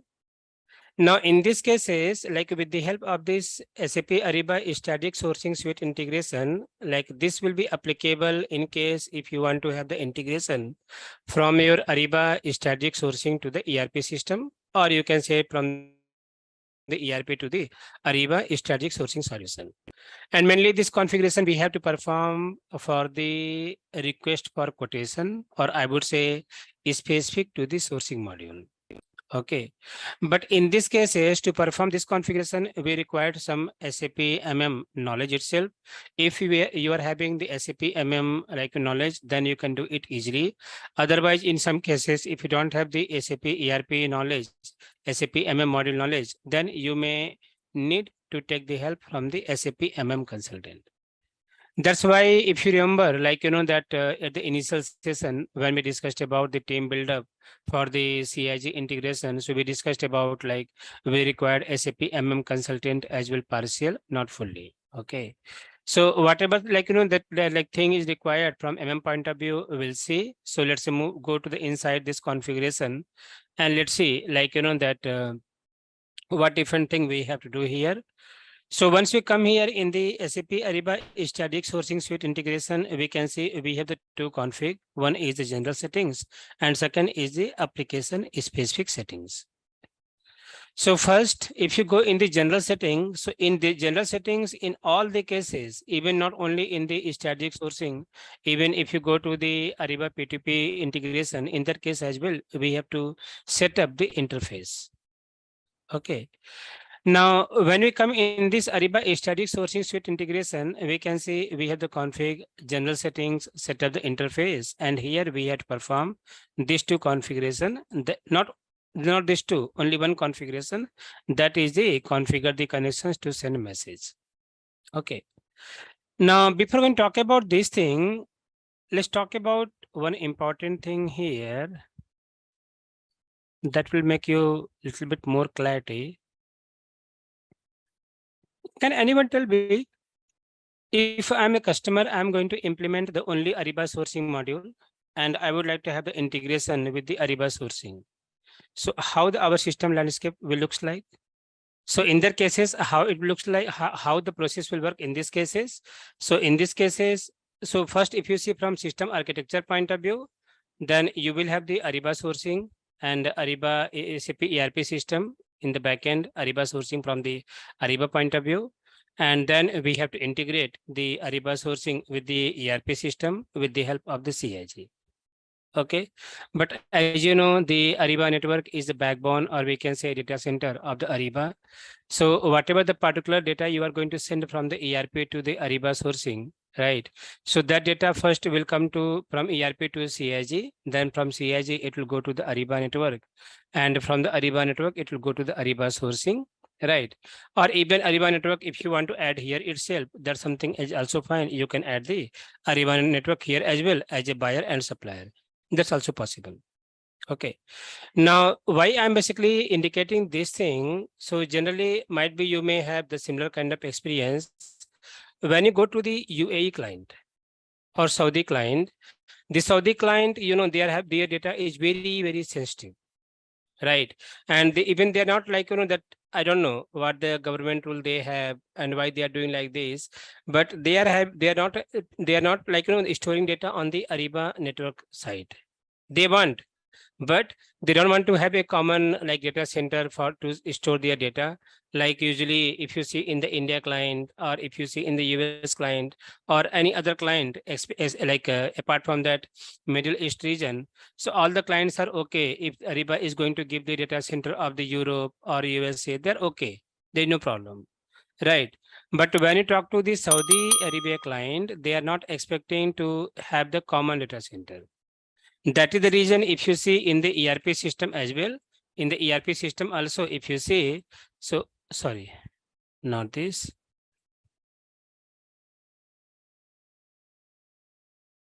That is the reason, if you come to this, like, that data center point of view. So Ariba has given the separate data center for the Saudi Arabia client that we can see here. You can see KSA and UAE, right? So these two data center, they have given specific to the Middle East. Right. Why? Because they're having the good business in the Middle East. That's why they have launched the separate data center for the UAE region itself. So you will have your own data center. You will not have dependency to the China data center, Europe data center, or to the USA data center.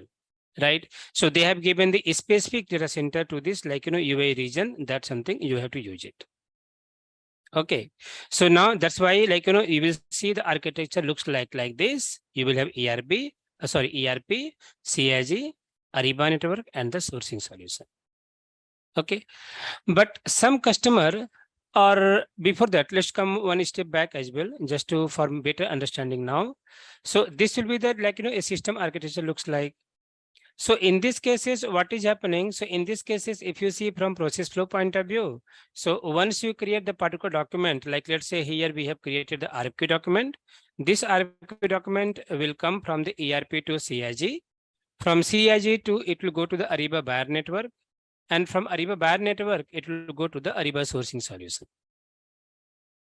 Okay, this process flow will work in that cases. So generally, most of the customer, they're okay with that. But when you talk to some Middle East client, so Middle East client, they will say, no, no, no, no, no, no. Why we have to involve the Ariba network? I don't want. So they don't want to have the Ariba network itself. They will say, no, no, I don't want to have the Ariba network. So what do you think? Can we remove the Ariba network from here? So if they're asking to remove this Ariba network buyer side, can we remove this? Yeah, you may say no, you can say no. You will say no, because you will say as part of this Ariba ERP sourcing to ERP integration, we have to create the endpoint configuration on the Ariba network buyer portal. Otherwise, how the system will come to know from which document, from which system Ariba system is receiving the information, to which system Ariba has to send the follow-on documents, how system came to know, because endpoint configuration we are doing on the Ariba network. Correct. So technically you will say, no, this is not possible. Right. Because this is the backbone and you must have like this Ariba buyer network in place. I'm not talking about supplier because supplier is different thing. I'm talking about the buyer. So buyer network, you will say we cannot remove because this should be there. Right. But client requirement is that, especially middle client requirement, I don't want to this. I cannot trust on this because we are very sensitive from data point of view. We cannot send data to Ariba buyer network here. This you have to remove it. I would like to have the integration only with ERP, CIG, and sourcing. That's it. How we can do that? So yes, we can do that. Earlier, this option was not there in the like Ariba, but now SAP has given this option. Even recently, we have implemented one integration project to one of the UAE client. They are basically from the defense industry, defense sector, and we have implemented the similar kind of scenario to there as well. That is my first implementation. First implementation, not Ariba implementation. That's why that was my first ERP integration without the Ariba network. So this kind of options SAP is giving to now, and mainly if you see this kind of requirement, it will come from the Northeast client. Sorry, Middle East client. Okay, and for this, if you see, SAP has given the configuration as well. And which configuration SAP has given? SAP has given the configuration enable direct integration by passing the Ariba network. Okay, so this kind of configuration is now available. And with the help of this, you can bypass the Ariba network, like, that integration. You can perform the direct connectivity itself without the Ariba network. Like you can see, this is some information it is given to maintain the parameters required for direct integration between Ariba CIG and Ariba static sourcing solutions to meet residency requirement. Then this enables bi-directional data flow between SAP ERP or S/4HANA and Ariba static sourcing solutions by passing the Ariba network. So now this kind of like requirement, this kind of functionality now SAP has given to the client, and sometimes you may get this kind of requirement as well. So you should know, yes, we can do that. So in these cases, with the help of this particular configuration, SAP has completely removed the Ariba network setup. We don't have to perform any kind of setup as part of the Ariba network. This Ariba network setup will completely get removed in these cases. So not entire the Ariba network. This will include only, this will remove only Ariba buyer network, because your data is going to store in the buyer network, and from buyer network, it is going to the data center. Right. So this will like remove the completely buyer network, supplier network will still be there. And in that cases, your process flow will looks like you will send the RFQ from ERP to CIG, from CIG to sourcing, from sourcing to CIG, CIG to the Ariba. CIG to the ERP system. This process will be there. And for that, we have to maintain only one configuration, enable direct integration by passing Ariba network. You can open this particular configuration. And here, if you see, you have the options here to just only enablement. So we have to only put one checkbox there, like you can see here. So if you want to enable this, you can come here, click on this, like, that modify. Then here you have to just click on the X. That means, yes, you want to bypass the Ariba network. Okay. So these are the different thing. That's something SAP has given in the earlier release. Now, apart from that, let me cover this part as well. Then I'll come to you. Apart from that, as part of this general settings interface setup, we have to set up the configure the connections to send a message. This we discussed many times, I think. So same way you can come here itself. Now, only differences is that we have to select the particular documents carefully. So once we come here in this interface setup as well, we can see we have the interface setup for the iDoc, interface setup for the web services. So whatever the particular like documents you are sending as part of the interface setup. So basically in these cases, in case of Ariba sourcing module integration, we have to select only quote request, right? But otherwise, if your customer, they are going to implement the product sourcing, even I never get a chance to implement the product sourcing. So here we have to choose this quote request. Then apart from that, if you're having the product sourcing, so we can send this characteristics. You can send the article masters, bank master, article masters, article with components that we can choose here. But this is not applicable because this is only for the product sourcing. Then apart from that, in the downside, you can set up the web services, and as part of the web services, whatever the outbound message you want to send to from ERP to CIG, you can choose any of the outbound message here, like Ariba sourcing status update, Ariba contract response, then purchase info record confirmation, SLP confirmation out request, SLP outbound request. So this is not applicable only for the Ariba sourcing module. This interface setup will also help you to integrate your SLP module and even the contract module as well. And the same way, you can come downside, whatever the particular component required for the inbound messages, that's something also you can choose. Like what inbound message you want to receive, that is Ariba sourcing contract, Ariba sourcing purchase order, Ariba sourcing service item, SLP confirmation in SLP inbound request. Even we can receive scheduling agreement, BOM confirmation, SLP relationship, different options are there. So whatever the particular options you want to choose, you can choose. Based on that, we have to simply click on the execute. And once you click on the execute, then this interface setup will be developed automatically. And wherever iDoc is applicable or wherever web services is applicable, all the particular setup will take place automatically in the ERP system. So this activity we have to do as part of the general settings. We'll see next week. So once again, I'm requesting to everyone, please check your course curriculum once again. In case if you're lagging something, so please feel free to let me know. Why I'm saying, because sometimes it happened at the end of the journey, sometimes it happened like, oh, no, this is not something done right. So please check and share your feedback as well to the ZaranTech team, or you can share with me as well.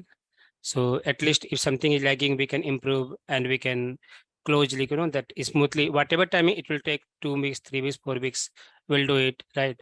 But we'll get the good knowledge, good experience here. That is my intention. So please feel free to share your feedback or any input if you want. Hey there, are you ready to unlock the power of seamless cloud integration with SAP Ariba? Our SAP Ariba Cloud Integration Gateway course is here to give you the keys to success. You can learn at your own pace on our convenient online platform. In this comprehensive course, you'll master the art of integrating SAP Ariba with other cloud applications, streamlining your business processes and maximizing efficiency. From setting up secure connections to troubleshooting integration issues, our course covers it all. Our instructors are seasoned professionals with years of hands-on experience in SAP Ariba CIG. They'll guide you through real-world scenarios and share invaluable insights to help you excel in your role. Don't just take our word for it. Our students rave about the practical knowledge and expert guidance they've gained from this course. They've been able to implement what they've learned and drive tangible results for their organizations. The best part, this game-changing course is incredibly affordable, making it accessible to professionals at any level. Unlock your potential and take your SAP Ariba integration skills to new heights. Visit ZaranTech's website below for full details on the training.